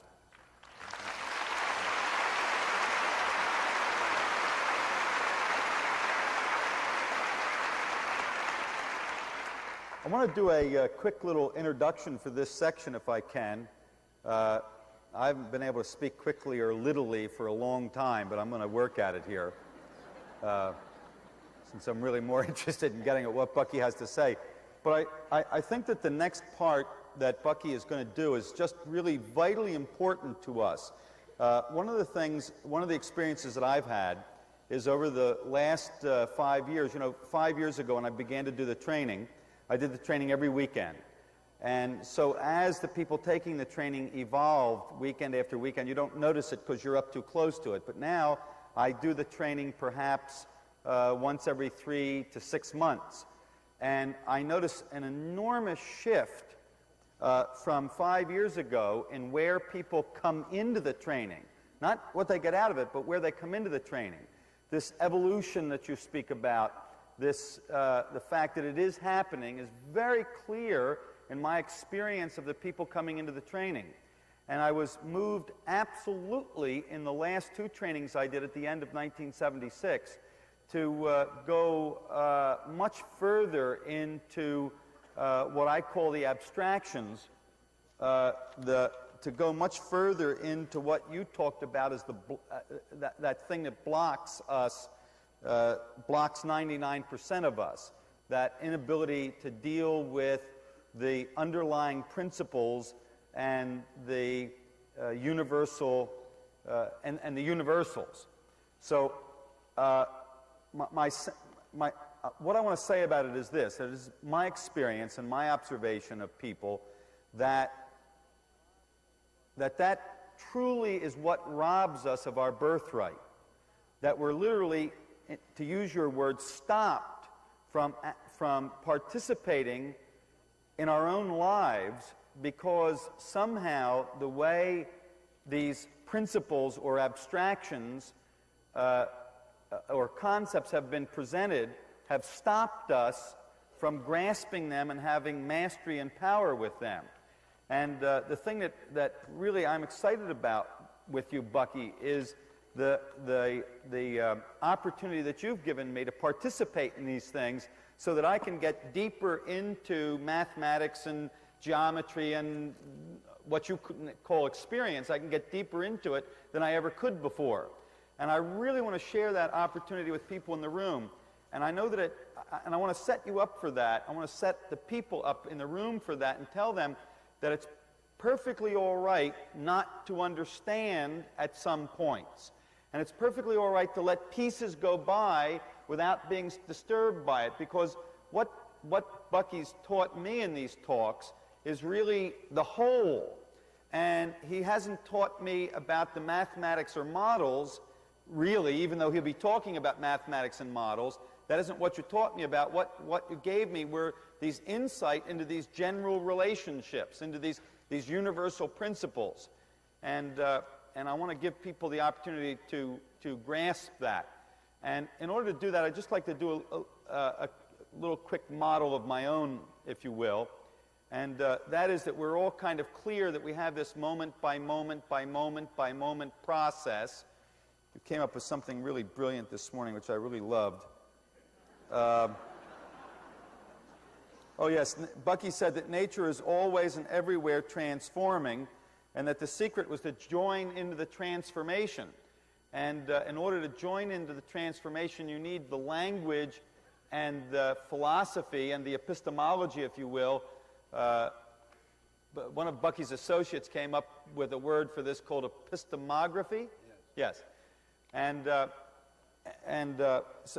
So there's this process, and then there's our memory of the process, the symbols which represent the process, and then there's something which kind of gives rise to the process, not the special case, again to use what Bucky said to us this morning, but the general, the relation between these special cases, the universal relationship between these special cases, and this is a knowledge of a different order than the special case knowledge.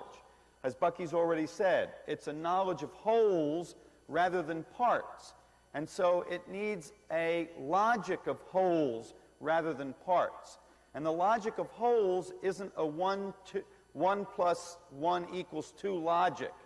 It's kind of like 10 equals 9 plus 1 or 8 plus 2 or 7 plus 3 or 2 squared plus 6 or an infinite variety of things. As Bucky so beautifully said, out goes everywhere and in goes one place. So we'll be going out from the universal with this, and enough said. This is a language and a teaching to which the ticket is merely willing to be with it as Bucky presents it. Please.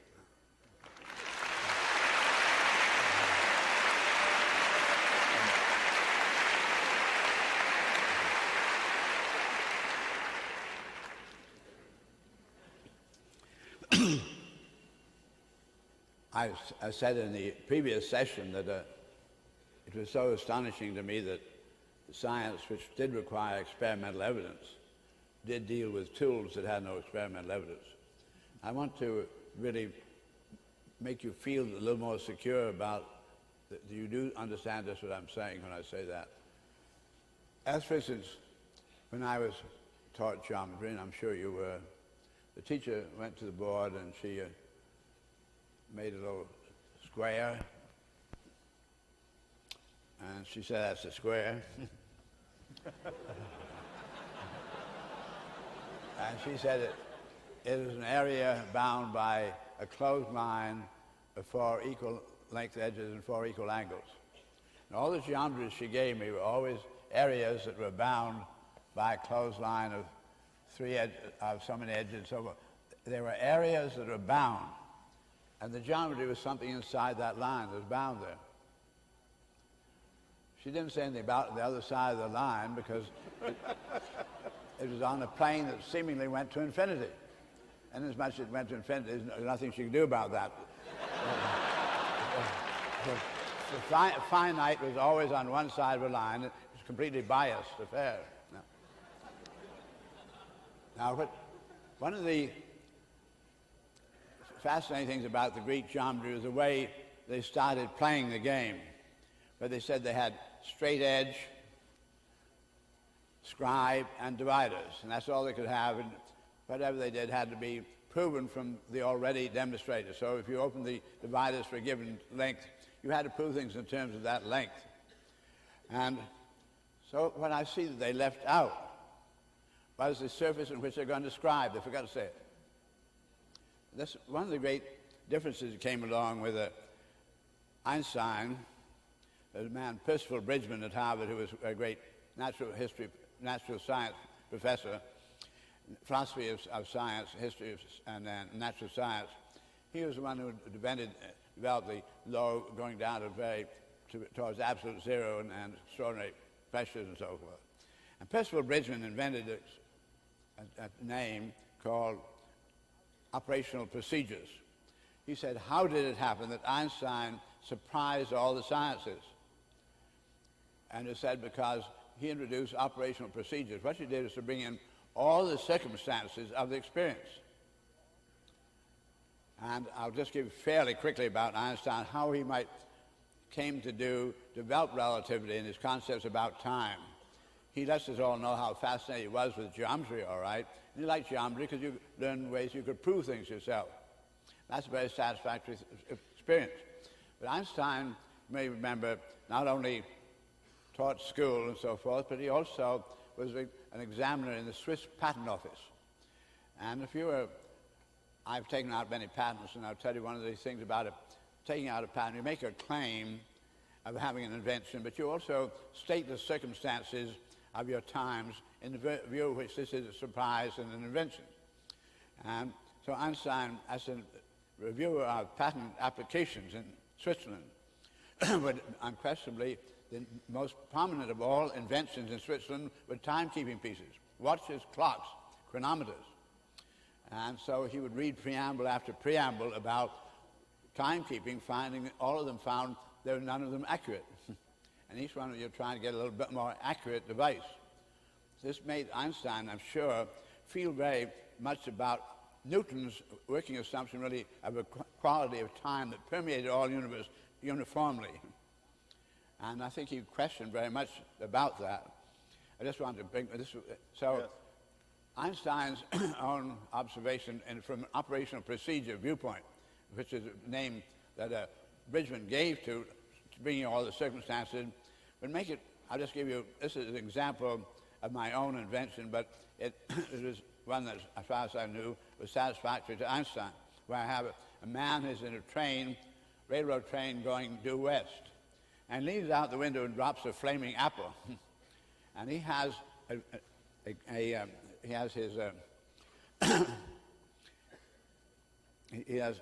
has a sextant, so he can measure the angles, and he has a watch, and he has a man beside him helping him to keep track of what it is he observes. And he sees this thing seemingly so shooting eastward, he's going westward, and gradually going down the track. And he's able to take the full angle of motion, width of the pattern, and the times involved. I have another man who is standing way to the north of the track when this happened, and he sees that flaming apple come out of the window. He sees the line going westward and then down to the track. And here's a sextant. He measures the angle of all involved and so forth. It takes time plotting.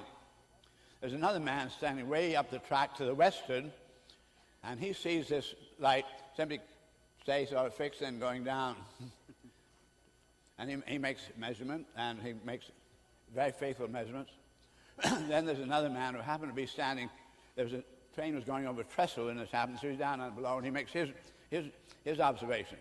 They all come out differently. They were all, so this is the way you get into matter of the necessity of bringing in all the circumstances. So I'm bringing in the fact that the teacher didn't say anything about this being on the blackboard.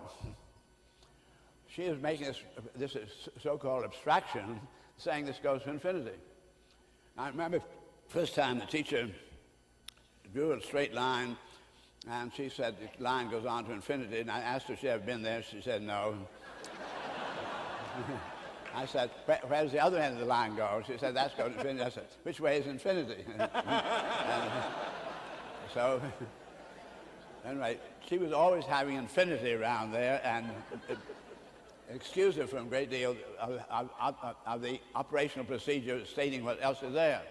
So, I'm now going to point out that I often said to students with me, I'd like you to draw me a triangle. And they say, where should I draw? I say, well, we're outdoors, you draw in the ground. So they get a stick and scratch a triangle, and I say, you made 4 triangles. They say, no, I've just made 1. So I have to prove that they've drawn 4 triangles. And I say, you do this on the Earth, see? And if we have the Earth, and I'm just going to make an equator. This is the equator going around. The North Pole is here. And when we draw, that's a closed line. I've drawn it on the Earth. And it divides the Earth into 2 areas, doesn't it? The southern and northern hemisphere, everybody knows that. So if I draw the line a little further north, what do you call it, 40 degrees north latitude, it divides the Earth into a large southern and a small northern, right? If I get way up to the North Pole and I draw a little bit of a ring around here, I divide the whole Earth into 2 areas, one enormous southern and a very tiny little northern, right? Yes. So instead of drawing a circle up here at the North Pole, I'm going to draw a triangle. And I've divided the whole Earth's surface into 2 areas, and each one of the areas is bound by a closed line of 3 edges and 3 angles, which is the definition of a triangle. And so that I said to the boy, you've drawn an enormous triangle here and a little triangle. He said, I didn't mean to draw the big triangle. I said, the trouble is you have, you see. And he said, you must be wrong because I've been taught that the sums of the angles of a triangle is always 180 degrees. I said, they never are. He said, they taught me at school is 180. I said, all right, I've got to prove to you that that isn't correct. So I'm going to take the Earth again. Here's the equator about Earth. An equator is called a great circle, is a line formed on the surface of the sphere by a plane going through the center of the sphere. Right? So I'm going to have the axis of the Earth, the North Pole here, and going down South Pole, and we have then what are called latitude, we have the longitudes. The longitudes of great circles also coming through the North Pole. I'm going to go to the North Pole and take a meridian of longitude, and I'm going to go down to the equator. And this impinges on the equator at 90 degrees because the axis is perpendicular to the plane of the equator. And this goes through that axis. So at the equator, I leave the meridian and go along the equator like this. I go 1/4 way around the Earth. And then I take a meridian back to the North Pole again. And here's so I leave the equator at 90 degrees because meridians impinge at 90 degrees. Because I went 1/4 way around the Earth, this up here has to be 90 degrees. That's right? Yes. 90, 90, 90. It's 270. It's a very real triangle. It's on our real Earth. It's fairly typical of triangles. If I bisect the edges here and interconnect with another great circle, I get another smaller triangle. The corners will be about 63 degrees each. If I make another triangle smaller than that in here, it gets down to 60 degrees in some minutes, and it keeps approaching 60, but it never gets down to 60. So this is what we call this spherical excess, but the point is it never gets quite to 60. It goes, they never get it right down to 180. There'll always be something other than 180. Yes. So now we realize that is so. I can then come back to where we have the Earth and the the triangle little boy drew on it. So here's his Earth, and he's drawn this little triangle here, and he said, well, then this means that this angle out here, if this is 60 plus, and this is 60 plus, and this is 60 plus, this must be 300 degrees here. So we have a big triangle with approximately 300 degrees each, or 900 degrees. It's a big triangle. 60, 60, 60. But the point is, man has been doing all these little things and made himself absolutely innocent of the big things he's inadvertently doing. So, and we get into ecological and so forth, we throw this little thing over, not realizing what it really is building into in the enormous problems of our Earth today, because things are not going to infinity at all as we used to think they did, but coming around and hitting us in the back of the head.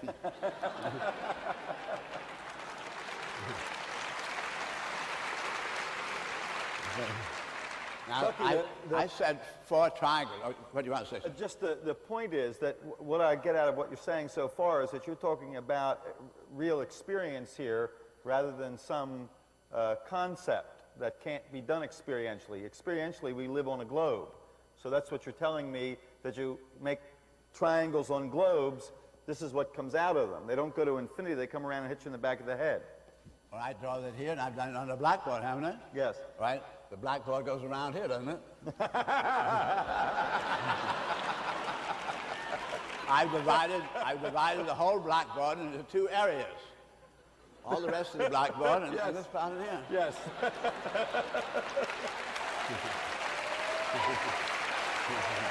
It was just easier to talk about there. Yes. Now, I find then, this is typical, and I said you could not ask people to demonstrate two-dimensionality or a plane that is non-experimentally evident. And that's exactly what they assume. I want to make it clear that science has been making axiomatic assumptions that are absolutely invalid in the terms of really good modern science, such as Einsteinian. Okay? Yes. Now that I've come to that much, then the boys, I said he made 4 triangles, and he said, no, he thought only one, so we've shown he did 2, all right. But we've done this on a sphere. And every polyhedron, anything that you can draw on that is a something, is going to be some regular, irregular kind of polyhedron. Yes. And it's going to have insiderness and outsideness. And this is sphere, so it's concave in the outside and convex in the outside, concave in the inside, and concave and convex are not the same. And energy, radiation impinging on the concave is concentrated, on the convex it is distributed. Fundamentally different than universe, and physics, the physical universe employs this principle a very great deal. So he's drawn a big and a little convex and a big and a little concave. Ah, yes. You can't make one without the other. So it doesn't matter just the surface, but the inside and outside also are involved in anything you do, ever. So what we're going to be dealing today is then going to be experiential phenomena. We want to use the word mathematics, but absolutely experiential mathematics, no axioms whatsoever. There's nothing self-evident. It must actually be all the reality, nothing but the reality. I'm going to play part of reality and say I'm going to have a universe where there is only gravity. So I'm going to have now, that's enough about Bucky, that. Bucky, Yes. what about the 300-degree outside angles? Is that always 300 degrees, the outside angles of the triangle? Well, we have a convention of a circle as saying, we divide it 360 degrees. You could divide it into 1,000 or any other number you like. Yes, I meant here, the 300-degree angles. Is it always 300 degrees? 300 degrees? No, that was just it's a figure you just a picked. complementary of whatever this is on this side. Good, got it. But the little one and the big one will always add up to 360, right? Fine, got it, yes. Now, I'm going to, Jamie, like to have those balls. And I have these 2 forms that I've shown these in so many audiences. And should be some people in this audience have seen me do it before. And if you have seen me do it before, I'd like you not to tell anybody next to what it is all about. But I use these as really a very important kind of demonstration because I have confronted mathematical, I was speaking to a large congress of mathematicians and I confronted them with these and they asked if somebody would come up and put them together in a way that we all would agree was the way. There's the way. And I had volunteers and they looked them over and they see these quadrangles, they try those and doesn't seem to be very impressive. They try these triangles and then they got these, try these out, they match that way and then they try making a raft of them just like this and they try putting them end to end like that. Nothing seemed to be very the about it. So they've exhausted all the possible matchings that you can get. So then I explained a phenomenon called precession. And we find that the word precession means the effect of bodies in motion on other bodies in motion. And the effect, for instance, of here's gravity operating between the sun and the earth. But the precessional effect, they're both in motion, of the sun on the earth is to make it is precessional. It makes the earth go in orbit at 90 degrees to the pull of towards the other. I didn't get that. Instead of, there's the gravitational pull operating. Yes. And the effect of the precession is to make the earth go in orbit around the sun. It acts like a string on a weight. Gravity acts that way, but they're in motion, and so the motion brings about a 90-degree motion and not a falling-in motion. I see. Right? Yes. This is Bucky, that's because both of the bodies are in motion, both the sun and the earth? Is that correct? Yep. In fact, the whole universe is all in motion, so the inter-effects are all precessional. Now, I just want to show there's something I find humanity deceiving itself a great deal about this precession. I'm going to throw a ball, and we tend to say anybody can throw a straight ball. It takes a great expert to throw a curve. But the fact is, I'm going to throw a ball, and I wind up, and I let go of the ball here, but my arms are momentum, so I go on like that. I may spin it a little, my fingers will leave it. But I tend to be, the fact that I can turn my head sideways, looking not in front of me, but this way, makes me say I'm going to throw it to you, and I point at you, and you say I've thrown a straight ball, okay? But the fact is I literally let it go up here. All right, that's not too clear, so I'm not going to play tennis. I want to get the ball to you, so I throw the ball here. And I hit it up there, but it then goes over there, right? Yes. If I wanted to go over there, I've got to operate at 90 degrees, I'll tell you that. Yes. This is a precessional effect. I find humanity really, a lot of kids who don't know how to play tennis might try to push it 180 degrees like that with a tennis bat. It's not a very good way to do it. Yes. Okay? Right. I'm going to precess. I'm going to have a 90-degree effect in here. I'm going to turn this around at 90 degrees. So I'm going to turn it like that. And you can see, if I do that, I want to bring them together. They're obviously not going to fit. So we bring them together that way.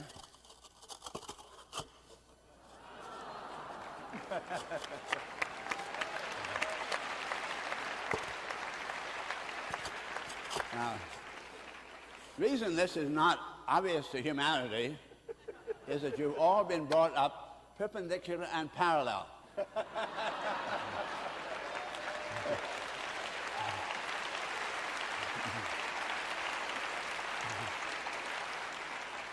I'm going to have less applause. We got to get somewhere. Thank you.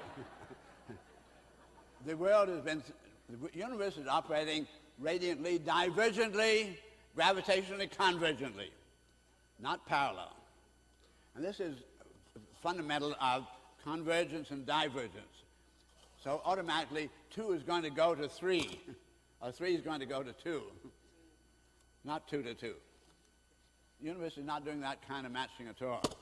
Now, this is the way atoms pack. This is what's called closest packing of atoms. Yes. Anyway, this we now have a very familiar form, the tetrahedron.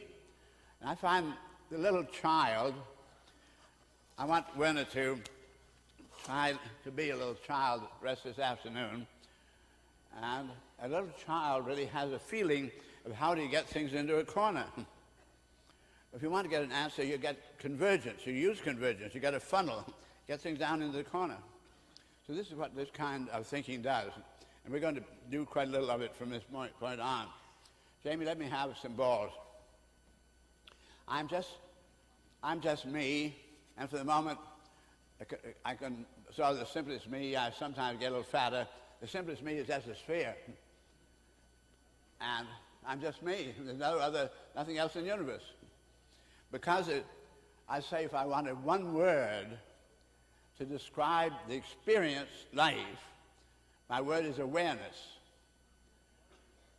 And I say no otherness, no awareness. So there's nothing to be aware of, so don't know I'm in the universe. Maybe I'm not in the universe. I'm just not as one. But suddenly, I become aware of an otherness. Jamie, you be otherness for a minute. And we learned earlier today about mass attraction of bodies at great distance. So we get mass attracted and we're moving around in our orbits and wow. Now we got together like this and we can't go any further as far as you can go. But you can keep on rolling around on one another, all kinds of different ways. So here then, I'm awareness. Life has begun. But there is also suddenly another single Jamie. Right, I got two others somewhere that have a space. Here's the two, but this otherness comes in here and it can roll around in it, and then suddenly gets in here. And now it makes a triangle. And before they were able to roll in any kind of way, but now they can't roll any kind of way because if you have two gears, they will go clockwise and counterclockwise, no trouble. If you have three gears, one is going clockwise, the other counterclockwise. The third one doesn't know which way to go. It blocks them. So they can no longer rotate in the plane of the triangle. They made a triangle. Yes. But they can do this on each other. There's little axes, each one touch the other twice, so they can involute to this side and involute to this side. Involuting the top and involuting the bottom. Now a sudden otherness in the universe and comes in and is mass attracted to these three and rolls around here a little, gets into here, and then wham, goes into the nest in between the others. And suddenly it stopped it involuting. For the first time, they cannot be independent, they become one. And suddenly we find the same form, the tetrahedron we had before. Now, here's tetrahedron, and I had put together those 10 balls of the tetrahedron. I just wanted to feel this thing. This is something converging and diverging. It was the convergence we had, we'd just been experimenting with. And then the first time they stabilized one another, and they seem to be some kind of a stable system, yes, a minimum system. Now, the next thing I'm going to do is to show you that they could have come together, two rolling together over here, and two rolling together over here, and then those two groups could have come together. So this, in fact, that would be the way it would be. Because if there is an otherness, it has its awareness. So this is myself and my awareness and so forth, and we come together, and then we precess. There you are. Beautiful precessional coming together. So our friend tetrahedron that way. Are two of them a system? Are just two a system? I say, you have two or nothing. Yes. Unity is plural and at minimum two. And the minimum kind of a two-ness, even though I look like one sphere, is I have a concave and convex. Yes. And they're different. Okay. Two is always there. Unity is plural and minimum two. And is two enough for a system? Can you call this a system? Well, it's a very complex system because it's a sphere. Now we come back to the old geometry and the Greek definition of a sphere. And the Greeks defined a sphere as a surface equidistant in all directions from a point. Right. Now this meant then that it could not have any holes in it because as you came to the radius, the edge of the hole, the radius would change, right? Yes. So as defined, no holes, and as defined is to divide the whole universe, all the universe outside the sphere, all the universe inside the sphere, no contact between the two because absolutely no holes. Now physics has discovered no continuums. Physics has finds then that you would have to have a number of holes and say there are no continuums. The nearest definition in the terms of sphere and experience, nearest definition of a spherical, I call it spheric experience. Yes. In physics is an aggregate of events, approximately equidistant, in approximately all directions, one approximate event. Yes. It's the nearest you could get, and you have to have time to do the measuring, and unquestionably they're getting out of gear with all the motion of the universe, so that it just be a very approximate kind of sphere. That's all you will ever have.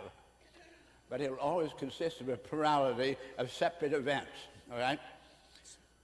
So then the Greek definition's impossible according to physics. Of course, because we have the great second law of thermodynamics, that every system is always losing energy. And if it had no holes in it, there'd be no energy taken on or lost. That sphere is defined, you could throw away the rest of the universe, could be adequate to itself. It would be perpetual, it's the first perpetual motion machine. So we find that Physics has... Right, because it is a plurality of events, approximately distant, and nature always does things most economically. Therefore, the events would be related by chords and not by arcs. Yes. Right? Yes. Everybody got that, do you think? But can you... Oh, you got it. I have a lot of these events here, and they're always going to be related most economically to all the nearest events. So they would not use here's a chord and here's an arc. They would not use the arc, they would use the chord. That's most economical.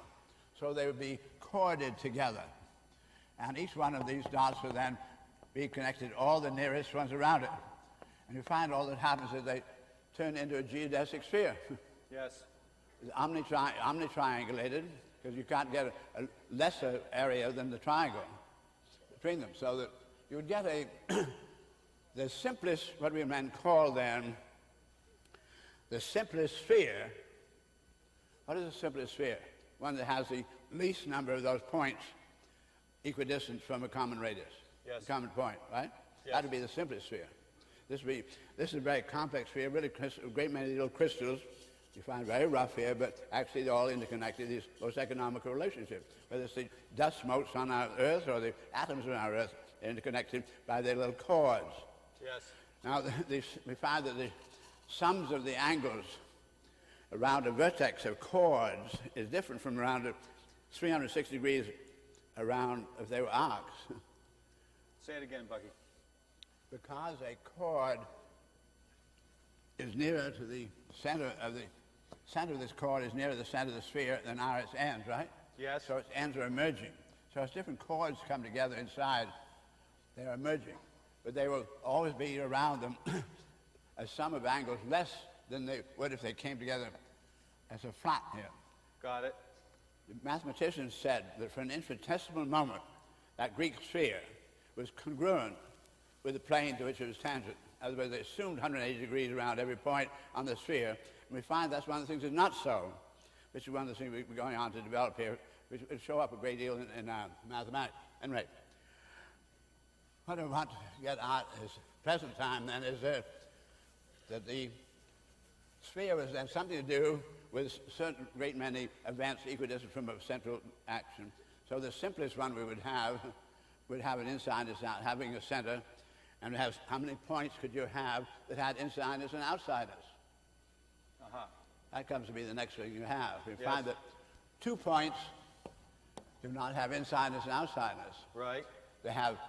Then we have 3 points. They don't have, it said to define a plane, but we've now discovered you can't have a plane of no dimension.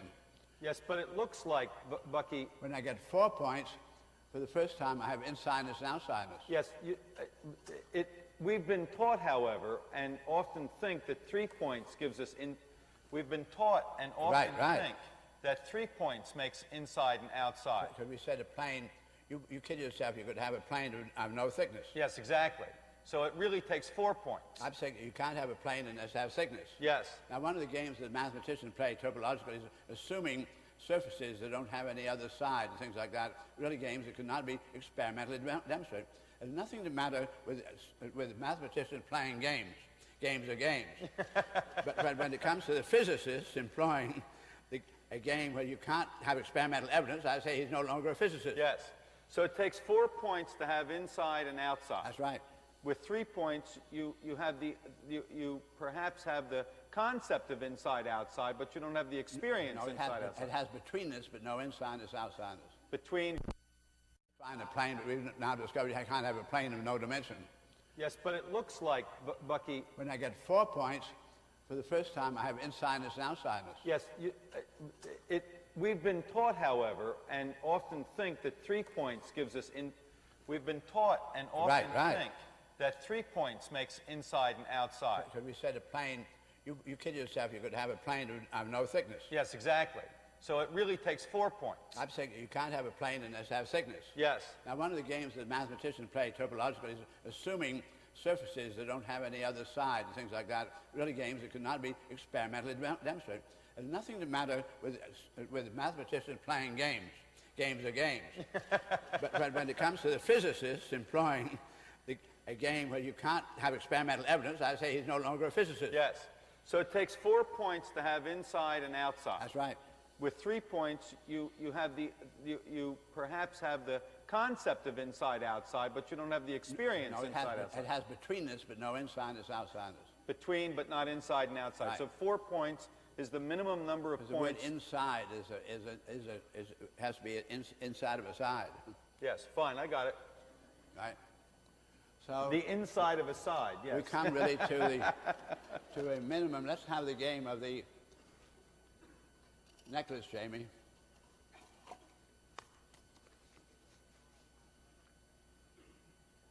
I'm going to be a little child now playing a game. My mother has a necklace. She's a great big woman, so the necklace is quite large. And I like it very much, and I can put it over the chair. I can put it all around. It bends and drapes over all kinds of things. It's wonderful. But I want to know, I keep playing with it, and I find that this is not changing its length. The sticks are not changing, nor are they bending. Yes. It's only between them they're bending. These angles where everything goes on. Whatever is making it flexible is to do with these things. So a child, I want to get rid of these sticks because they're not doing anything about giving my necklace. I want to know why it does what it does. So I'm going to get rid of everything that. So the child begins to reduce things that way. Yes. And you find they're continually tearing things apart, throwing away parts, and trying to find out what is really worthwhile. So I'm now down to my necklace getting a little smaller, but still very flexible. I need Jamie maybe stand near me because these things are misbehaving a little. So here's my necklace, and I'm going to take out maybe take out 2 this time, getting a bit sort of slow.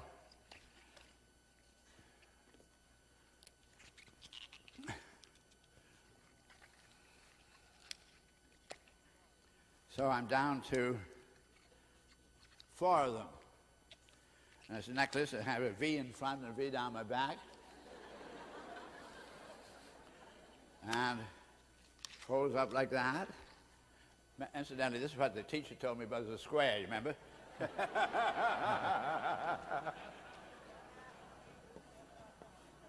The only reason it did that is because the blackboard held it in shape.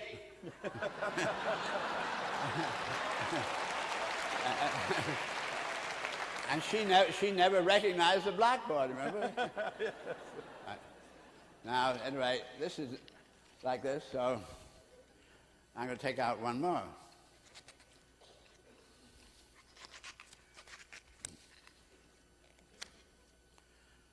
Leave on that. So I'm down to 3. And for the first time, it doesn't drape. It's holding a shape. It holds a shape! I guess it holds a shape. Boy, I can get my head through it and everything. It has a hole in it, and it holds its shape. Then I discovered I can't have a polygon of less than 3 sides. So suddenly, No longer, I can't put my head through it anymore. Yes. So this is the minimum polygon. And little child has found minimum polygon. The last case of polygons is the only one that holds the shape. Uh-huh. So, you got a cube there, Jamie? Yeah.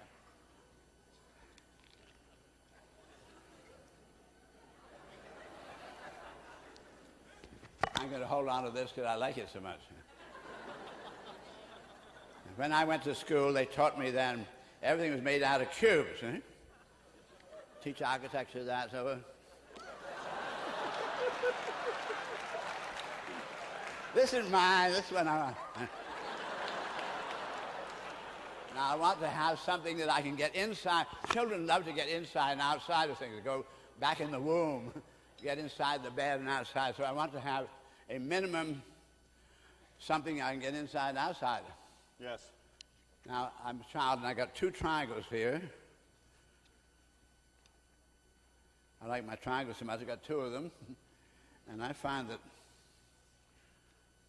there's two triangles. I'm going to put this one together with that one. I got to break it open at some point. So I'm going to be very consistent. I call this male, and this is female. An angle is female, this is male. And male to female. I'm going to have male to female, male, female. I'd have another male to female. Another male, another female. I put two triangles together. I got four triangles. Boy, that's great. I can get inside of it.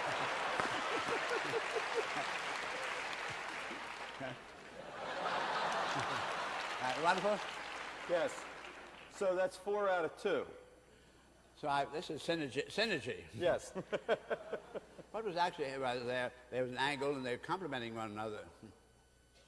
What do you mean by complement, Bucky? Well, I opened it up. Yes. And it really was open. It needed stabilizing, so these didn't stabilize one another. Got it. And right now, here is the minimum inside and outside, 4 points. Minimum solid? Minimum system. Minimum system. No solids about it at all. It's a Okay. Minimum system is the minimum something. Okay, I got it, yes. Minimum something. Yes, yes. And something I can point to, and it has insideness and outsideness, and it consists entirely of triangles. So it's a minimum system in the universe, and only a triangle holds its shape. And only... And I want to have a word, I want to define structure. Yes. And I found that engineering has no definition of structure, nor does physics. By structure, I mean a complex of events which interact with one another to produce a stable pattern. Okay. I have 3 independent edges and 3 independent flexible corners. And they interact with one another. They have the triangle back, Jamie. They are interacting in these 6 parts interacting with one another to produce a stable pattern. So that's a structure. Yeah. This is structure. Triangle is structure. Structure is triangle. Now, how and why does it do what it does? Remember the principle of leverage. Yes. Okay? Every pair of scissors is a pair of 2 levers with a common fulcrum. And the longer the handles, the more powerful the shears, right? So what we have here is this is a tension fulcrum, as Galileo showed you could use. That's a tension fulcrum? Fulcrum. Yes. And this is a pair of levers. Yes. Because if I open this up here, then I can take the 2 and they simply go like that. Yes, The got third it. side then is a push-pull member, which with minimum effort, by taking hold of the ends of the levers, stabilizes the opposite angle. Yes. Each one of these stabilizes the opposite angle with minimum effort. Nature does always think minimum effort. Bucky, once more, between the 2 levers, what is this member called? I call it push-pull member. Push-pull member, fine. Because all structures have both push and pull. And these are tension fulcrums? Yeah, that's the tension fulcrum, right? Got it. So now, now we see these 6 parts interacting to produce a stable pattern. That's minimum structure. Right. So this is a minimum system and consists of 4 minimum structures. Therefore, it's a minimum structural system in the universe. Boy, that ought to be something pretty important. Yes, sir. Boy. Bucky, it should be. Let's go. Jimmy.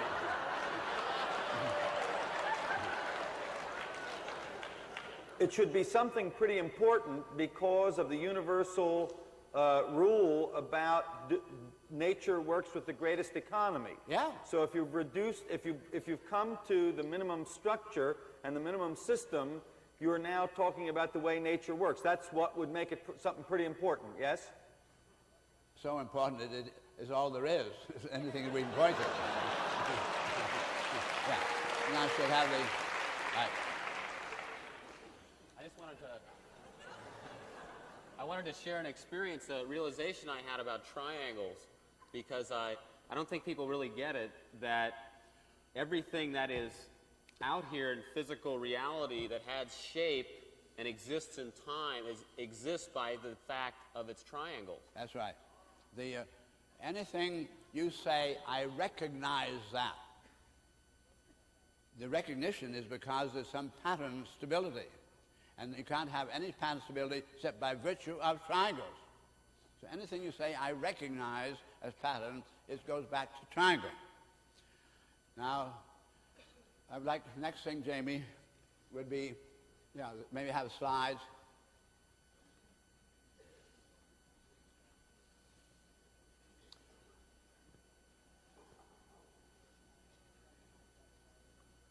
This is a picture you recognize right away of the landing on the moon. But in the foreground are some rocks. I want you to look at those rocks very carefully, and you'll find that you can't have a rock of less than 3 faces around a corner. Yes. You can't have a rock of less than 3 faces around a corner.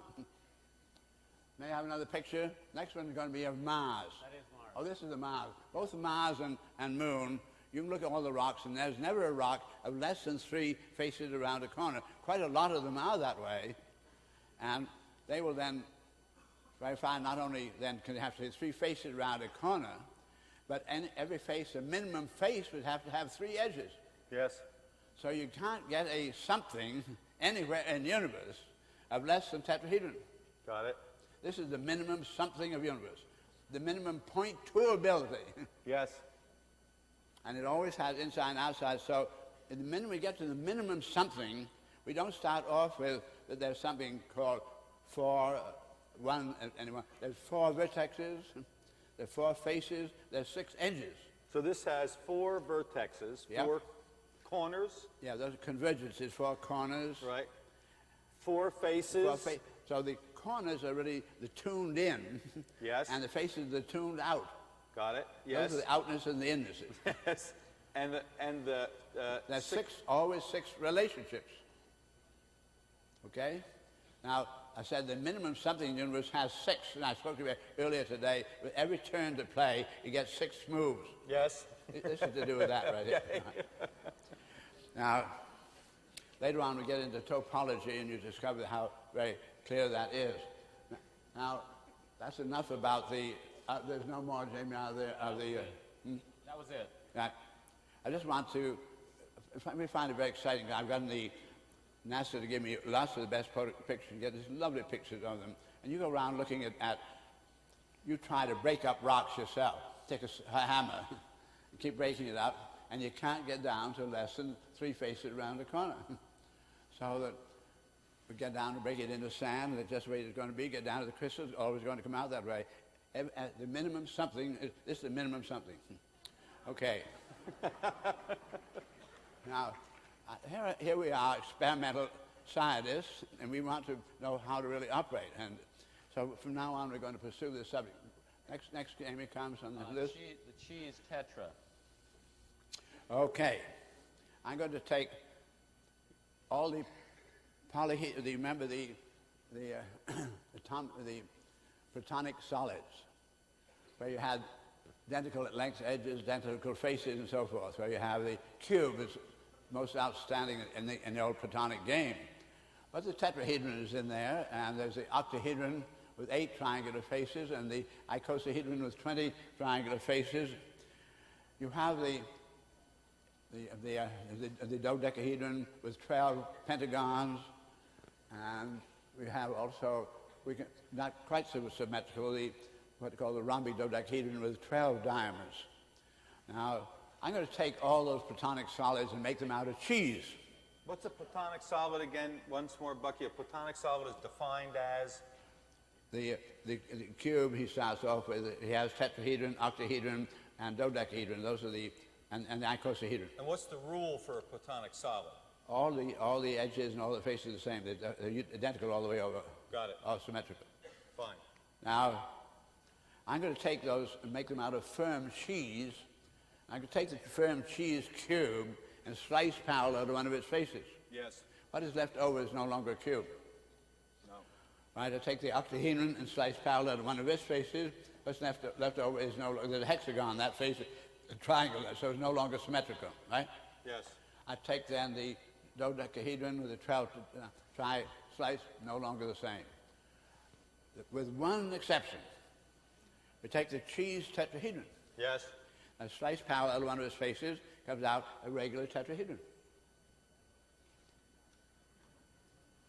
For a very simple reason, let's take a triangle. You take a square or any other polygon, is a square, and if I slice parallel to one edges here, what's left over is no longer, right? Yes.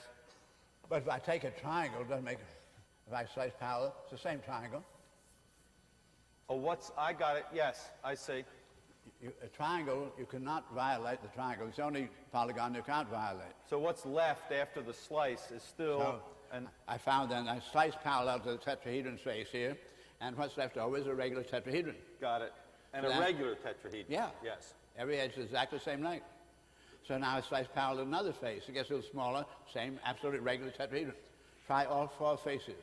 You find only the tetrahedron can accommodate asymmetrical operations in our universe without losing the integrity of its symmetry. Got it. Now, whereas the cube has only 3 planes, 2 parallel to one another, so it's 3-dimensional. Yes. The tetrahedron has 4 planes, Yes. absolutely unique. This is 4-dimensionality, and the other is 3-dimensional. Yes. So what we're dealing in here is nature's not only a minimum structural system in the universe, but a capability to accommodate asymmetrical operations in our universe, all the divergences, anything we know. All the abnormalities can be accommodated without losing the coordinate symmetry. Yes. Now, what was the relationship between what you just said and the statement before that, that the cube had three... 3 planes, 3 sets parallel to one another. Yes. Has then perpendicular, so it has 3 sets of perpendiculars to 3 planes. That's what we call 3 dimensions. Yes. This is also 3 dimensions, no? No, it is 4 planes of symmetry. Got it. And we deal in its perpendiculars, they're absolutely unique, and we deal in 60-degree coordination and not 90-degree coordination. Yes. And So these planes are 60 degrees to each other? yeah, Got it. okay. Well, I can have a perpendicular to one of the face planes, you can see that. Yes. So, but anyway, it turns out to be utterly 4-dimensional. So I gave you earlier about gears. Yes. And 2 gears could reciprocate. 4 gears can, positive, negative, 3 gears cannot, 5 cannot. When you deal in 3-dimensionality, you have a static non-accommodation of an all-motion universe. And when you deal in the 4-dimensionality, it accommodates all the intertransformings which we're going to run into very seriously here. Bucky, are you saying from that, does it follow from that when you try to reduce the universe down to 3 dimensions, what you essentially do is to stop it or fix it artificially? You can't get it down to, you can't demonstrate to me. That's right, not experimentally, but conceptually, we talk about 3 dimensions. Mm-hmm. And what I'm asking you is that the flaw in the notion of 3 dimensions that you make the universe static, which it never is experientially? That is certainly one of its flaws. Yes. One of its non-agreement with experience. Yes, okay. And so when I'm using this thing, the x, y, z coordinates centimeter-gram second, where you have a cube of water at a given temperature as your basic measurement. Say, what shape was that thing? And if you want to make this hold its shape, it has 6 faces. Yes. And you take the 6, you put a diagonal in each one of those, and it triangulates it, right? Yes. And pick up that tetrahedron, Jamie, and put it in there. Oh, you do it, Werner. Make the diagonal correspond with each of the faces. Here's one across the top. Look, you hold that over in that corner, Werner, down to that corner. It is only the tetrahedron that makes the cube hold its shape. So the 6 diagonals of the 6 faces then give you, when it holds its shape, it's because it always has a tetrahedron in it holding it. Yes. You can see that? I wonder if everybody can see that form. We hold it up above our heads a little. So you can see the diagonal of each of the square faces, what holds its shape. Okay? Now, next thing we're going to come to.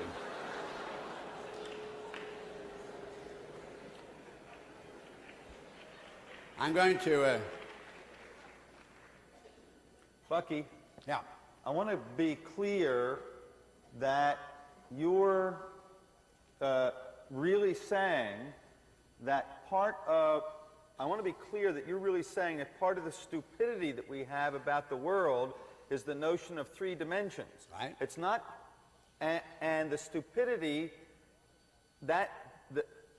what goes along with that is the idea that the cube is the building block of the universe, That's right. and the square, it's lower order, when in fact the triangle is the building block, and the tetrahedron, so the triangle is the lower order, and the tetrahedron is the building block. So the engineers have to keep putting in all these triangles to hold the architect's square buildings together. Okay, yep. Now, I want to... Jamie, it's going to be necessary for me to say a little now for a minute or two. Okay.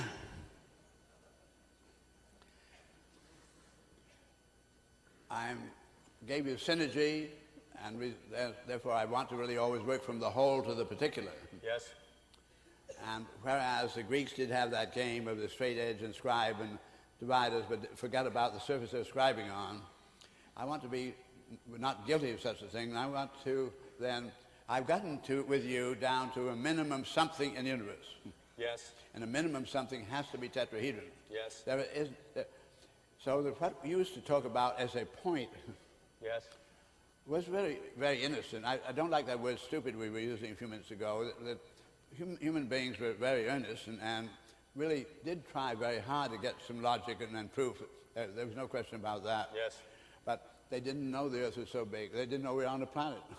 They really did think we were on a plane going to infinity. Yes. Right. And the cubical blocks did seem to hold together. And you pile them up, you don't see anything go wrong about it. The fact is that our Earth is such a big sphere that if I took 2 city block areas, I'm going to build a building on each one of those city blocks. And I'm going to build each one of them in relation to a plumb bob in the middle of each of the blocks. So the plumb bobs will be a block apart in the middle. So you start making them very carefully. They all start absolutely together. Not until you get to 100 stories high, you get to where there's an inch between the 2. Uh-huh. Not until you get to the height of Mount Fuji, you get a foot between the 2. Otherwise, it's very easy that how the Greek world could have felt how satisfactory that cube was. I don't want to make them seem to be stupid at all. Yes. However, now we've got to get on. You and I is pretty tiny. We really want to get on this big universe. We have to play the game the way the universe is playing it. Yes. That's what we're trying to find out here. So I'm going to... Also, we were also taught then about the cube. We had multiplication by addition. We kept making more. And we find one of the things that quantum mechanics developed recently did, because physics came to discover that the universe is energy. The physical universe is energy, radiant as matter, convergent as matter, and divergent as radiation, convertible one and the other. But always, apparently, no energy being lost, so there's just so much energy.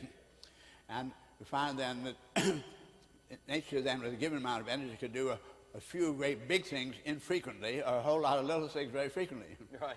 Right? Yes. So that we have multiplication only by division. Yes. And that is really the essence of quantum. Now, I would like to carry on, do some quantation. We've got to the minimum something in the universe, which is the tetrahedron. Yes. And I want to do something that you and I can do really very reliably. I would like to, can I halve the tetrahedron? If I can halve it and then halve it and halve it, and see if we can find out some other of the forms that we're familiar with, the other symmetries, like the octahedron and so forth. Yes. So that's what we're going to do now. We have here a tetrahedron. I want to cut it in two. Jamie, will you take a knife and just cut it, literally cut it in two? How do you cut it in two? You remember, I could spin it on its mid-edge, the tetrahedron. One of them in my hands. I can spin it like this. These 6 edges, the mid-edges, and then get an equator of the spin. So they just cut it on the equator of the spin. But you take it apart, James, and hold the 2 parts up. There are the 2 parts. They correspond to what you've been just seeing here. Now you can see the 2 square halves. Now I'd like to take each one of those halves and cut each one of those in 2 again. Bucky, are those two these two? Just the same thing, sir. These two are exactly the same. Yeah. Okay, fine. The reason that this did what it did here is that where, remember I got 3 coming to 2, they're coming together 60-degree angles and not 90. Yes. And where they actually come together, the touching point is a square. Yes, got it. Okay? And it's obvious that these are the 2 halves There's here. the 2 halves right there, right. So now will you cut those in half again, Jamie?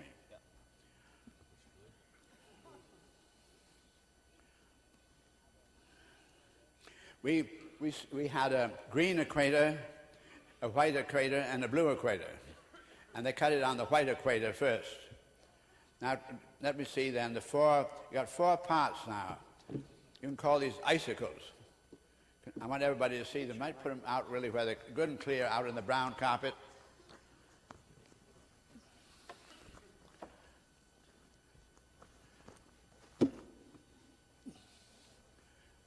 But side by side. I want everybody to see they're just the same halves. Each one of those now is a quarter of a tetrahedron. Now we cut those in 2 again. The way you do it, notice you've got 2 equilateral triangles on the base. You got a form here that has yellow base and red base. Same altitude, same base. You're going to cut these apart in those 2. One's going to be an asymmetrical tetrahedron, and a symmetrical tetrahedron that have the same base and same altitude, so the volumes are the same. I see. So we cut them in 2 again. Now the volume of the 2 pieces Jamie has are both the same. Yeah. Each has they're equal in volume. They both have the same equilateral triangular base. Yes. They have exactly the same altitude, so the volumes are the same. But one is symmetrical and the other is asymmetrical. You get that? Same base? Yes. So this is now 1/8 of an octahedron, because I cut it once in 2 halves and the quarters. Now this is 1/8 and this is 1/8. Yes. And I'd like to have the 4 little tetrahedra together, side by side, put in the same attitude, right. Same attitude, okay. Then we got 4 of these. Everybody can see those are the same. So each one of those are 1/8 of the octahedron, of the original tetrahedron. Now I'm going to take the 4 1/8 asymmetrical, which have a 90 degrees, you can see. We bring these together. Jamie, would you pick up the other 2 there? Turn that. Each one of those is like the Egyptian pyramid. It's a half an octahedron. This is an octahedron. 8 equilateral triangular faces. Yes. And it consists of 4 1/8 tetrahedra. So it amounts to really 1/2. This is 1/2 of the original big tetrahedron. Yes. So a half a tetrahedra is So those 4 there are the other half. Yes. Now, let's put that sort of quickly together. Put the 4 tetrahedra, one on top, one on each of the corners there. one down there. So I just want to see, that's another way which we could have had it. We could have bisected the edges and removed the four corners. And you would then, because you had, when you double the dimension, linear is 2, the volume is 8. Yes. So I take away 4 little tetrahedra from the big tetrahedron. Let's do that. Take away the reds, drop them off. And you have then, this is then equal to 4 little tetrahedra. Yes. Okay. So the octahedron now, when the little tetrahedron, it is about 4 times the volume of that. But it's only 1/2 of the original tetrahedron. And we begin to, that business of dividing the edges is very important. Now I'd like to have each one of these.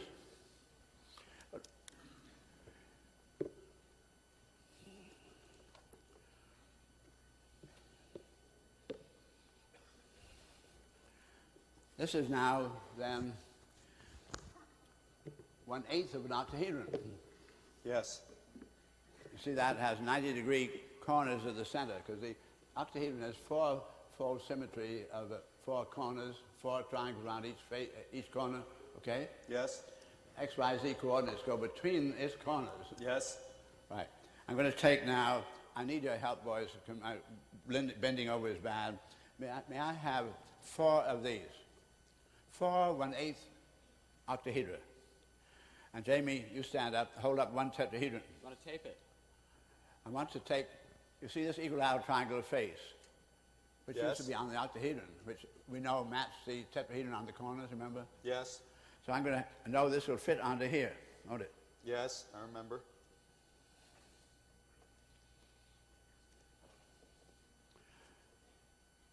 We put 1 of these on each of the faces. Can everybody see what we're doing all right? We're taking the tetrahedron and putting a 1/8 octahedron on each corner because these equilateral triangular faces match.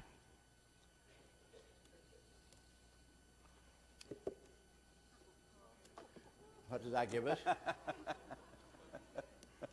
This here's our friend the cube. Now, That's beautiful. what we had is a tetrahedron. If we call the little tetrahedron 1, the octahedron has a volume of 4, right? Yes. And a 1/8 octahedron would be 1/8 of 4, which is a 1/2.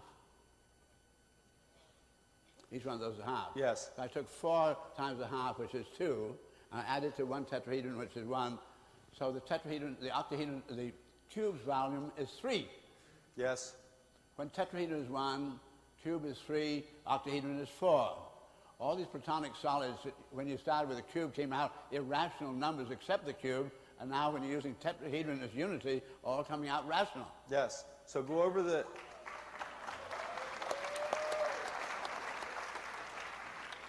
Now, Bucky- Jamie, we'd like to cut up the tetrahedron some more. Bucky, go over that last point one more time. Go over the point Right. about the number of the cube. You all remember, let's pick these up again. Take 4 of these together. I want to see the Egyptian pyramid. You all recognize the Egyptian pyramid here? I got it. Bucky, let them sit on that side too, if you will. Okay? You all see that all right? And I used the other half and it made the octahedron, remember that? Yes. So that's where the 8 faces are. We had then we had this octahedron plus 4 tetrahedron on its corners. Remember those? Put a couple up on here, Jamie. 1 on top here. Remember that? And so it was going on to make the regular tetrahedron. Remember that? Here's a great half tetrahedron right here. Remember it? Remember this half of the tetrahedron? Yeah, turn to that direction. That's one of these, huh? Can you all see that half tetrahedron split that way with a square center? Yeah. Okay. Now, I had the octahedron then had, this is 1/8 octahedron. The octahedron, when we had a tetrahedron in the center, we had an octahedron with plus 4 tetrahedron in each of its corners, making the big tetrahedron. Yes. And the big tetrahedron is a volume of 8, and we took away 4 corners, 4 from 8, left you 4. The octahedron is 4. Yes. 1/8 of an octahedron is then 1/2.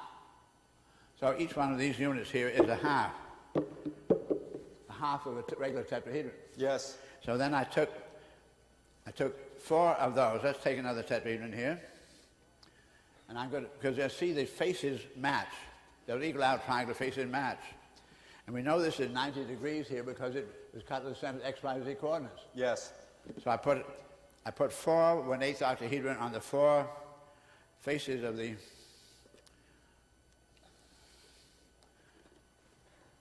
I match the equal out triangle faces to the Yes. equal out triangle faces.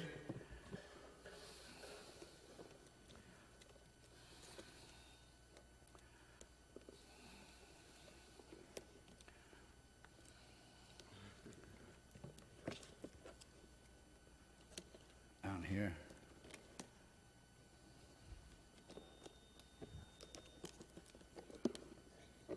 There we are. There's another cube. We've got 2 cubes. And right, make it clear again, we added 4 1/8 octahedra. Octahedron had a volume of 4, so an 1/8 octahedron is 2, and 4 times 2, 4 times a half is 2. Yes. I add a volume of 2 to a tetrahedron's volume of 1, making it a volume of 3. And so the cube then comes out a volume of 3. 3, right. Whereas the tetrahedron is your initial volume, so a volume of 1. Right. Now When do we get the 4, Bucky? this, Where are the other volumes? the octahedron is a volume of 4. Fine. That's it. That's what I wanted. Thank you. Now, you remember nature is always most economical. Yes. Right? So if you're counting universe in cubes, you're taking up 3 times as much space as you would with a tetrahedron. Yes, I got it. And nature couldn't afford to do that. And she would not be very inclined to use that kind of a cube anyway, which had no strength. Inasmuch we find then that the tetrahedron is the minimum structural system in the universe, and it is the minimum way of accounting volumetrically. Yes, I want one more thing, Bucky. If you start out with the cube as the volume of 1, Yeah. what does it bring the tetrahedron out to? All irrational numbers. All the other shapes become irrational. Yeah. So then I just want to make sure that we've been clear about that. When you start out with a tetrahedron, all the other shapes then are They all rational. come out rational. Very good. Now, Thank you. I did all that through halving. I want to do another form of halving. Yes. They're coming out with another model here. Why don't we keep the model back here so everybody can see it? Right. I think that'll be good. I got it, Bucky. What is that for? This is for tape. Oh. For tape. Why not put one side in the way of the show?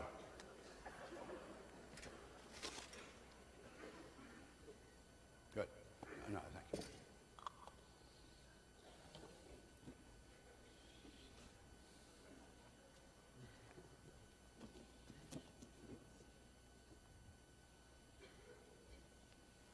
Now, there's another way in which you can have a tetrahedron.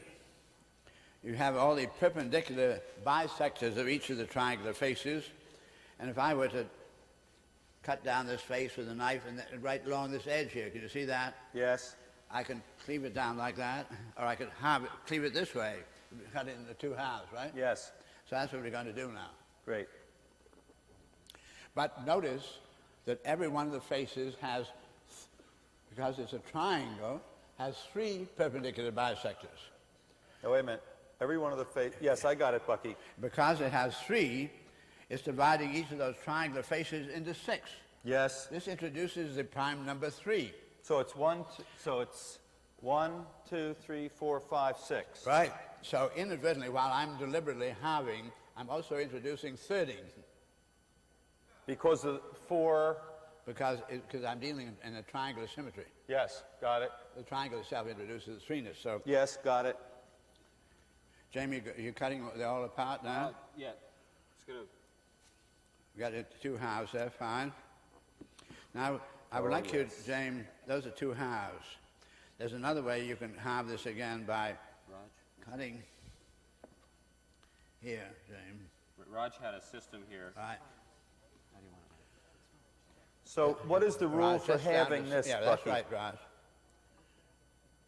What's the rule for having this shape? Does this shape have a particular name? You can see those are two halves, can't you? Let me show these. See this right perpendicular thing here? These two are halves. Can you see them all right? Yes. What we did, how do you do it? Just put this in a chopping block like this. It has symmetry to start over, so you simply take the mid edge here, perpendicular edge, cut down like that. Great. All right. Now, Raj, go ahead with the next act.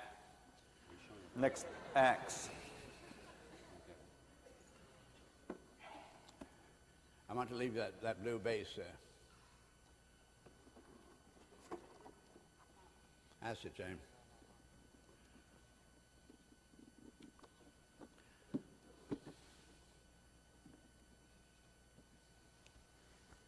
No, not the bottom down, not the bottom. Yellow face?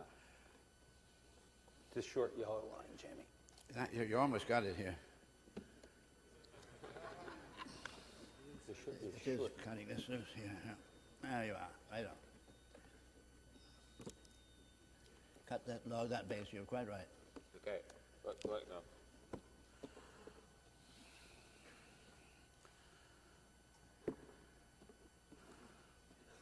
No, I think this is your boy. That's right. Got it.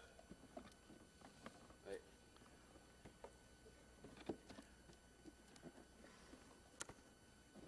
I wanted to get, did I cut you? No. I wanted this to come around here, that's why I didn't mean to cut it that off, remember? Right. Bring these around together. I got it. No, wait.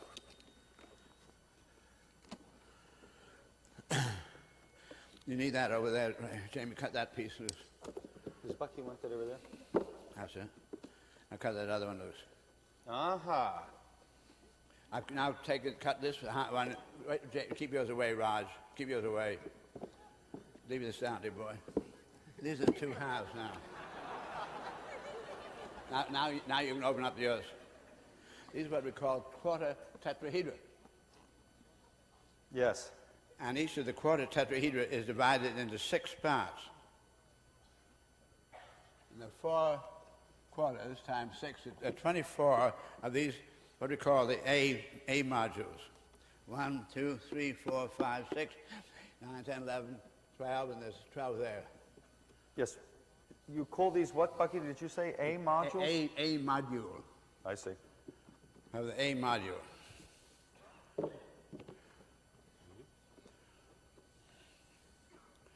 Cut this loose, James.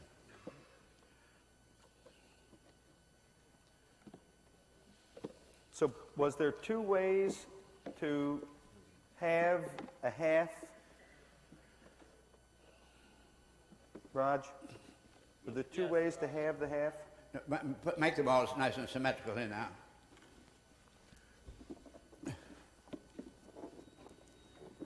Line them up.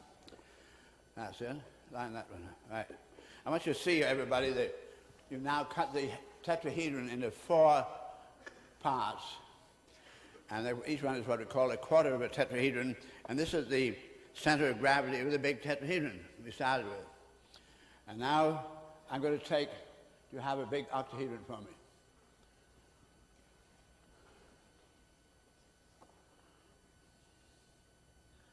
You don't mean from this thing? Big octahedron, right, very good. It isn't big enough, it's a match, huh? Try it. I want to put one of these on each of the faces. It's not big enough. We need a big octahedron to do it. We can do it out of the A and B modules. Yeah, we're set up to do it with this. All right. Large. It can be done quite rapidly by just putting these, turn this out of the way. Back together. Open it up, turn the other way, back to back.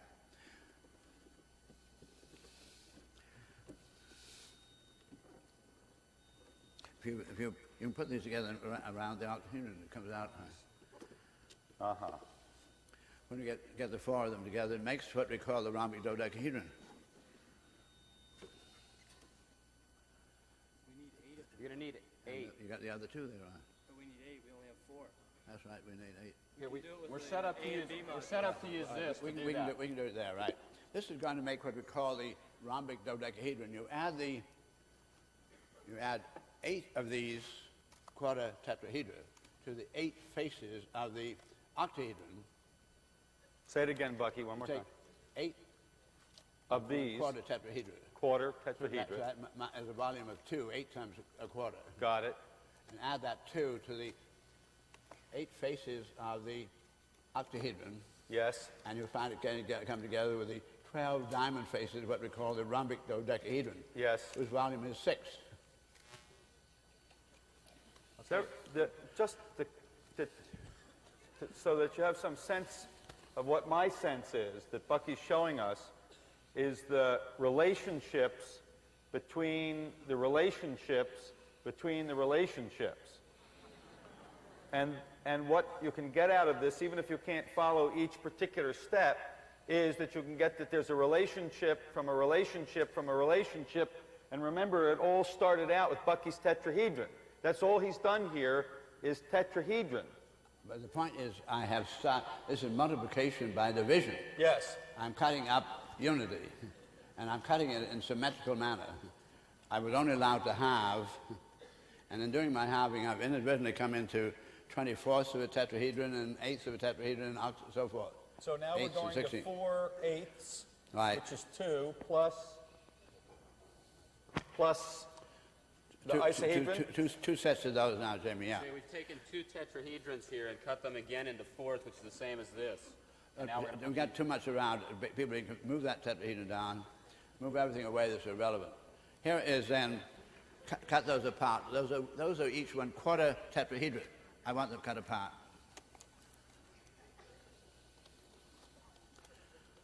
So I want to see 8 1/4 tetrahedra.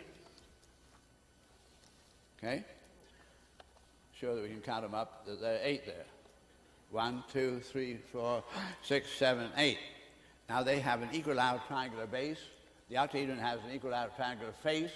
We're going to put one of these on each one of the faces here. Pick them out one by one.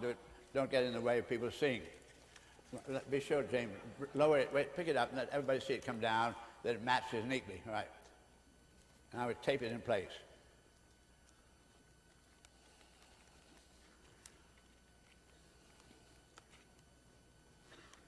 And we have another face, number 2.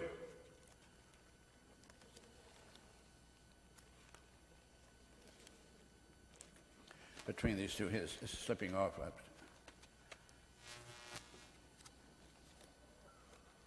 Okay, now we got another face to put on here. Number 3. Paste it. Each the middle of each of the 3 faces. Middle of this 3 edge here. That's it. All right, that's enough of that. Now we've got another face. Place.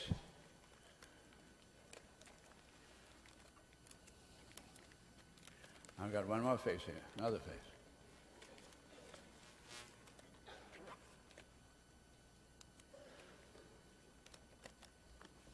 And one more. I've got some more, haven't you? Yep.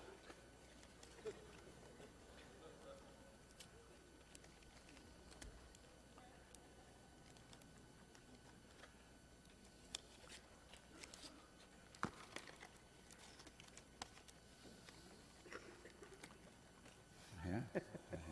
That's it. It's called Fuller's Sandcastle, isn't it, Bucky? Well, the sandcastle watch out and doesn't watch out. All right. Does not watch out. Non-washable out Fuller Sandcastle. You mustn't get too childish on me. All right.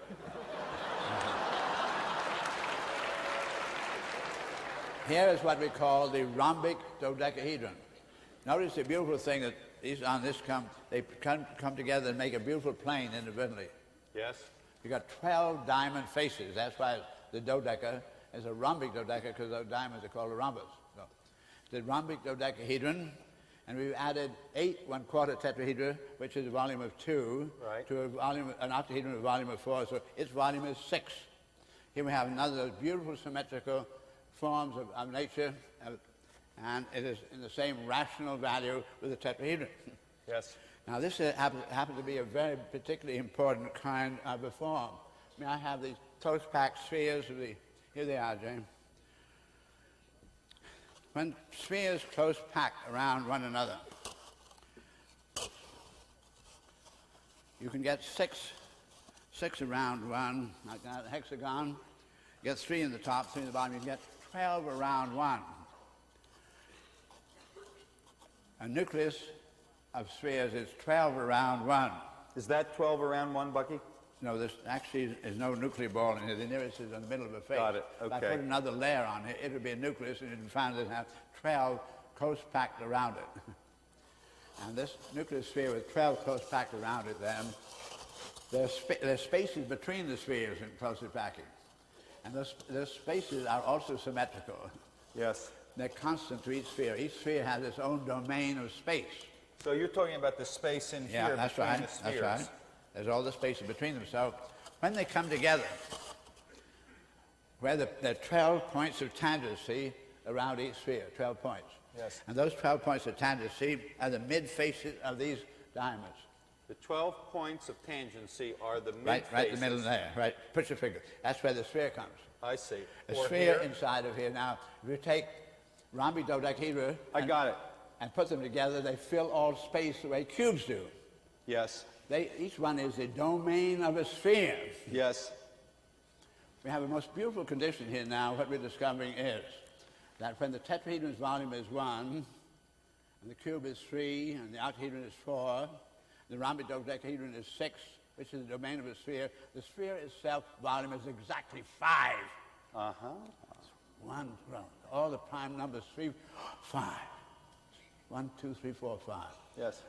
Your 4, of course, is even with 1, 2, 3, 5. The first 4 prime numbers. All nuclear, everything to do with nuclear, basic packing, all coming out beautiful, whole rational number. Yes. And you have to say to yourself, listen, it's just me and the universe. Which one am I going to take? The square that doesn't hold its shape or the triangle that does hold its shape? Am I going to pay attention when I learn that nature is always most economical? She would have to account in the terms of the tetrahedron, but not in terms of the cube. So can you do accounting? Let's see what you can do.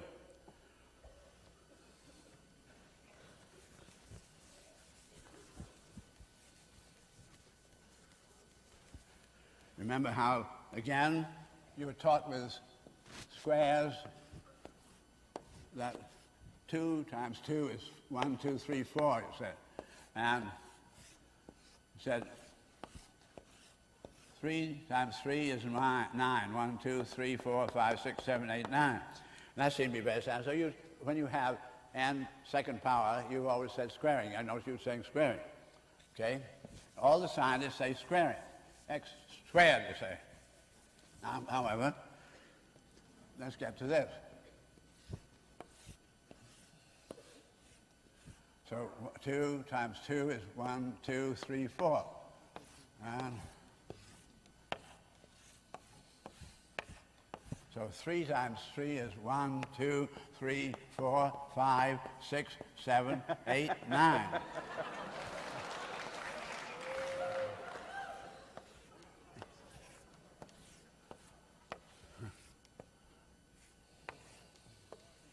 So we say 4 times 4 is 1, 2, 3, 4, 5, 6, 7, 8, 9, 10, 11, 12, 13, 14, 15, 16. So you can say triangle instead of squaring. And every square is 2 triangles. Nature's most economical. And she's going to do it within here. What's she going to do in here? She won't, you take the 2. So now can you tetrahedron? So the next thing we're going to show is that you can tetrahedron.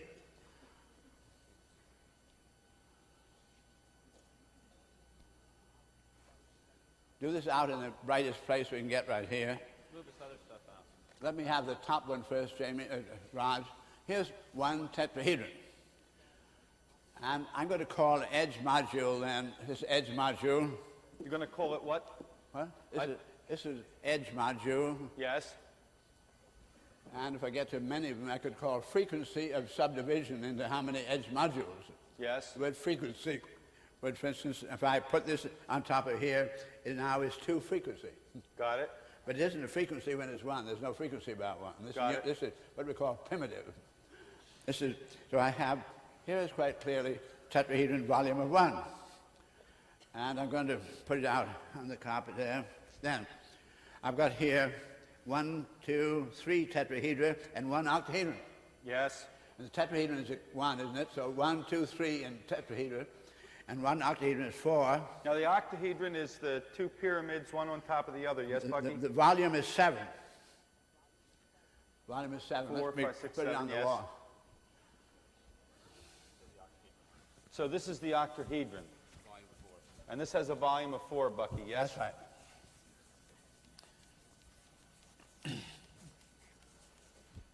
I have one tetrahedron over there, and then the next one layer has 3 tetrahedra plus 1 octahedron. Bucky, if this is a volume of 4, are there 4 tetrahedra in here? Is this There are 8 asymmetrical tetrahedra. Okay. But remember, I halved it. 8, 1, 8. I'm getting complementary forms. They're not all the same. I'm not dividing tetrahedra into all symmetrical tetrahedra. Okay, that's right. I remember. I'm getting all the different geometries and finding out how they're related to the appearance of that A module, and there's something else we'll come to, which we call the B module, which will show up in a little bit here. All right. We have then, in that first model there's a volume of 1. The second model there has a volume of 7. Now the next one has, here I have 1 tetrahedron in the corner. Look at 1, 2, 3, 4, 5, 6 tetrahedra. Can you see them all right? 1, 2, 3, 4, 5, 6 tetrahedra. Okay, just let me do like this if I can. This is the first one here. This is the second one here. The Third third one. one. The fourth one. 5th one and 6th one. 6th one. Okay, Right. got it. Now I've got, however, also, here's an octahedron. You see it? That's the octahedron is here. Another octahedron here. Octahedron here. And another one octahedron. And one in here. Okay. So I've got 3. I've got 6 tetrahedra plus 3 octahedra. Right. And 6 tetrahedra plus 6 equal to number 6. And plus 3 times 4, I got 12. Now there's an upside down tetrahedra space here, do you see it? Yes. Between the octahedra. Got it. So I got 1 upside down. So I got 1, 2, 3, 4, 5, 6 tetra, plus 1 going the other way, 7 tetrahedra, plus 3 times 4 is 12. 12 and 7 is 19. Yes. The volume of this thing here is exactly 19. Do you want that up on the board, Bucky? Right, 19 there, yeah. Now, I got one more layer. I've got tetrahedron. You've got 1, 2, 3, 4, 5, 6, 7, 8, 9, 10 tetrahedra. And I've got 1, 2, 3, 4, God bless it, 5. Number of my octahedra here is 1. Oh, it's bad. I'm being really bad. 1, 2, 3, 4, 5, 6 octahedron. Yes. And I also got upside down tetrahedron, another upside down tetrahedron here, Right. and another one here. We've got 3 of those. So that amounts to, just make it a column. You got, remember, we had 10 tetrahedra, Right. and you have 3 upside down tetrahedra, 13, and you have 6 times 4 is 24. 24, add that up. The volume of that thing is 37. Okay? I'm now going to add this one to this one. I add 1 to 7, and the volume is 8, right? Yes. So put 1 plus 7 equals 8. Now I'm going to add 8 to 19. Plus 8 and 19 equal. 27. 8 plus 19. 27. We'll put it down. 8. So I take the 27 and add it to here. I got 27 and 37. How much is that? 64. Write it down. Now, 8 is 2 to the 3rd power. Right, 2 to the 3rd power. And 27 is 3 to the 3rd power. And 64 is 4 to the 3rd power. So what we had then, the volume of his one is 2 to the 3rd power is 8. The volume of this one is 2 to the 3rd power, which is 27. And the volume of this one is 4 to the 3rd power, which is 64. And so we can say tetrahedroning Yes. in correspondence with 3rd power instead of cubing. Yes. Okay? Yes. Very clear. Thank you. Beautiful.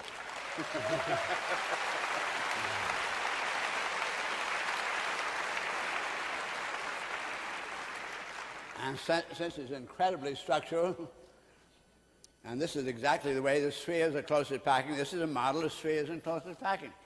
This is the way the atoms pack.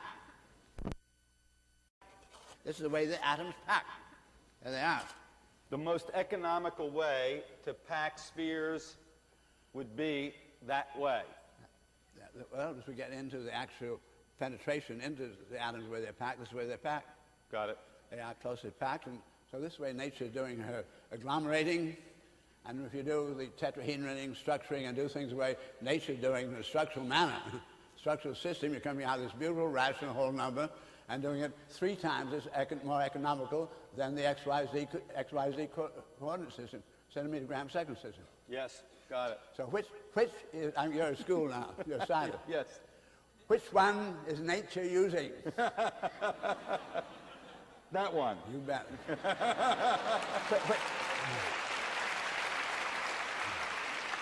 Which one are you going to use from now on? That one. What are you all going to use? Yeah.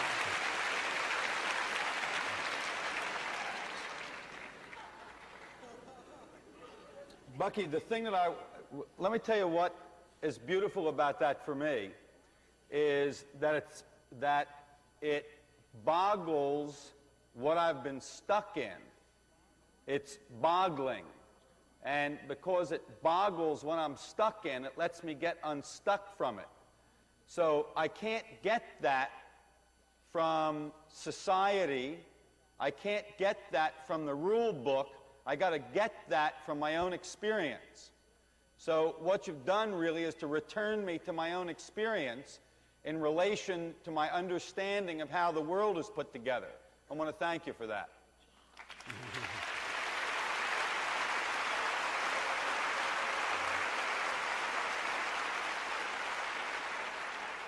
So this is what Bridgman meant. This is operational mathematics. This is experiential mathematics. It's experimental evidence all the way through. Now, I'd like to go on a little more, Jamie. I've been giving you some volumes. Yes. And we have something really quite beautiful, which is the 12 spheres close packed around one. And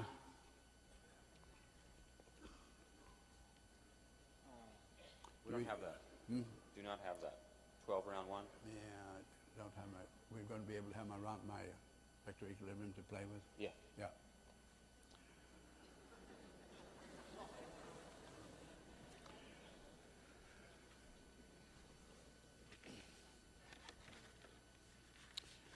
I spoke about tetrahedron then and the cheese business. I'm going to introduce something to really also getting the most primitive of life itself, like the word awareness and having to have the otherness. An angle is an angle and conceivable due to the convergence of lines. An angle is an angle. And it's conceivable due to the convergence of 2 events. Got it. You get our friend 2 again. Yes. And an angle is an angle completely independent of the length of its edges. Yes. Make a triangle out of 3 angles, and a triangle is a triangle independent of the size. Of its of its triangle edges. is a triangle and conceptual, independent of size. And a tetrahedron is a tetrahedron and conceptual, independent of size. Yes. And this octahedron is conceptual, independent of size. And may I have the icosahedron, Jamie? This is a structural system. Remember, a system, then, I said, had to be triangulated. Yes. System is triangulated. Whereas I can have, it has to divide the universe in insiders and outsiders. I cannot have a system of less than 3 planes around a corner. This is the minimum system in the universe. And it's structural because it's all triangular. I can also have 4 triangles around each corner. Therefore, it's structural, it's all triangular, and it has inside and outside. So it's also a structural system, the octahedron. I can get 5 triangles around each corner, all triangulated, therefore structural, dividing the universe inside and out, therefore a system. It is then also a structural system. I cannot have 6 equal out triangles around a corner. They'd add up to 360 degrees, go to our teacher's infinity. Okay. There are only 3 structural systems in the universe: tetrahedron, octahedron, icosahedron. Icosahedron. Icosahedron, 20 faces. 20, okay, yes.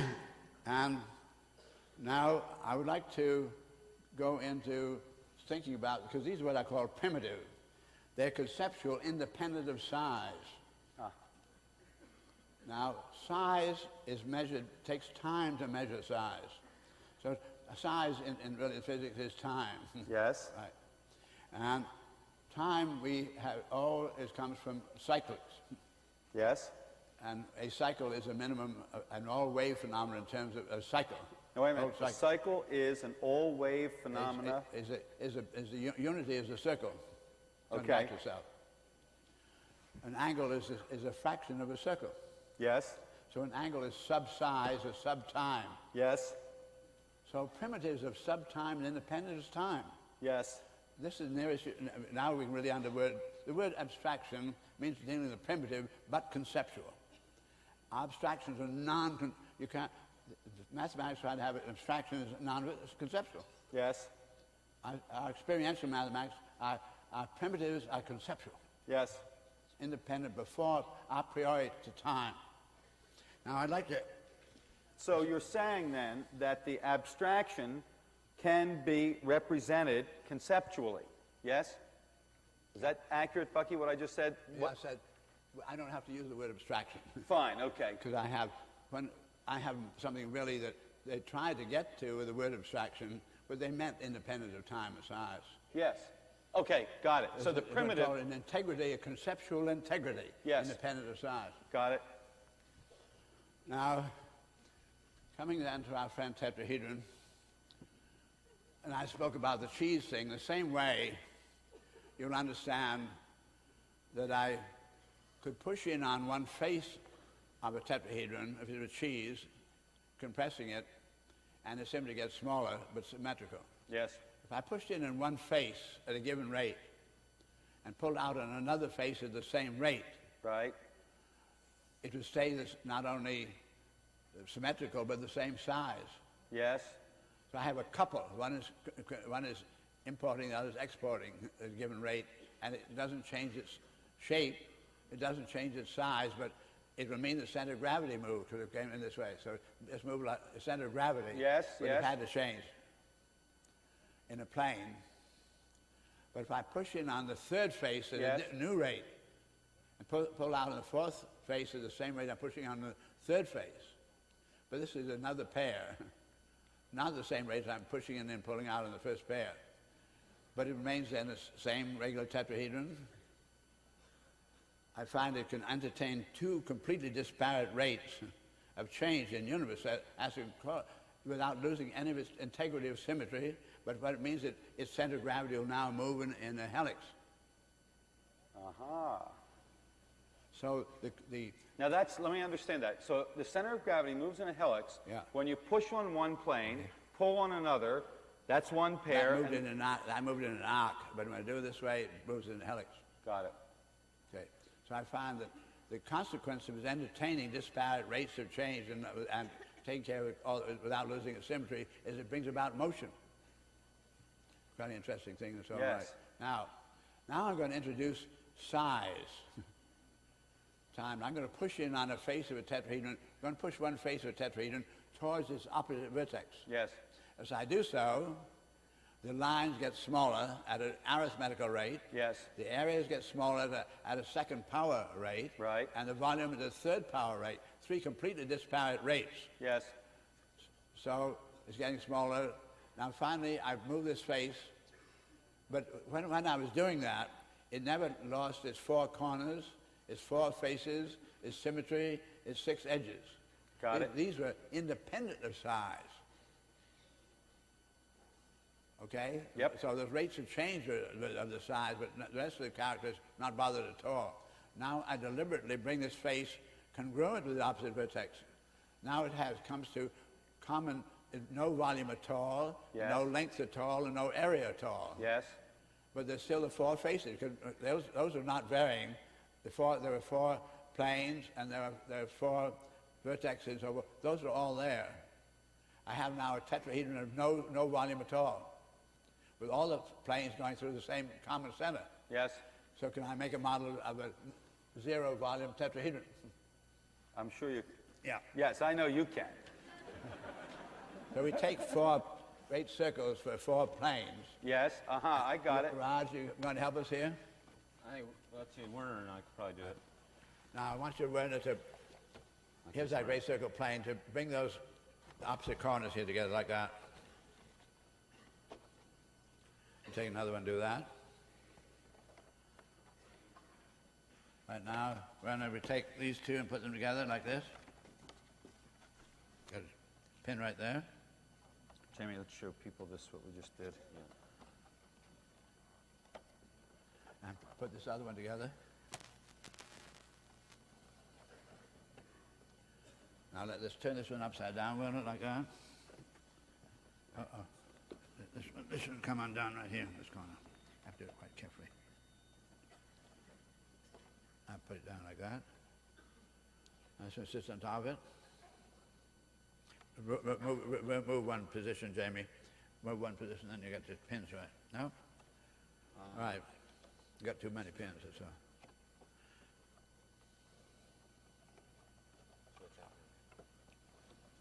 Got extra pins.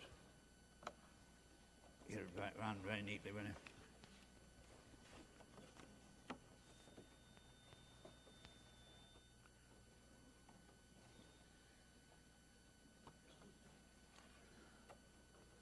Now I took four completely separate great circles and we brought them together.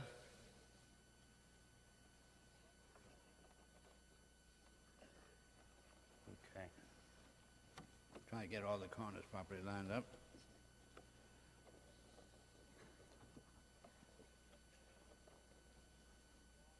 So here, you see four great circles reestablish themselves. There they are, and they're all going through the same center. So that's a tetrahedron. These are the four planes of the tetrahedron, all going through the same common center at the same time. This is the empty tetrahedron, no volume tetrahedron. It's a nuclear tetrahedron. Yes. So we have the nuclear structural system. It's a very extraordinary kind of matter. And these are then the 12 vertexes here. These 12 vertexes, Yes. 6 around the equator, 3 in the North Pole, South Pole, and 3 in the North Pole. Those are the 12 points of contact with the 12 spheres in closest packing. Yes. The center of each one of these will be the center of the 12 spheres, close packed around the sphere at the center. And Bucky, was it related to the sphere that fit inside the... No, what we call the rhombic-dodecahedron. Then Yes, was it related- Would be then perpendicular to this point here. Right? Yes, got Tangent it. that point there. Right. Okay. So now this gives us what we call the vector equilibrium. It's called the vector equilibrium for a very simple reason.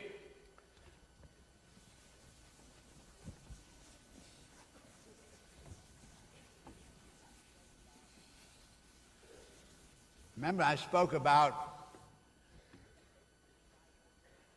nature is convergent, radiantly divergent and gravitationally convergent. Yes. And we find that the universe is eternally regenerative, no energy loss. So that these two are some kind of extraordinary balance where we find, I'd like to think, and I gave you six vectors or edges per every minimum system in the universe. Yes. So I want you to think about a tripod, camera tripod. And we have these three vectors spreading their legs like this. As they do, they only have one end of each fastened to the other at the top. Yes. Their centers of gravity are coming apart, therefore as they go apart, remember mass attraction decreases as they get further apart Yes. from one another. So they would tend to accelerate apart. So you then take three more and make a triangle. Now we have, each one has two ends, both ends of each vector are fastened to the next one. So it's a closed system. The tripod was an open system. Yes, I see. The tripod was radiant and trying to disintegrate in the universe, but the same three arranged end to end as a closed system are more effectively stable, and they keep the other three from coming apart. Yes. This is the way really gravity is always more effectively arranged vectors of the universe than are the radiations. Yes. So that the gravity conserves, and the integrity of eternally regenerative universe is the better arrangement of the patterning of the gravity in respect to the radiation or the divergence. So now I want to look at a hexagon.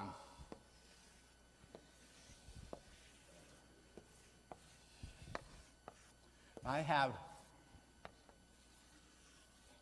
then, six spheres close packed around.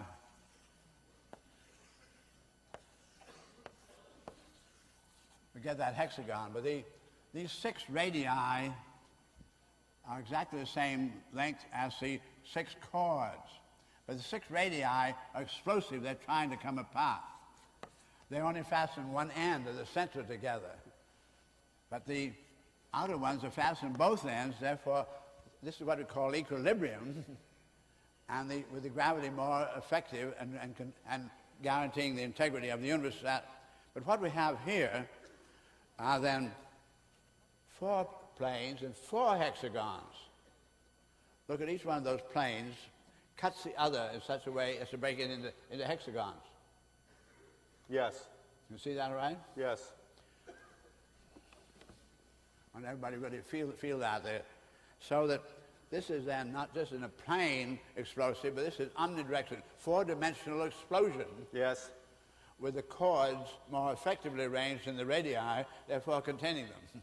So this is a model of the gravity of the universe overcoming the tendency of the universe to disintegrate. This is what we call syntropy is more effective than the entropy. The entropy is the exporting the energies, and the syntropy is the importing the energies. So this is then, vector equilibrium is an omnidirectional phenomenon. But we find that nature never stops at equilibrium. When you're flying, we call it coming to a stall. A stall is a point when you're in equilibrium. Yes. And anything can happen. And then something does happen, but it's going to be asymmetric. Nature refuses to stay at the center of symmetry ever. So this is the form through which nature moves. So we have then, when we have spheres in closest packing, it makes then, if we have lines running from the centers of those spheres to next spheres through the points of tangency, we get what we call Through the points of tangency of the spheres. Got it. We get a set of lines or vectors which we call the isotropic vector matrix. That is, all the vectors are the same length. Everywhere the angles and the lengths are the same. I mean, isotropic vector matrix. And that is then nature's basic frame for any given frequency in a tuning phenomena, for instance. And you set up this tuning and it'll be activated anywhere in the universe quite independently. But it is always then a great complex of vector equilibria. Yes. Okay. This represents a vector equilibrium Yeah. in exactly the way you just said. Right. So not only is the zero volume tetrahedron, but it's also the vector equilibrium. And it is the nucleus. Cubes have no inherent nucleus because they're not convergent, they're parallel. Yes. Only in convergent system you have inherent nuclei. A universe with Yes, nuclei. I see. Bringing the surfaces together, Yeah.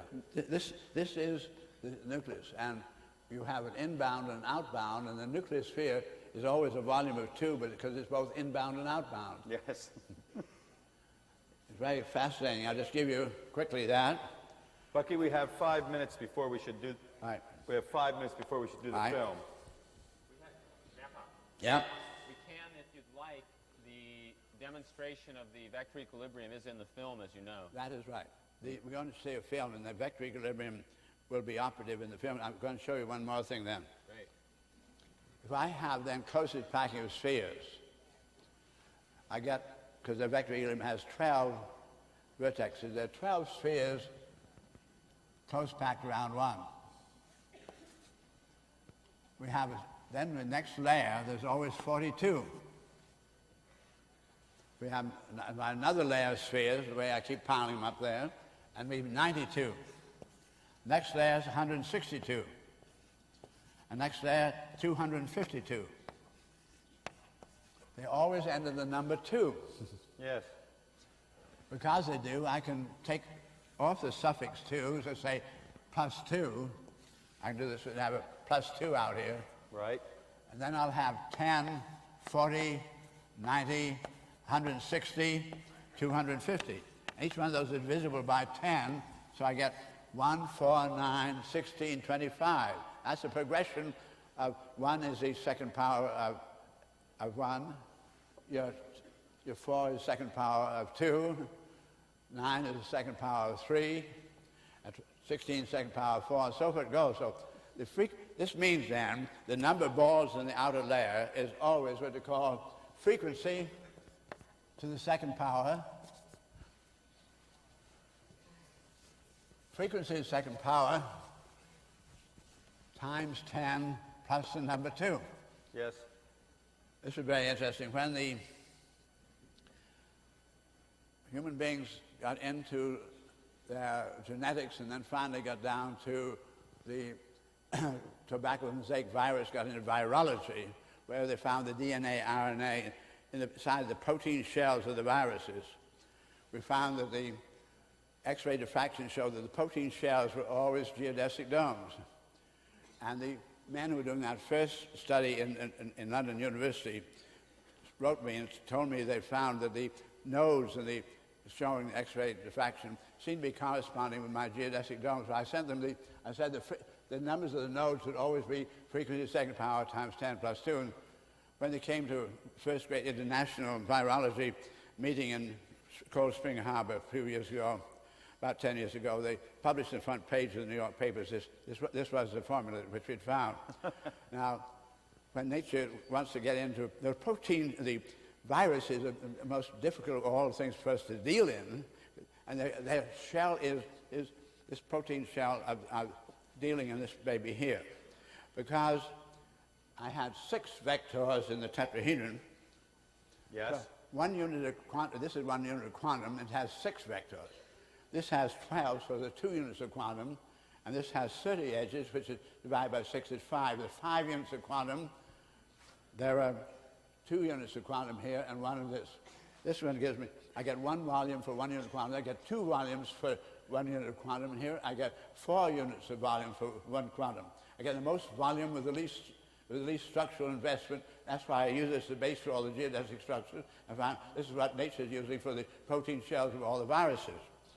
But these numbers get to be even more fascinating the more you look at them, because you get to the, let's look at again, 12, 42, 92. Your 12, 42, 92. This gets you then where you have there's 1 nucleus. There's no nucleus yet showing up, because we get a nucleus, then you get, because remember you can nest balls. Look, I have a ball, then I have 3 balls. I nest it. There's no ball between them. Right. I get another layer. There's no ball at the center yet. Yes. But I could nest from here. It goes no, no, yes, no, no, yes. So you start with a nucleus and then no, no. You get two layers and no possible nucleus. But at this layer here, you begin to get a nucleus in the center of his face, but not as yet included. It's not a nucleus until there's two layers around it. Yes. So this gets been the really primitive condition within the domain of one nucleus in the universe.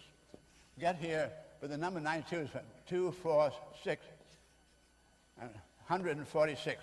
That's the number of neutrons in uranium, which is chemical element number 92. Yes. This is number 92 layer here. We add the 92 of the value of the outside, because the outside is always a value of 2. We get uranium-238. Just wanted to see, get a little feeling of how intimate we are here in what I've been giving you today. I want you to feel that it's remote from the from the world of the physics or the chemistry, whatever it may be. I'm absolutely confident today that I really have not misled you about this. If you get at your synergetics book, there are now 870 pages, and we finished volume 2, it's another 800. The experimental evidence now is just overwhelming. And I don't expect physics, which I said has physics. There was a book written by C.P. Snow, two worlds. Yes. The humanists and the scientists. His book was a very great seller. And he said the chasm between the humanists and the scientists was continually increasing, would never be spanned.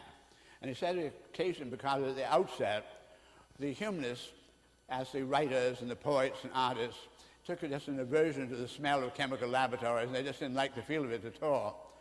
And they couldn't really see what's going on in their mathematics anyway. So I met C.P. Snow, and I said I was very moved by his book, but I felt that the beginnings of the chasm were occasioned otherwise. We go back to the early man discovering a lever, and anybody began to know his levers, and began to use them as oars.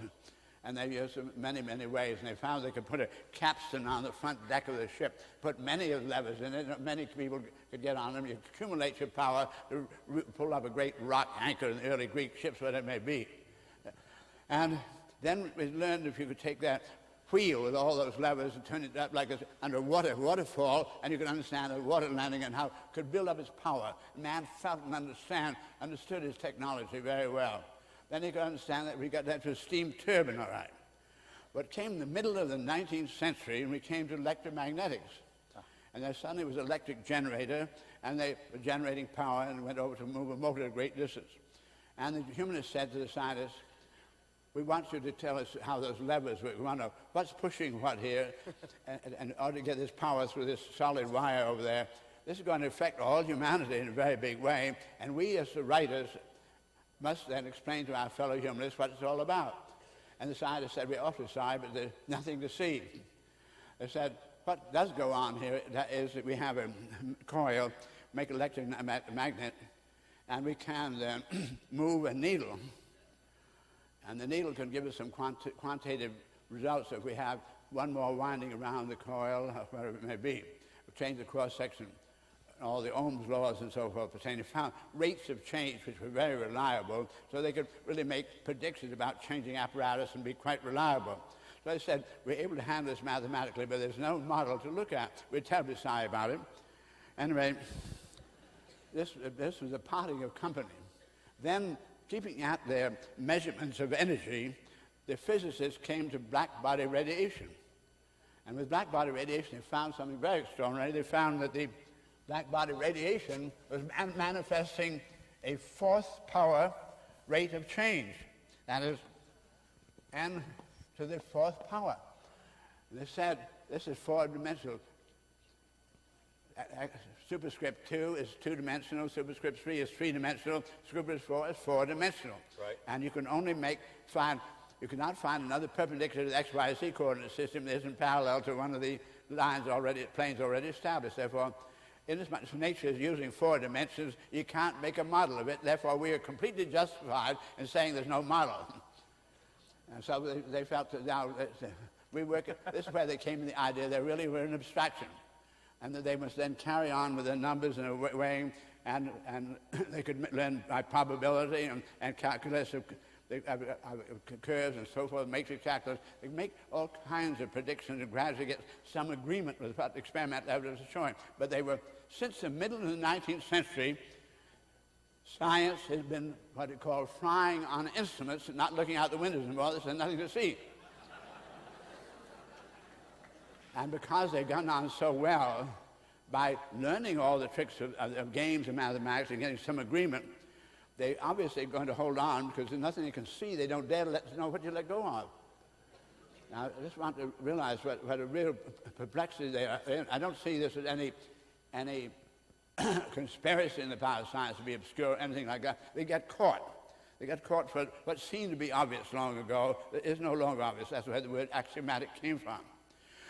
but I did say to C.P. Snow, he is a scientist, and I took him through what I've given you this afternoon.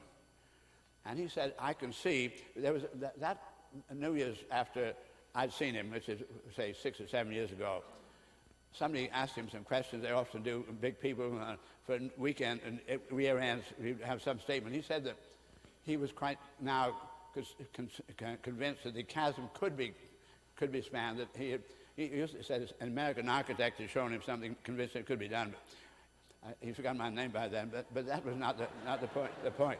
I simply wanted to point out to that how it happens that now that the computer makes it easy for science to be even more awkward. So yes. I do not expect the Academy to say, okay, I have had some very great scientists go over what I go on with you and said, I'm prone to, I can't find any fault with anything you've said. My intuitions say you are right, but I don't have enough of the coursing data between the different arts, between the chemistries and the physics and so forth, to be able to identify this yet. Yes. But it does seem reasonable. We have really come to a great many identities, and the two books do make that clear. But if we're going to get there, it's going to be because I spoke to you about earlier today, the humanity everybody's in now. It's everybody's era, and by virtue of the synergetics, everybody can understand what's really going on. If you just keep at it, it will only be a few more months before we'll have all the connections between the physics and the chemistry, and so it's going to be bound. But don't expect the Academy to tell you this is the way it's going to go. You have to, as human beings, go as I did today. Which way are you going to play it? Are you going on experiment evidence, or are you going to go on really, you can understand the dilemma, how we got there. But the point is, we do now have the option. That's it. Beautiful. Thank you, Bucky.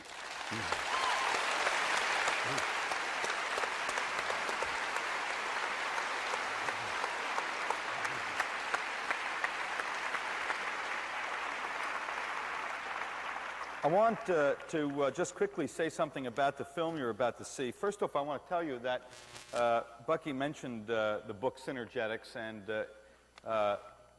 the material which Bucky went over here, and really a great deal more material, is in the book Synergetics. And I have to tell you that I have been through this with Bucky probably 5 times. This was the first time. There were 5 times before, and this was the first time. And I suggest when you read the book, every time you read it, it'll be the first time. And it's just incredibly exciting for me. As I told Bucky at the break from this morning, I'd gotten some real insights into things he told me when we first met. And of course, every time I meet Bucky, I get insights into things he told me before. So it's a matter of keeping on, sitting with the bricks. One of the things that's happened about what Bucky just did with us is that Jamie worked with his grandfather in producing a really excellent film, which I got to see at the Cooper Hewlett Museum in New York City, where they're having an exhibition of design in which Bucky's part is a major part of the exhibition. And it has the models and some working models and some insights which are only possible when you've got time to build the models over a longer period of time and operation and like that. So at any rate, the film was really outstandingly done. And I think that given Bucky's presentation to you live, that the film takes it one step at a time and may kind of give you a sense of completion for what Bucky just left you with, so that you won't be quite so as unsettled as I usually am when we're finished with these things. It takes me about a month to get all this together, but the film kind of leaves you a little bit less unsettled and completes it for you. So, Jamie, is there anything else to say about the film? I asked you a question about the catalog reprints that I had printed Oh, for yes. to send out. As far as I know, those are right. There's going to be some catalogs, or rather a little reprint that's available that Bucky wanted to give to everybody here, and those will be available to you after the end of the film in the lobbies, and those kind of give you a little more of a context and a little more description about what he's gone over here. So those are available to everybody at the break. It is a section I wrote for the catalog of that Cooper Hewitt Smithsonian Museum, explaining the synergetic exhibits there. And I was not going to see the people, and I need to have some way to say something. So it is somewhat of a compendium of things I've been saying to you today. Very nice. Very good. Jamie, anything else, Bucky and I, necessary to the go? Good. Picture? That's it. We're ready. Okay, let's go again.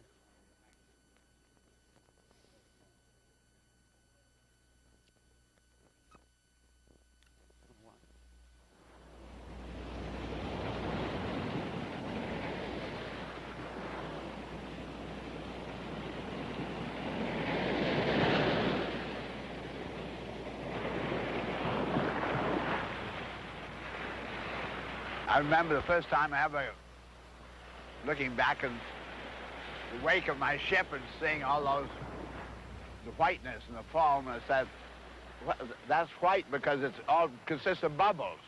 And how many bubbles am I looking at? I'm looking at fantastic numbers of bubbles.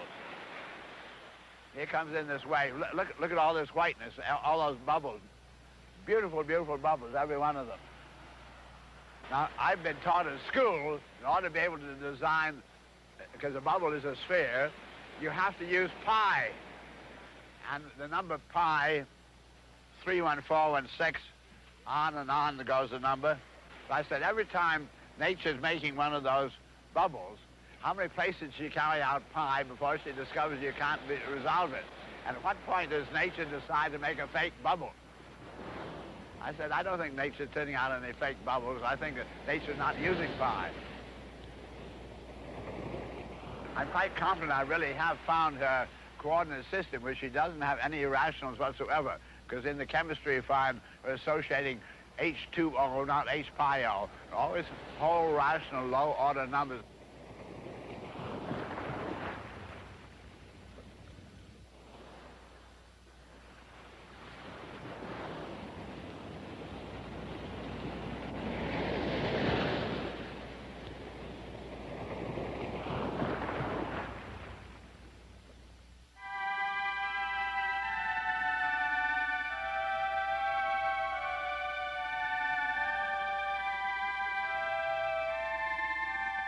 Science and technology is conducted with a mathematics that is non-conceptual.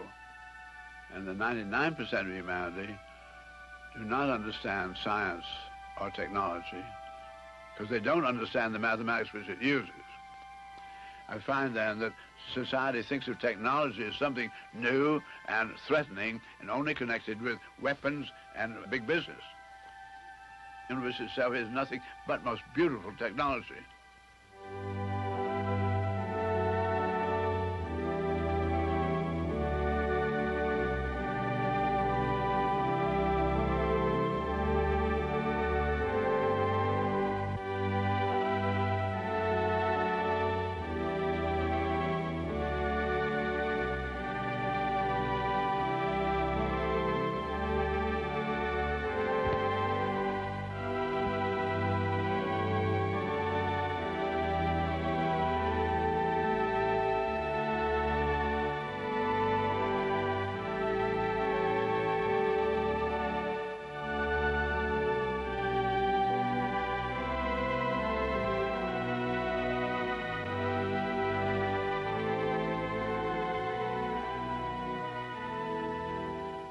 Using the optical telescope, the microscope, we are now looking at vaster and more exquisite levels of reality.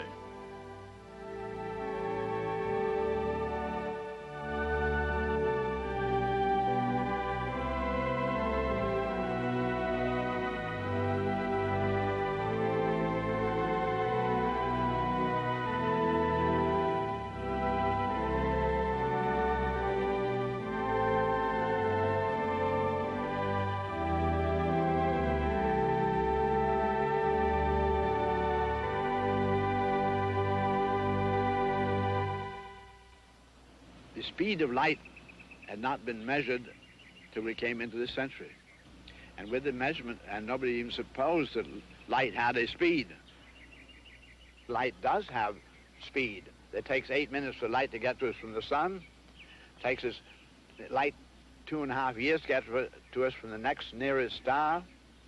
That you're looking at one star out here at night, and it's a live show taking place 30,000 years ago. The light's just getting here this second. Einstein said quite clearly, our universe is an aggregate of non-simultaneous and only partially overlapping events. Each one of these is transforming. Some of those stars are not even there anymore. And our new norm is not Einstein's norm, which is the energy is always transforming, and the very highest velocities at which things can transform or change, the rate at which energy goes right away from itself radiantly, which was at the speed of light. So 186,000 miles a second is normal. Change is normal. It's only since Einstein that change has become normal. The physical universe is everywhere and always transforming.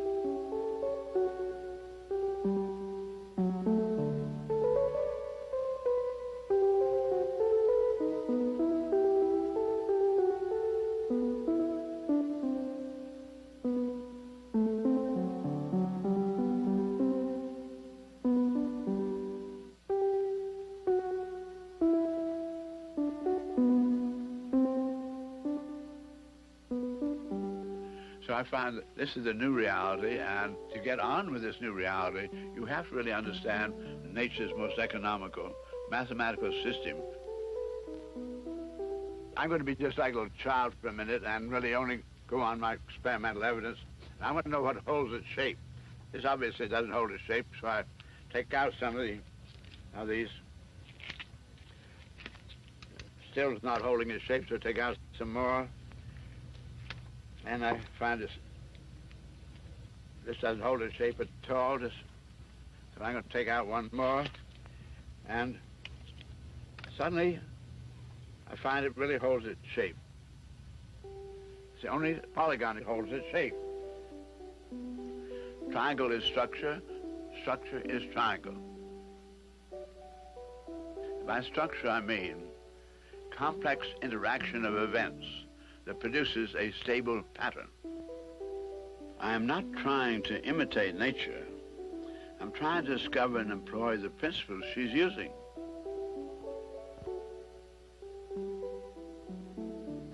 I find that only the triangle operates to self-interstabilize, produce pattern.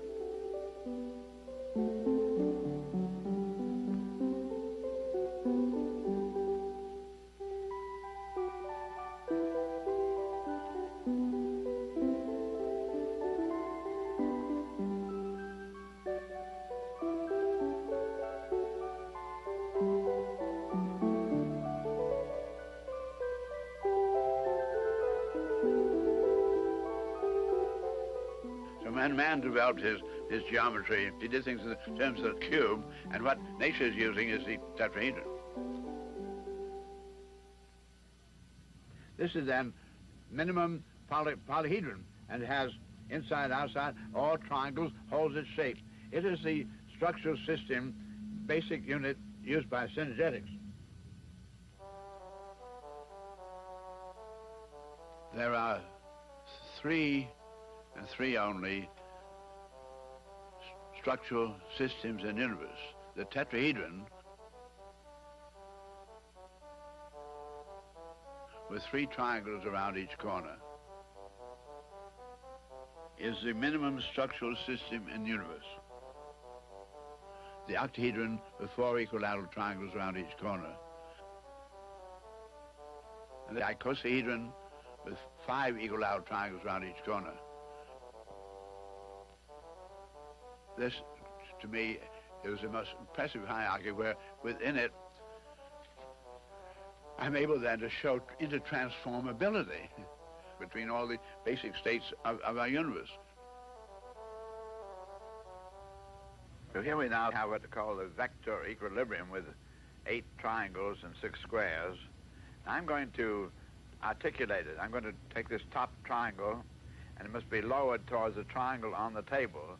And the triangle on the table mustn't twist, and the triangle up here mustn't. Just simply lower towards it. So as I start to do that, here we suddenly become the icosahedron stage. And I keep lowering. The point still stays out towards you, and lower, lower. Suddenly becomes the octahedron. So we see a complete transformation from the vector equilibrium through the icosahedron down to the octahedronal condition. Now supposing, and we see all the vectors have been doubled up, all the edges have been doubled up, so this is very powerful. Now supposing this were a force, if I pull on it here, this forces it to contract. Now this would make this top suddenly twist, torque, and plunge through in this manner to become the tetrahedron. So now we've gone through a great, complete transformation from vector equilibrium through icosahedron, through octahedron, down to the tetrahedron, or the 3 basic structural systems in the universe. Now we'll unwind again, up we come, back again to our friend the vector equilibrium, and we find that this pumps. Sometimes it's called the jitterbug. Pumping, pumping, pumping. The vector equilibrium contains the whole phenomenology of structure of universe. The basic nuclear model in convergent divergent phenomena is the vector equilibrium.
I don't think anything in my life ever has been quite equal to the sense of ecstasy you have as you really discover nature's beautiful agreement. It's an incredible thing. I'm confident that whether humanity continues on our planet depends on whether all humanity suddenly develops the capability to understand what it's all about, to comprehend feelingly the ways in which nature works.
Okay, we're going to take a break now, and just let me make a couple announcements about that. Just to remind you, there are some brochures out in the lobby that are available as a gift from Bucky, and you know, there's enough just about for one person, one to each person, so I'd appreciate it if you take one. And, yeah. Let's see, the bathrooms are in the same place. If you're on the main floor, go out the exit doors to the central concourse area, turn left and follow the restroom sign down the stairway. There's a men and women's room located at the bottom of the stairs. If you're on the balcony level, walk through the exit doors and the restrooms will be on your left. Okay, could you hold on one sec? I'd appreciate it if you wait 1 second.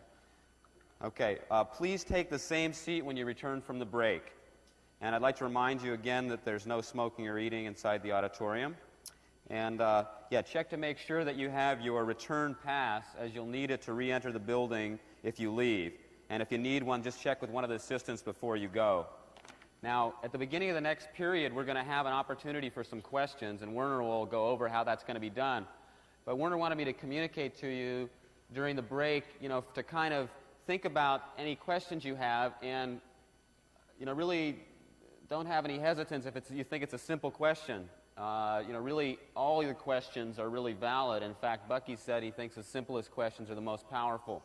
So kind of look at that, and the time is now 5:15, and we're going to start again at 5:45. So be back in your seats at 5:45.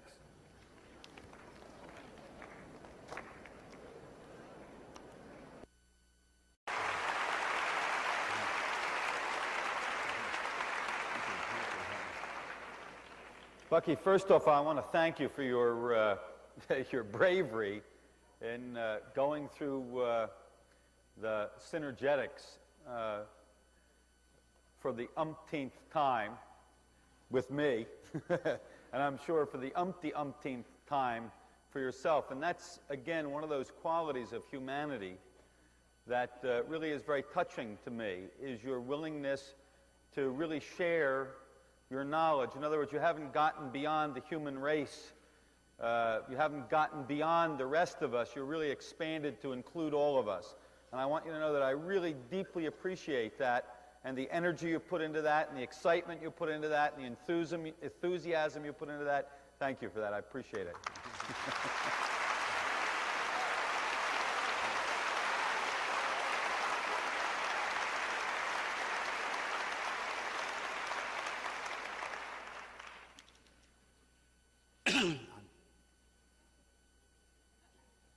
When I first found those beautiful whole rational values, and I began to ask this, am I so important that nature would secrete all these beautiful relationships just to fool me? I said, I'm not that important. Obviously, I'm not that important, therefore it must have some real significance. You must really hold on. But I believe I have made now several hundreds of mathematical discoveries and these beautiful relationships, and when I came, for instance, to discovering that with the whole rational volume of 1 for the tetrahedron, that the cube was exactly 3 and the octahedron exactly 4, and coming then to the rhombic dodecagon exactly 6, and then this beautiful sphere of that radius was exactly the number 5. You know, I'm sure, I know Kepler made a model of these concentric geometries, feeling there was something very important about them, but never found the relationships. But I'm really pretty certain that I really experienced some of that feeling that Kepler had found when he came to all the same value of those areas. And it's a very extraordinary feeling. Every time I've made a mathematical discovery, I have the strangest feeling that this was known before, but not just a few hundred years. There's a feeling of maybe millions of years. There's something what I call intellectual mustiness. It's a very strange thing. It almost smells strange from somewhere else, of eons of ago. Beautiful. Thank you.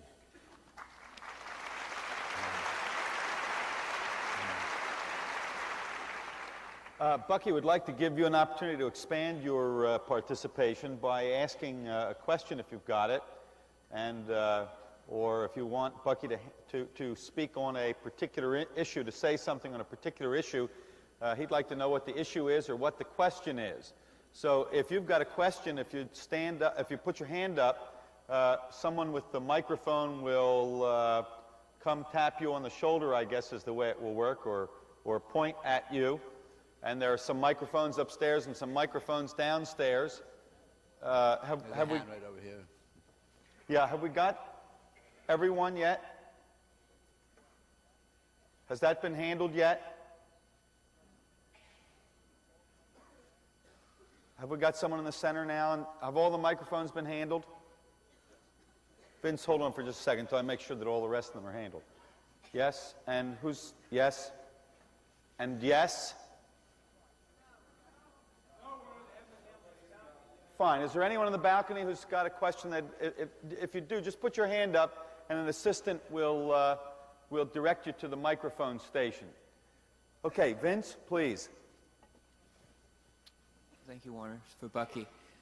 Bucky, what would you say, I was sitting in the back there, and I was wondering, after 81 years, what would you say to a young guy who wanted to serve also about your 50-year experiment? You started to talk about it, and I really didn't get... Just say it again, Vince. Sure. What I was saying was, what would you say to a young guy who also wanted to go out and serve humanity in terms of your 50-year experiment? You talked about it when you started, and I didn't really get a lot of clarity on it. Maybe just expand on it for a moment. One of the things I would say right away is that I don't think you just say, I break with the system and peel off. I don't think that I could have, all I can really testify to you is what my experience has been to see. So I did see things I saw that needed to be attended to that nobody was attending to. That I think is a very important one, which I felt, if attended to, could bring advantage for all humanity. If left unattended, might find humanity at a considerable disadvantage. And saying to myself, what do I now need to do and know in addition to the experience I already have in order to be useful in those directions? But I don't think that I could have just peeled off and said, I'd like to be a do-gooder. I think I would not try to break away from the system unless you see something really needs to be done, not being attended to. That would be the only thing I could say about that, sir. Thank you.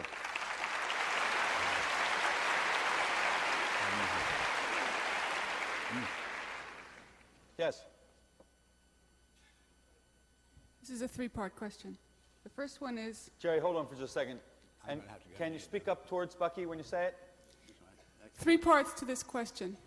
First one is, what do you think about pyramids and the energy that shape supposedly collects or generates? Bucky, the question was, what do you think about pyramids and the energy that shape supposedly collects? Right. I better answer that one first, Don.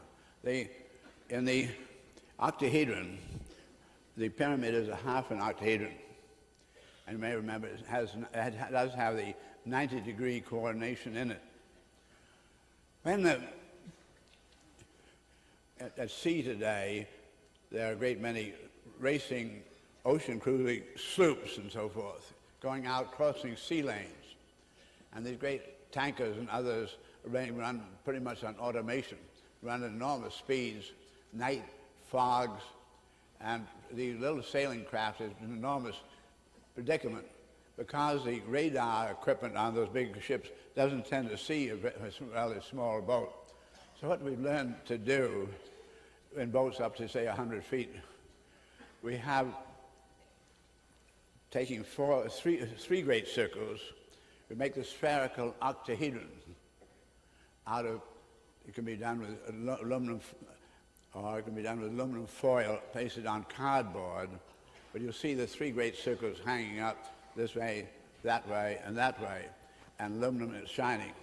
And what happens with the 90-degree angles of the octahedron is that radiation coming in bounces and goes over like this in 90 degrees and out again exactly 90 degrees, so that the radar from the ship hits the reflectivity of this octahedron, which is hung from your yardarm as high as you can, and makes a pip right back. It goes exactly back to the, that is, the octahedron has that property. This property then of energy reflection and conservation is something that goes with the half octahedron, so that that is the pyramid. Now, whether I'm giving the right explanation, what I have never made personally any of the experiments that I heard about of people using the safety razor blades and so forth, and whether just what their controls are, I don't know. But I can tell you that there is a property of the octahedron, such as I've given you, does tend to conserve the energies in a very powerful way. Thank you for that. Bucky, if it's convenient for you, and if you feel good about it, I'll just repeat the questions after people. Because I can't Yeah, hear. fine. Beautiful. Go ahead, Jerry. Thank you, Werner. The next part of the question is, what sources of non-fossil fuel, non-atomic energy do you see feasible on a large scale in the near future? Bucky, what source of non-fossil, non-atomic fuel do you see available for use in the near future? Well, all of our energy comes from the interplay of the stars and the gravitation, radiation, but primarily from the sun. Our Earth has approximately 200 million square miles, using miles of surface. That means that there was always, then the depth of our atmosphere is about 10 miles, so 100 million miles are always in the sun, and with the 10 miles depth, it means there's a billion cubic miles of atmosphere always in the sun. Where the sun then accelerates the molecules of the atmospheric gases, makes them expand, and the shadow side, they're doing exactly the opposite. Yet on the shadow side, there are rocks that have picked up the heat when that side was in the sun, and they're making thermal columns, so that we have all kinds of turbulence of the billion cubic miles of air. And that is what we call then wind. So the winds of our sky are the first energy battery, and that's the energy accumulator we have of the great sun power. And that enormous winds are moving all the waves of the ocean, all those oceans, moving all those great clouds around, moving all the trees, moving all the dust. The amount of energy involved in the atmosphere is incredible. The Navy, which used to be sailing ships, United States Navy, finds that in 1 minute of one hurricane, which is often 100 miles in radius, the 1 minute of one hurricane releasing more energy than the total energy involved with the total stockpiles of atomic bombs of the United States and Russia. 1 minute. This is the kind of energy we have not done anything at all about harnessing, and all those great waves piling up and all the rocks, we just think of the power that's involved. So that is the first stage of the sun energy. Then we have that same sun energy on that lifting all the water in the sky and all the rain coming down the hills. That's all part of the sun power. All these things are sun power. And so water power is sun power. All the vegetation impoundment of the energy, which can be converted into alcohols. During World War II, the Germans, finding their petroleum source being cut off, got over into the vegetable alcohol technology. The alcohols are the grand central station of energy. You can get into the alcohols. You can go from alcohol to inventing petroleum if you want. You can make buna, rubber. You can make anything. Plastics, food. So that the alcohols are extremely important. And for instance, during World War II, I was head mechanical engineer on board of economic warfare. When we were running out of the petroleum for most things, I had in Bureau standards in the United States 3 engines, a Ford engine, a Chevrolet, and a Plymouth. We ran them for 2 years in the dynamometer blocks on alcohol. They ran more efficiently than they did on the gasoline. It was a very small conversion. Anyway, the alcohols are highly available to us. We get into methane gases, into the thermal sources. I'm simply, when I talked about it's possible to give up all fossil fuels of atomic energy, I'm talking about our use of all these known ways which we've not been paying enough attention to. And I hope that gives you the picture. But when I talk about energy, I'm really talking about real inventorying of it. You can get it our book, which was written on the subject by Medard Gable, which is called Energy, Earth, and Everybody, and you'll find all the answers to those questions here. Great. Thank you, Bucky.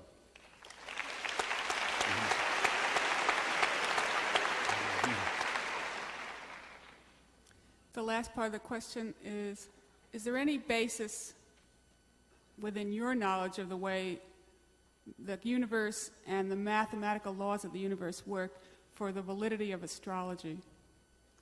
Bucky, the question is there any basis within your knowledge for of the way the universe works and the mathematics of the universe? Is there any basis for astrology within the laws of the universe and the mathematics? There's no question, for instance, about the Kepler business of the, you remember I spoke about the ellipses.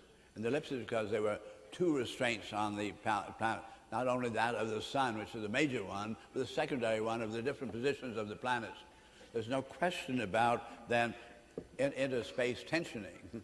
There's no question about tides and the moon. There's no question about the periodicity in women of the tides tied up with the moon tides. So that, I say, there's no question about the effect on human beings of astrological positioning. Whether those who are astrologers have really found significance, the fact that it seems to me obvious there must be some effects.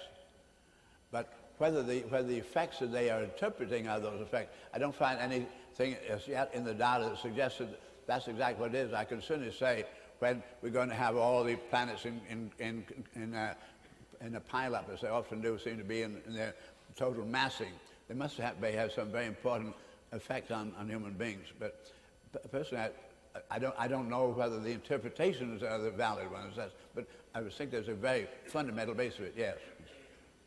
Thank you.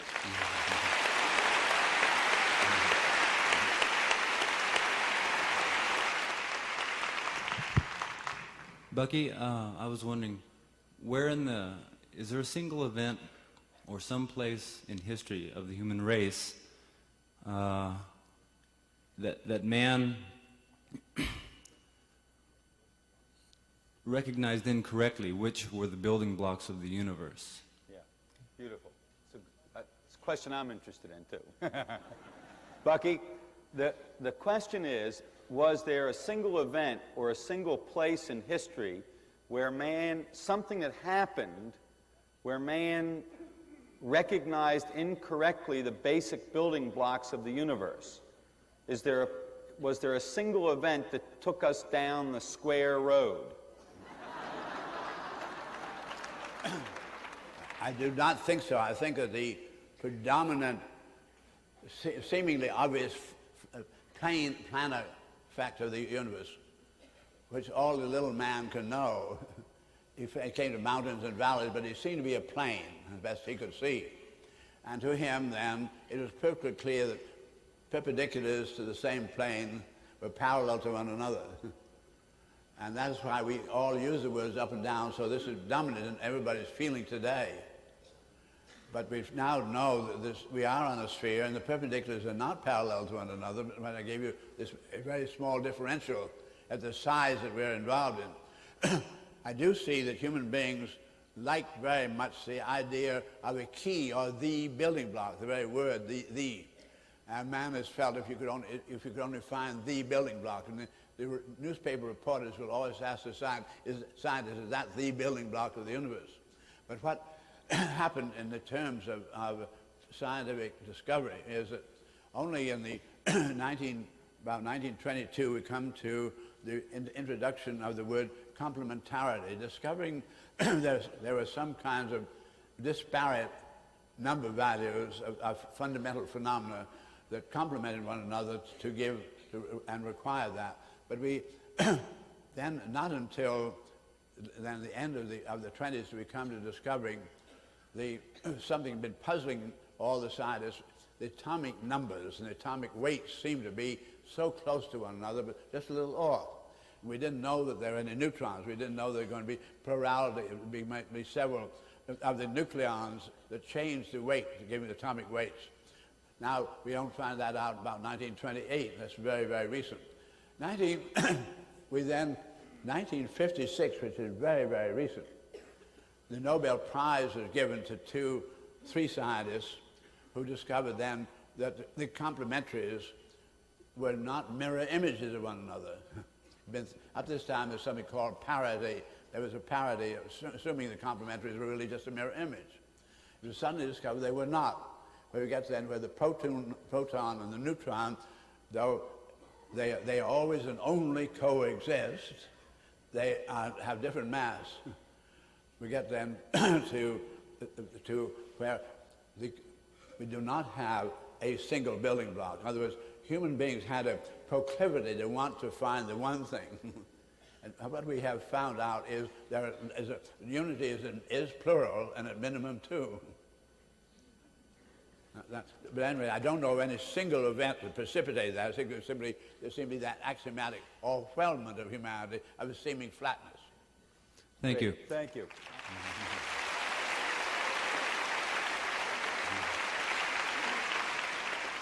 I also wanted to ask how we're going to travel by radio in 1985. Bucky, Blaine also wanted to ask how we are going to travel by radio in 1985.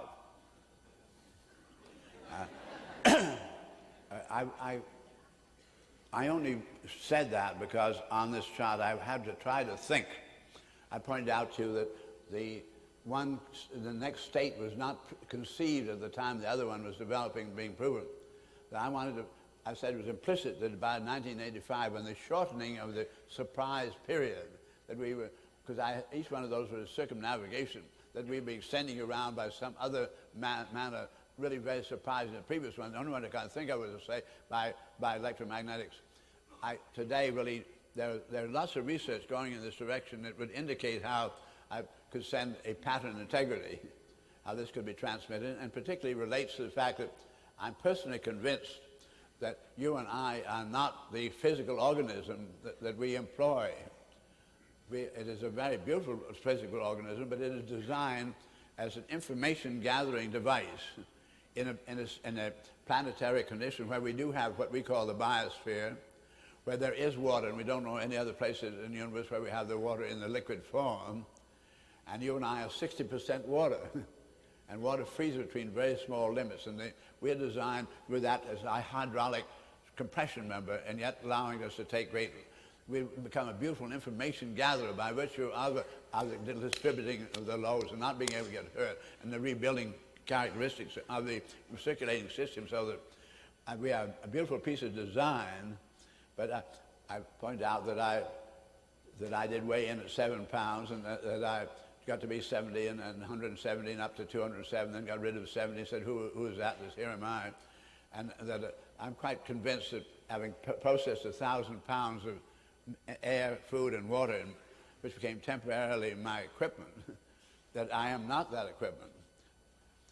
My best picture to you would be that of experience you have probably had, which I've had, a friend who said, I've got another friend you would like very, very much. You're just something very, very kin to each other. But they never seem to be able to arrange for us to meet. So one day our friend said, I'm going to introduce you over the telephone. They get the other friend on the telephone, and you meet the other person by telephone.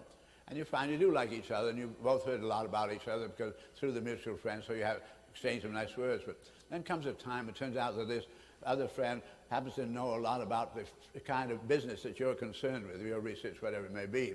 So we call them up and find, sure enough, they have Jessica. So we can call each other a whole lot about things. You both find the other one a great resource. And you get to know each other tremendously well, and you find each other very obliging. You really enjoy helping the other one in their problem. But you never have a chance to meet each other. Finally, years go on, and your other friends all die off, and it's your real, very best friend. And because it is your best friend, you don't want anybody to get in the way, so you put in a special telephone. It's Joe, and it's a red telephone. So Joe is a red telephone. And the red telephone rings, that's Joe. So, hello, Joe. So far as you know, Joe is a red telephone. For anything you can see with your eyes. And I simply suggest to you that each one of us is really a beautiful self-resurfacing transceiver getting information, and which is continually rebuilding in the most extraordinary way, having no downtime, yet really replacing the parts. A beautiful, fantastic piece of design. So that I simply say that you and I are not the information processor and communicator, that you and I use that we are, as far as I can make out, really, we are of that mind quality is of the eternal. I'm utterly convinced that humanity is inherently immortal. Thank you very much.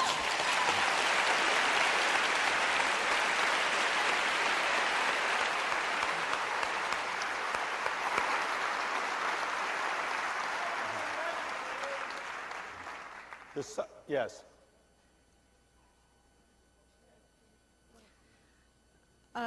Bucky, the first question I want to ask you, I have two. The first one is on health. And I know you're not that body, but you've also pointed out, and it's evident, that that body is in beautiful shape. And I just wonder if there's an association with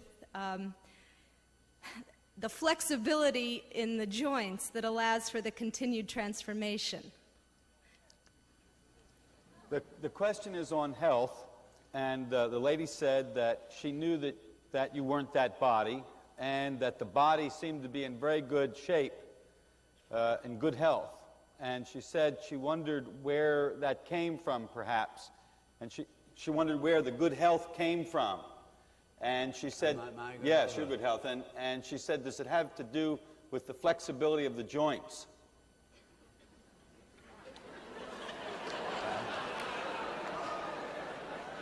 I would say the good health has to do with the fitness of the whole. Right, it's a very synergetic affair. So it would involve the joints and the circulatory system and the whole show, the rate at which we're oxidizing. I used to take personally I still do, big breathing exercise, and I think that's had a whole lot to do with good health. But I don't know how to I don't make any pretense to be a medical man, and my thoughts about biology in general relate to, for instance, I feel that each day we're very much like that vector equilibrium. We go out of it, we become very disequilibrious in very special patterns, get ourselves really like a room all messed up all over the place. And that sleeping time is when we get it back into as close to equilibrium as can be. And I said that we sort of normalize, we get nearer to the center. But that's all. Those are the kind of thoughts I have about what we say. Great, thank you.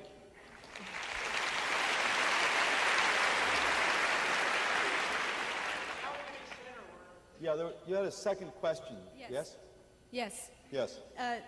I'd like to hear a comment from you, Bucky, on aesthetics. In terms of maintaining the integrity patterns of the universe, it seems that gravity has everything to do with aesthetics. Bucky, the person would like to hear you say something about aesthetics. Aesthetics? Yes, and she said it seemed to her that the gravity patterns had a lot to do with aesthetics. Gravity patterns? Yes.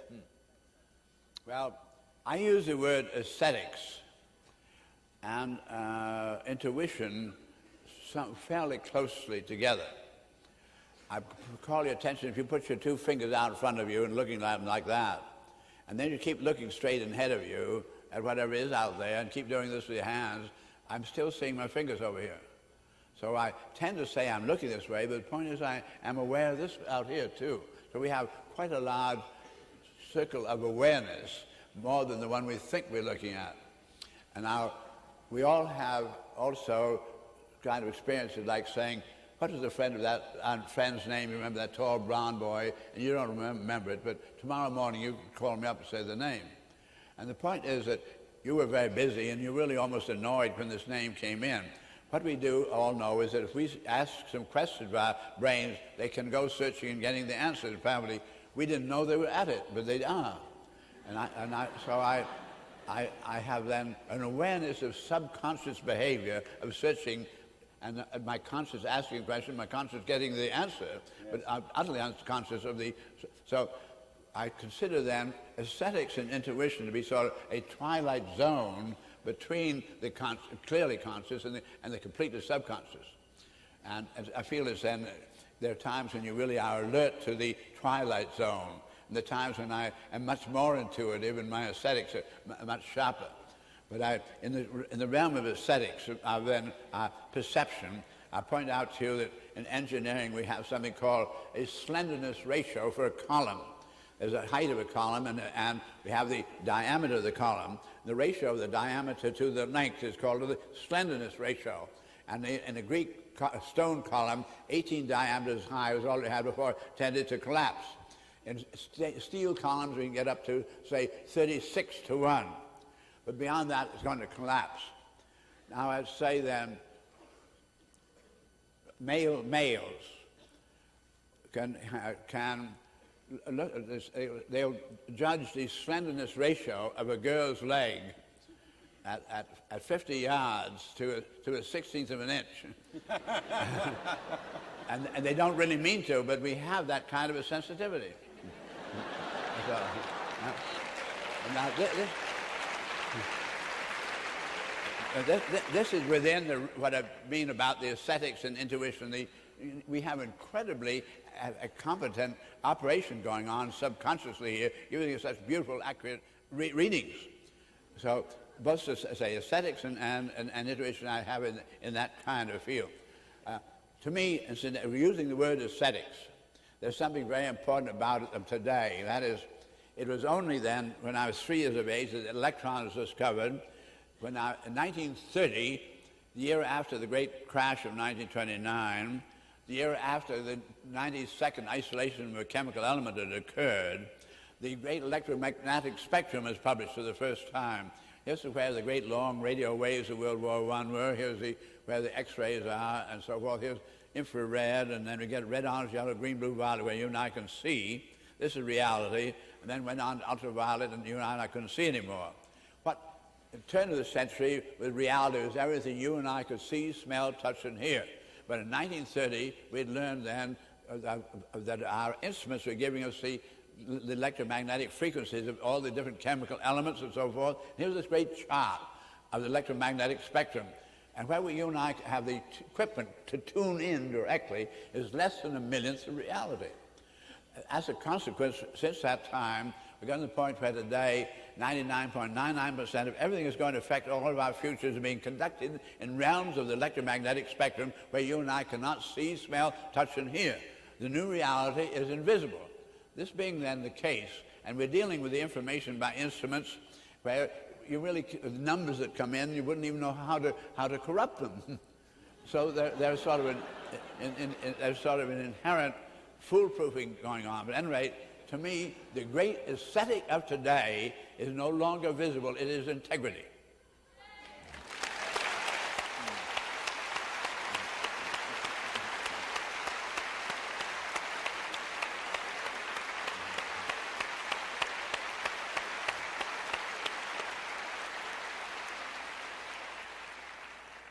Thank you for that one, yes. Yes. Bucky, I managed to make it all the way through my schooling and college and everything, and I still didn't believe that the world turned.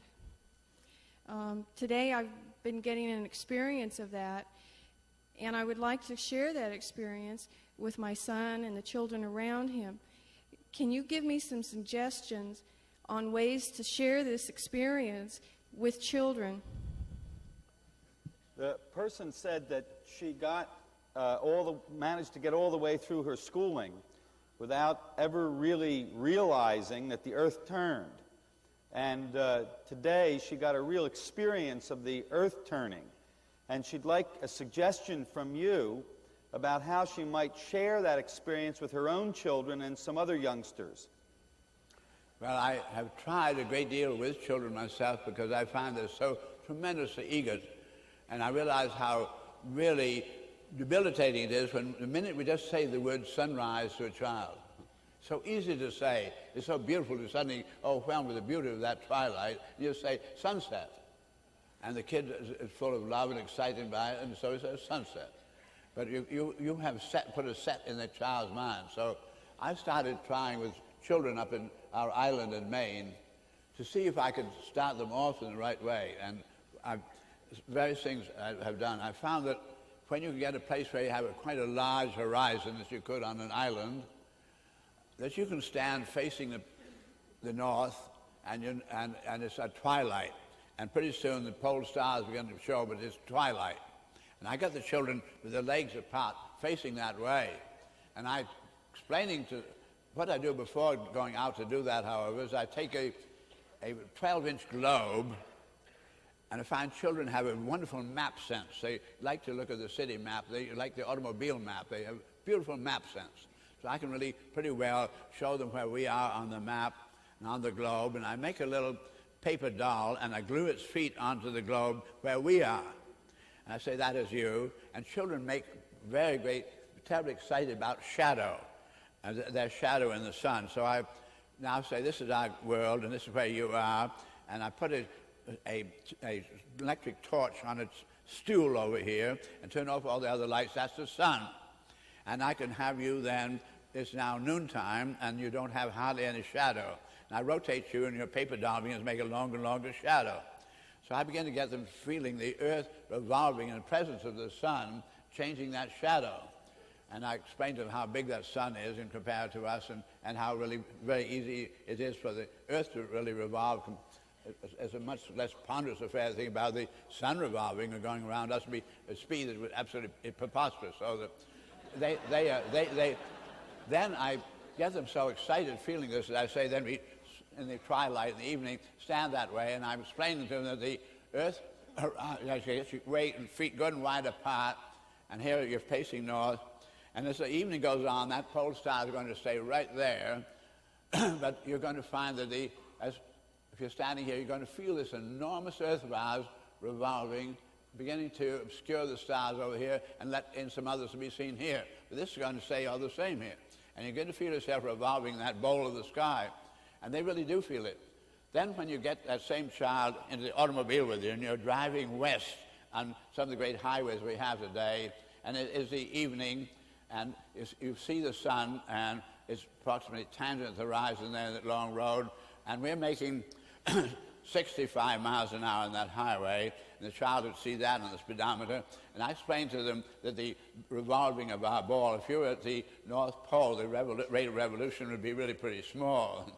But when we get to the equator, it has to go around in 24 hours, so it's about, we're making about 1,000 miles an hour at the equator. But here we are, this latitude, we're making here about 400 miles an hour. So we're only making 65. So I said, we're driving as fast as we can, but we're losing. and we're gradually losing that sun because we're not driving as fast. The earth is revolving under us here. We're going along this car, and the earth is just going like that. We're not going fast enough on it to keep up with seeing that sun. The kids really can feel it. I hope I've just given you a few of the ways in which you can talk to the kids, and they really can get feeling this.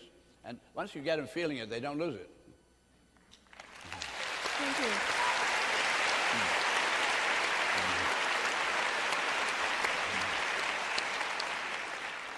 Yes. Yes, Bucky. I really see the genius of your geodesic dome and the simplicity of the design. Where I'm stuck is when I'm in New York City and they rebuild the whole city with a bunch of domes, it doesn't look like it's really efficient use of the land. The person said that he could see the beauty and effectiveness of the geodesic dome.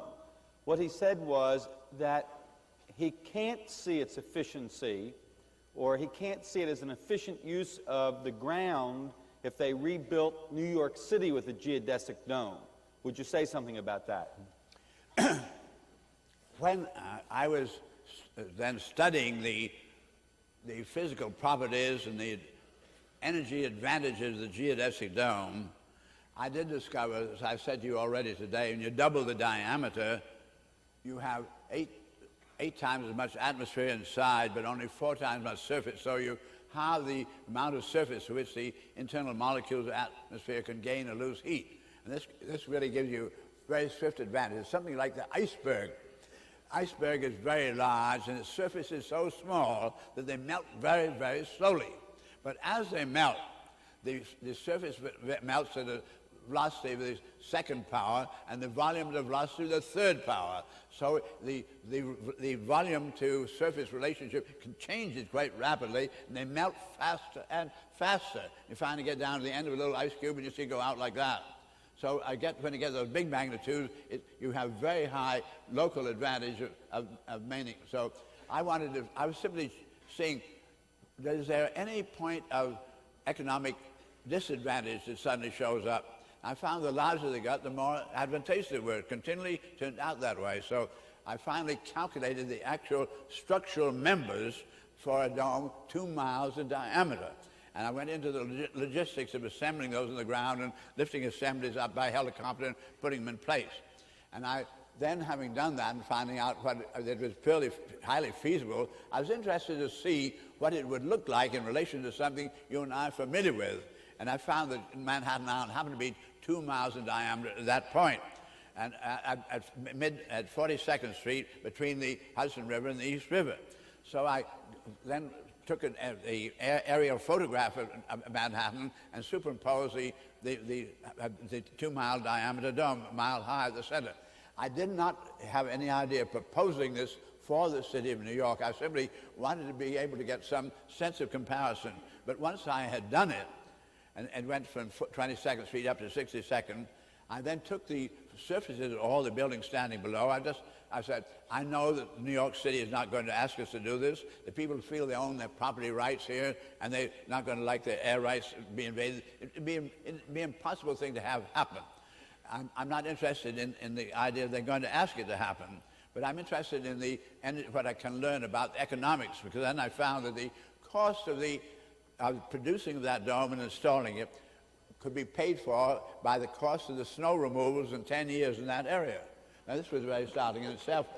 And I found then I spoke to you about the surface of the dome in comparison to the surface of the building standard was only 1/80th of the surface. So the amount of heat loss would be incredibly reduced. Anyway, I don't think it's going to happen as being put over any cities whatsoever. But I do kind of think, I started in 1927, I said, all the building departments be completely against anything I'd like to do. All the aesthetic criteria, all the zoning laws be completely against anything I'd try to do here. Therefore, I said, there's no building department at the North Pole. And I'm going to make my first studies for the North Pole. And it's a fascinating thing that the first real adaptation of the domes were the ray domes which surround the North and then got down. They have gone in those areas. And that one is over that South Pole, and they're over the top of Mount Fuji and so forth, where there's no building department up there. There are other places where there are no building departments, but gradually they will work in. But I only really see them as really for a new center. And I just did not mean to suggest that cities would do that.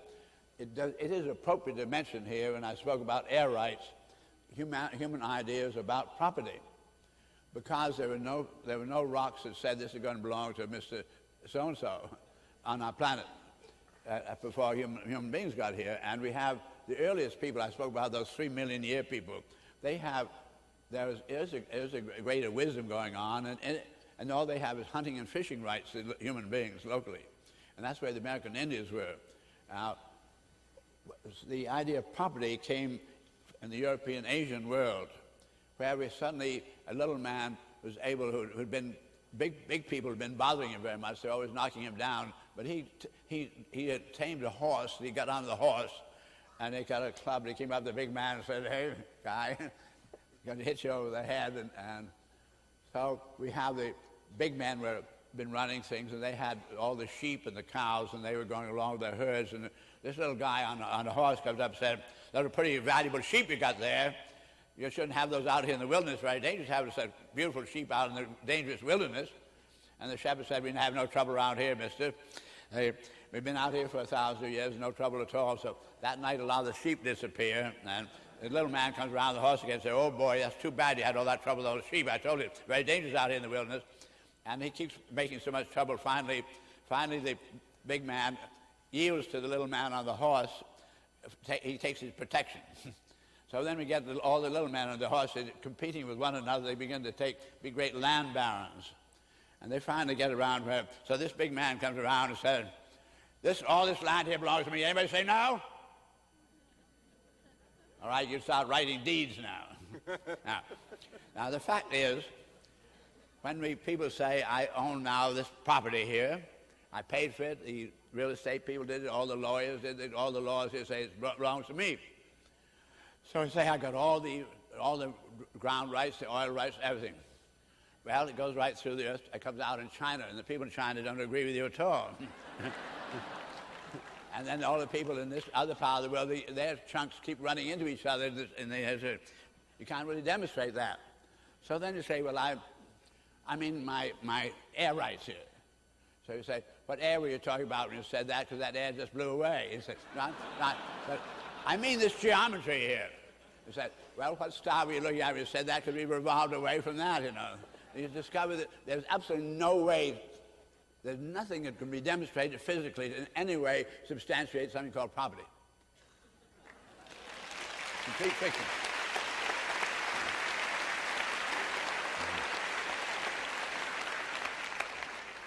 Bucky, I'm going to ask Jamie to join us up here and kind of organize us to complete the evening. Jamie?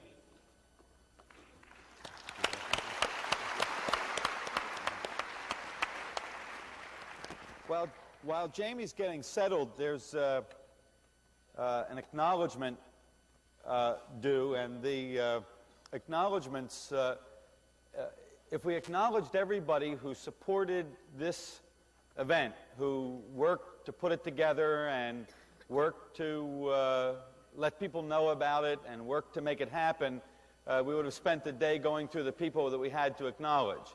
So with their permission, what I'd like to do is to do a kind of, to let you know and to let the people who are kind enough to participate with us today know that this event was supported by a very large number of people.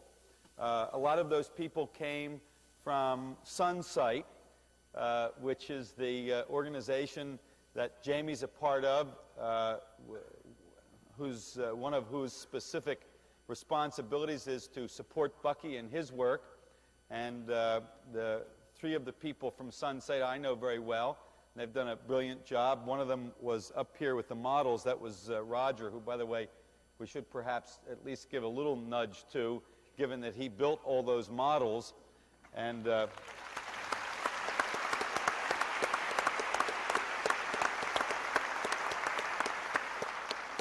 when you see Bucky work with the models, you have some appreciation of someone who could build them.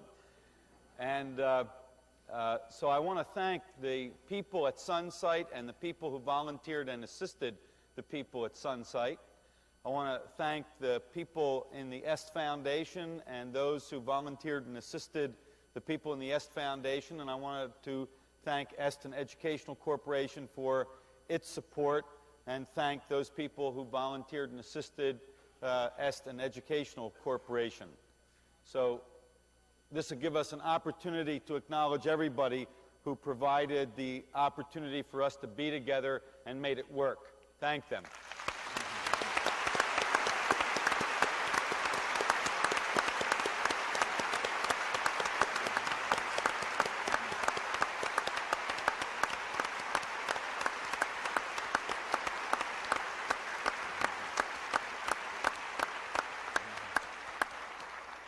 Before I let Jamie start, I want to say something about him, too. And I was obviously deeply moved by Bucky's magnanimity in the statement that he made this morning. And I should say that it's no surprise, given who Bucky is, and given the way Bucky has handled himself in the world, and given the enormous stature which Bucky has in the world. And given that his stature is not a function of agreement. In other words, Bucky didn't get his stature because somebody endorsed him, or because somebody agreed with him, or because somebody gave him a degree, or because he got the formal stamp of any particular government. He's got many, many, many, many degrees, and obviously there are millions of people who agree with him. And lots of governments have been deeply moved by the things Bucky said. I reported to you the incredible support and esteem with which Bucky's held at UNESCO. Around the world, that's true. But this obviously really comes from who he is. I'm half Bucky's age, so Bucky's been around twice as long as I have. Jamie's half my age, so I've been around twice as long as Jamie has. And the thing I wanted to acknowledge with Jamie was not his intelligence and not his hard work and not all of the wonderful things he's done and not his beautiful ability to communicate and set the day up so beautifully this morning when he introduced the day. The thing, again, like I said, I can understand Bucky's stature, given who Bucky is. And I wanted to acknowledge Jamie as having a stature equal to his grandfather's in his own fearlessness in the world. Jamie had the courage to introduce Bucky and I. And I thought that took an enormous amount of courage, really. Jamie feels a great responsibility for his grandfather and to support his grandfather and to, if you will, use his grandfather so that it fits his grandfather's purpose. And I have a very deep appreciation for the courage that you had in taking a chance, and I want to thank you, really thank you for the courage you had and for the chance you took on introducing Bucky and I. Thank you very much.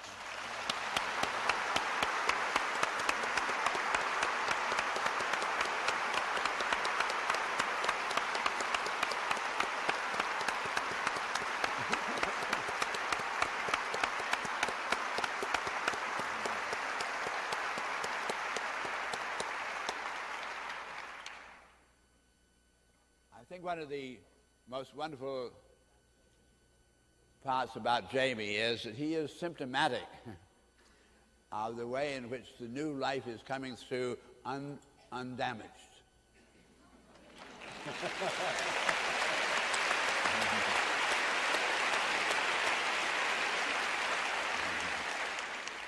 I'd like to communicate that it's an incredible privilege for me to have obviously been around you all my life, and that's beautiful, and it's really been a joy to really experience the evolution of your relationship, the both of you, because it's just amazing. I don't know if I could ever share it really with everybody here, just watching. You know, there's been some really special personal moments just being with both of you, and it just inspires me and really allows me to be able to do what I do. So thank you both.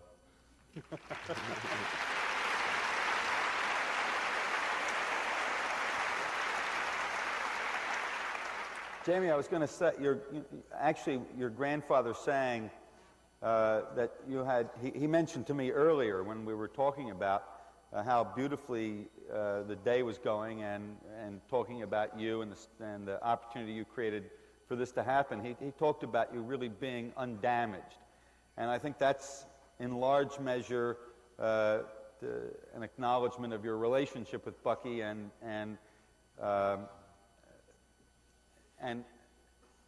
the room he's given you to be in. And I also wanted to tell you, so far so good with it working out with Bucky and I. Well, I wanted to I jotted down some notes of some things that I thought might sort of head us towards a completion, you know. And I think these questions really relate to both of you, given my experience of both of you. I mean, it's really incredible sure you're both people who really make a contribution, but it's really amazing how many other parallels that I find in your lives. I mean, reading and having my experience of knowing and experiencing what you've put out into the world and knowing yourself, there's so many connections that I really want to kind of have this last section be both of you responding to my questions in a sense. I wanted to read one thing. Actually, I think I'm going to start with a question that's really tickled me a lot and interested me, and it relates to something you wrote called The Game of Life. And this is an incredible thing that I think Bucky should tell you a little bit about what it was, but it is uncannily similar to some stuff Werner's done, you know, like Where It All Began and that stuff. And what I'd like you both to just talk a little bit about that, and what I kind of want to know is whether you experience that experience of viewing things as an analogy, or whether you actually experience that that's what happened. But Bucky, you might say something. This is what was accepted from 9. Yeah, actually, I'll just tell you, it came out, there's a chapter in Bucky's first book called Nine Chains the Moon, was 1938, which was Lippincott. Yeah, it was published in 1938, and he originally had included in it a section called the Game of Life. Yes. And it got pulled out of the book because I guess you should At the tell. very last minute, I wanted to add something into the book, and I decided I ought to take something out because they had given me a limited number of pages for the way things were set. They actually was in what they call page proofs. It's been all through the galleys, so it's a very expensive change. And I took out The Game of Life and put in the 22 prognostications up in the front of the book. The Game of Life, I felt of all the items I had in Nine Chains to the Moon, that would be least understood in the 30s, that could be understood later on, was the Game of Life part. It's very mystical, and I thought some of the book might have a very useful effect for society if it were not considered being too far out in the mystical side of those years. Today, it works fine, and Ed Schlossberg found in my original copy of Nine Chains of the Moon, where I had taken my page and just put them back into my own #1 copy, and he had it. He republished this last year. Just that it came out. That's what you've seen recently, but that is how it got pulled out. I did have in the book reference to it and a little asterisk saying that if you wanted to get the Game of Life, you could write to me through the publishers, and I would see that they got it, a copy of it. Now that's where it was in '38. That book, incidentally, is still. It was at one time Lippincott remaindered it, and then it got revived by Southern Illinois University Press, and now it is a double-day book, and it sells over 1,000 copies a month regularly. But it is still au courant. A great many people find that book of 1938 is the book to look at to get sort of my general sort of inventory of kind of things I've been saying to you today. But now you let me know about what you found in Werner's work. Maybe Werner should tell a little bit about that. Well, Bucky, it's interesting. The Game of Life starts off by as you know, the Game of Life starts off talking about zero as the starting place, and I can't remember the exact words. I can actually see the type from your printed Game of Life, but it talks about starting off at zero and life coming from that infinite possibility, or reality, or the whole universe coming from that infinite possibility. And a communication workshop that we developed. In the communication workshop, we try to demonstrate that you can't get an intelligent notion of what communication and interaction is really about unless you start off with an infinite possibility. If you start off where we ordinarily start off with the parts and then build up to what you think the whole is, the rules that you pull out of that keep you from really being related and really being able to communicate. So that was one of the convergences that Jamie noticed and had pointed out. And So I was using the circle as the totality. That's the point, right? Yes. So we start with that circle as a totality. Yes. It's a symbol of totality. Yes, and that's exactly where we start off in this I don't even want to, this idea about where communication starts, is that it starts off with the totality.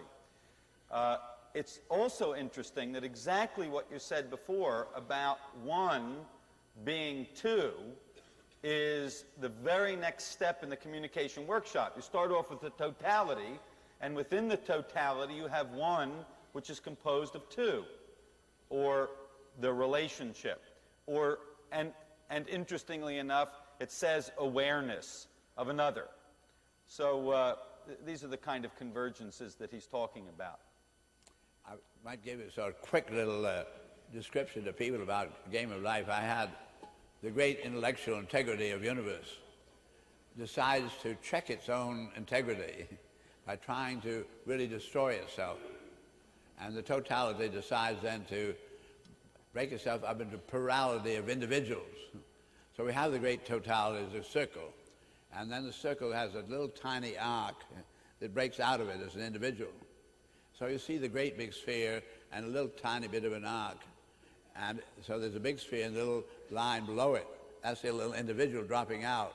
But as the little individual drops out, gets further and further away from the big thing looks smaller and smaller, and the little one looks bigger and bigger. So it gets to be first what we call the lowercase I, then it gets to be the capital I, and you forget about the dot over it altogether. This is more or less the way the game goes, the game of life.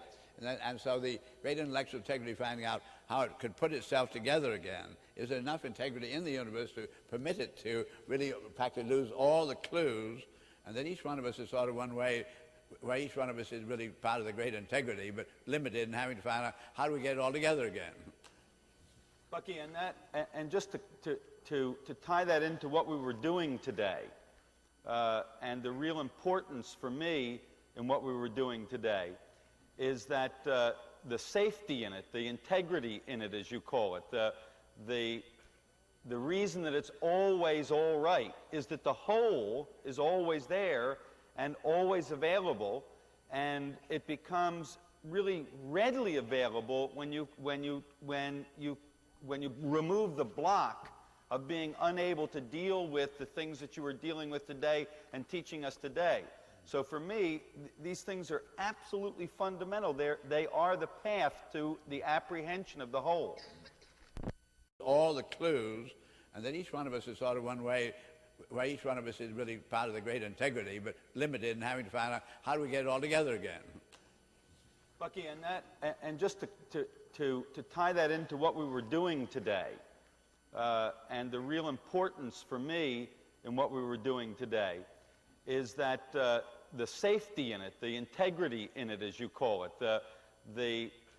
the reason that it's always all right is that the whole is always there and always available, and it becomes really readily available when you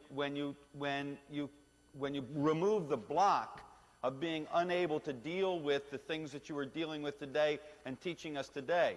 So for me, these things are absolutely fundamental. They are the path to the apprehension of the whole.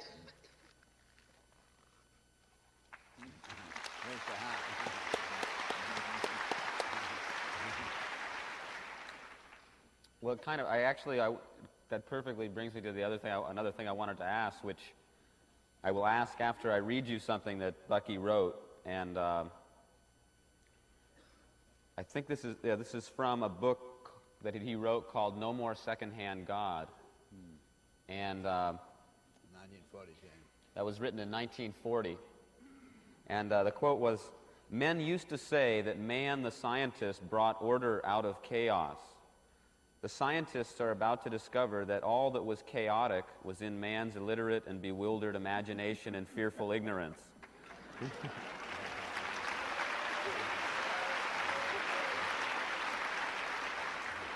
And it goes on to say, wherever and whenever men have explored with scientific integrity, they have reported the discovery of the exquisite orderliness of patterning of dynamically evoluting nature. And I guess I just wanted you both to, we had talked before about actually really wanting a result of the day to be people leaving the experience of being with us really in a new relationship to the universe, and really discovering that they really are in on the real thing and the frontier of it all. And I just would like you to talk a little bit more about the kind of stuff we are going into here about synergetics and our experiences, and how that relates to everybody's ability to make a contribution and to take this experience out into the world. I'd just like you to expand on that.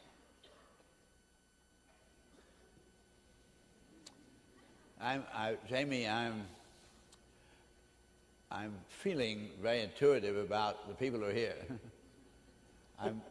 I've been meeting with large audiences for a long time, and I really do tend to feel something, particularly on the occasion where the light's like on our eyes today, and we're not able to see. It was a great help to me today that I could see your eyes here when I couldn't see the eyes in the audience. But even when I can't see the eyes, I can really feel the people. And I found, in fact, a strange thing that goes on when I am carrying on completely spontaneously and I can't see the eyes. I tend to close my eyes and I really feel the people a little more intuitively. But I have really a powerful mystical feeling, Jamie, that the people who are here today, going through what we've been going through, where we're really trying to stay right in the frontiers of the truth as close as we can, I have a feeling here that everybody in this room really understands and feels exactly what you want to talk about already. I'd rather not talk about it anymore.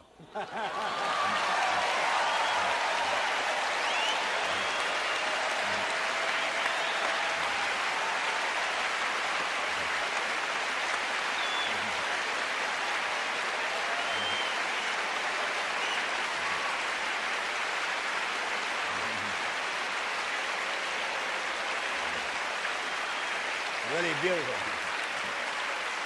I'm going to go with one boy. Thank you, Bucky.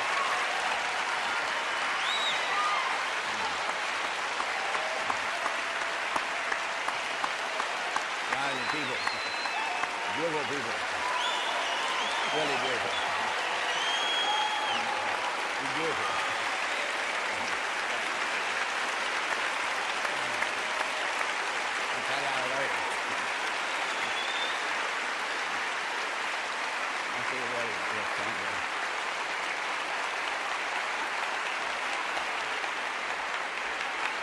Tony, come here, Tony.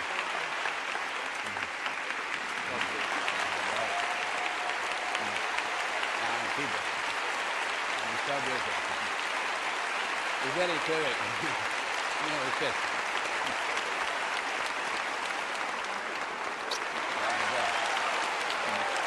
Really beautiful. Incredible.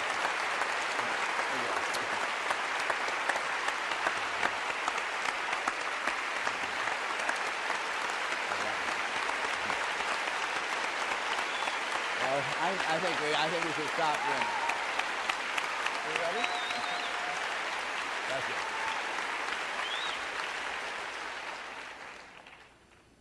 That was a pretty easy catalyzation.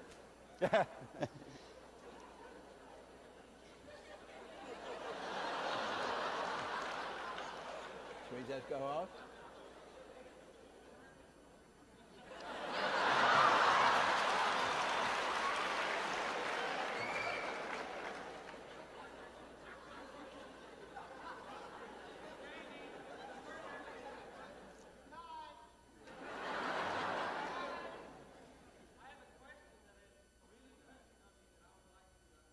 Hold on to it. There really isn't too much more to say. I mean, I think that really demonstrates my experience of really, there was something I had down there that I was thinking about, which was really, you both have expressed about points in your life where a transformation really happened, and out of that, a lot of all this stuff came, and it's always been my experience that really what holds together all all the thoughts and the visions that you have is really that experience of love, and it's really it's beautiful to see that manifested here.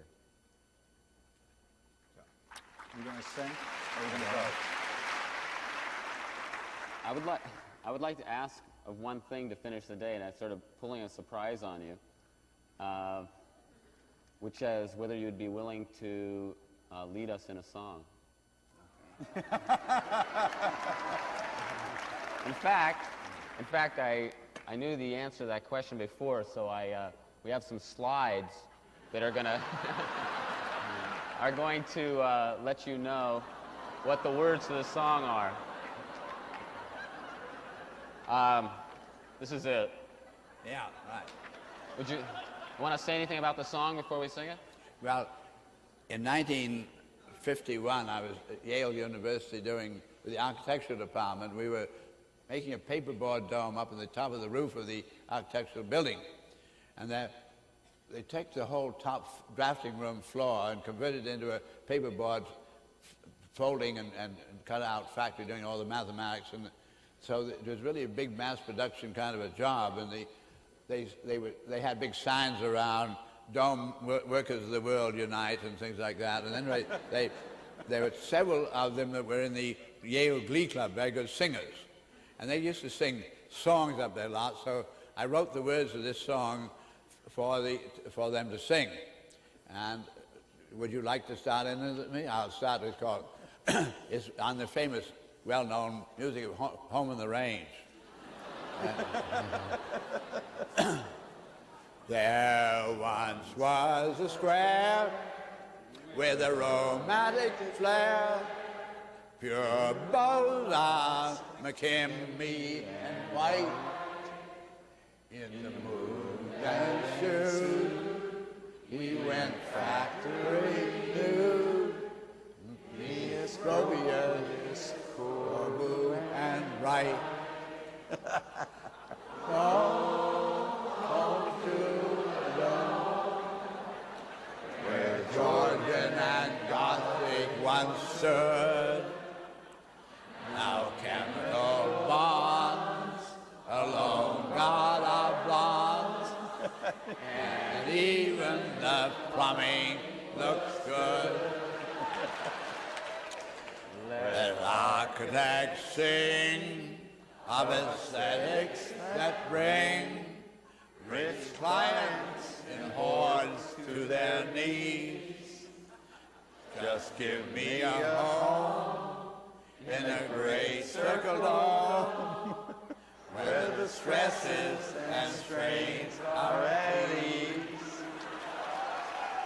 Home to a dome on the crest of a neighboring hill, where the chores are all done before they've begun, and eclectic nonsense is nil.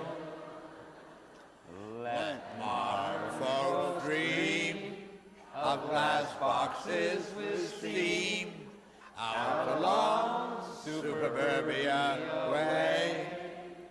Split levels, split loans, split breadwinner homes, no down money, lifetime to pay. Home to a dome, no banker would back with a dime, no mortgage to show, no payments to go, where you dream, dwell, and spend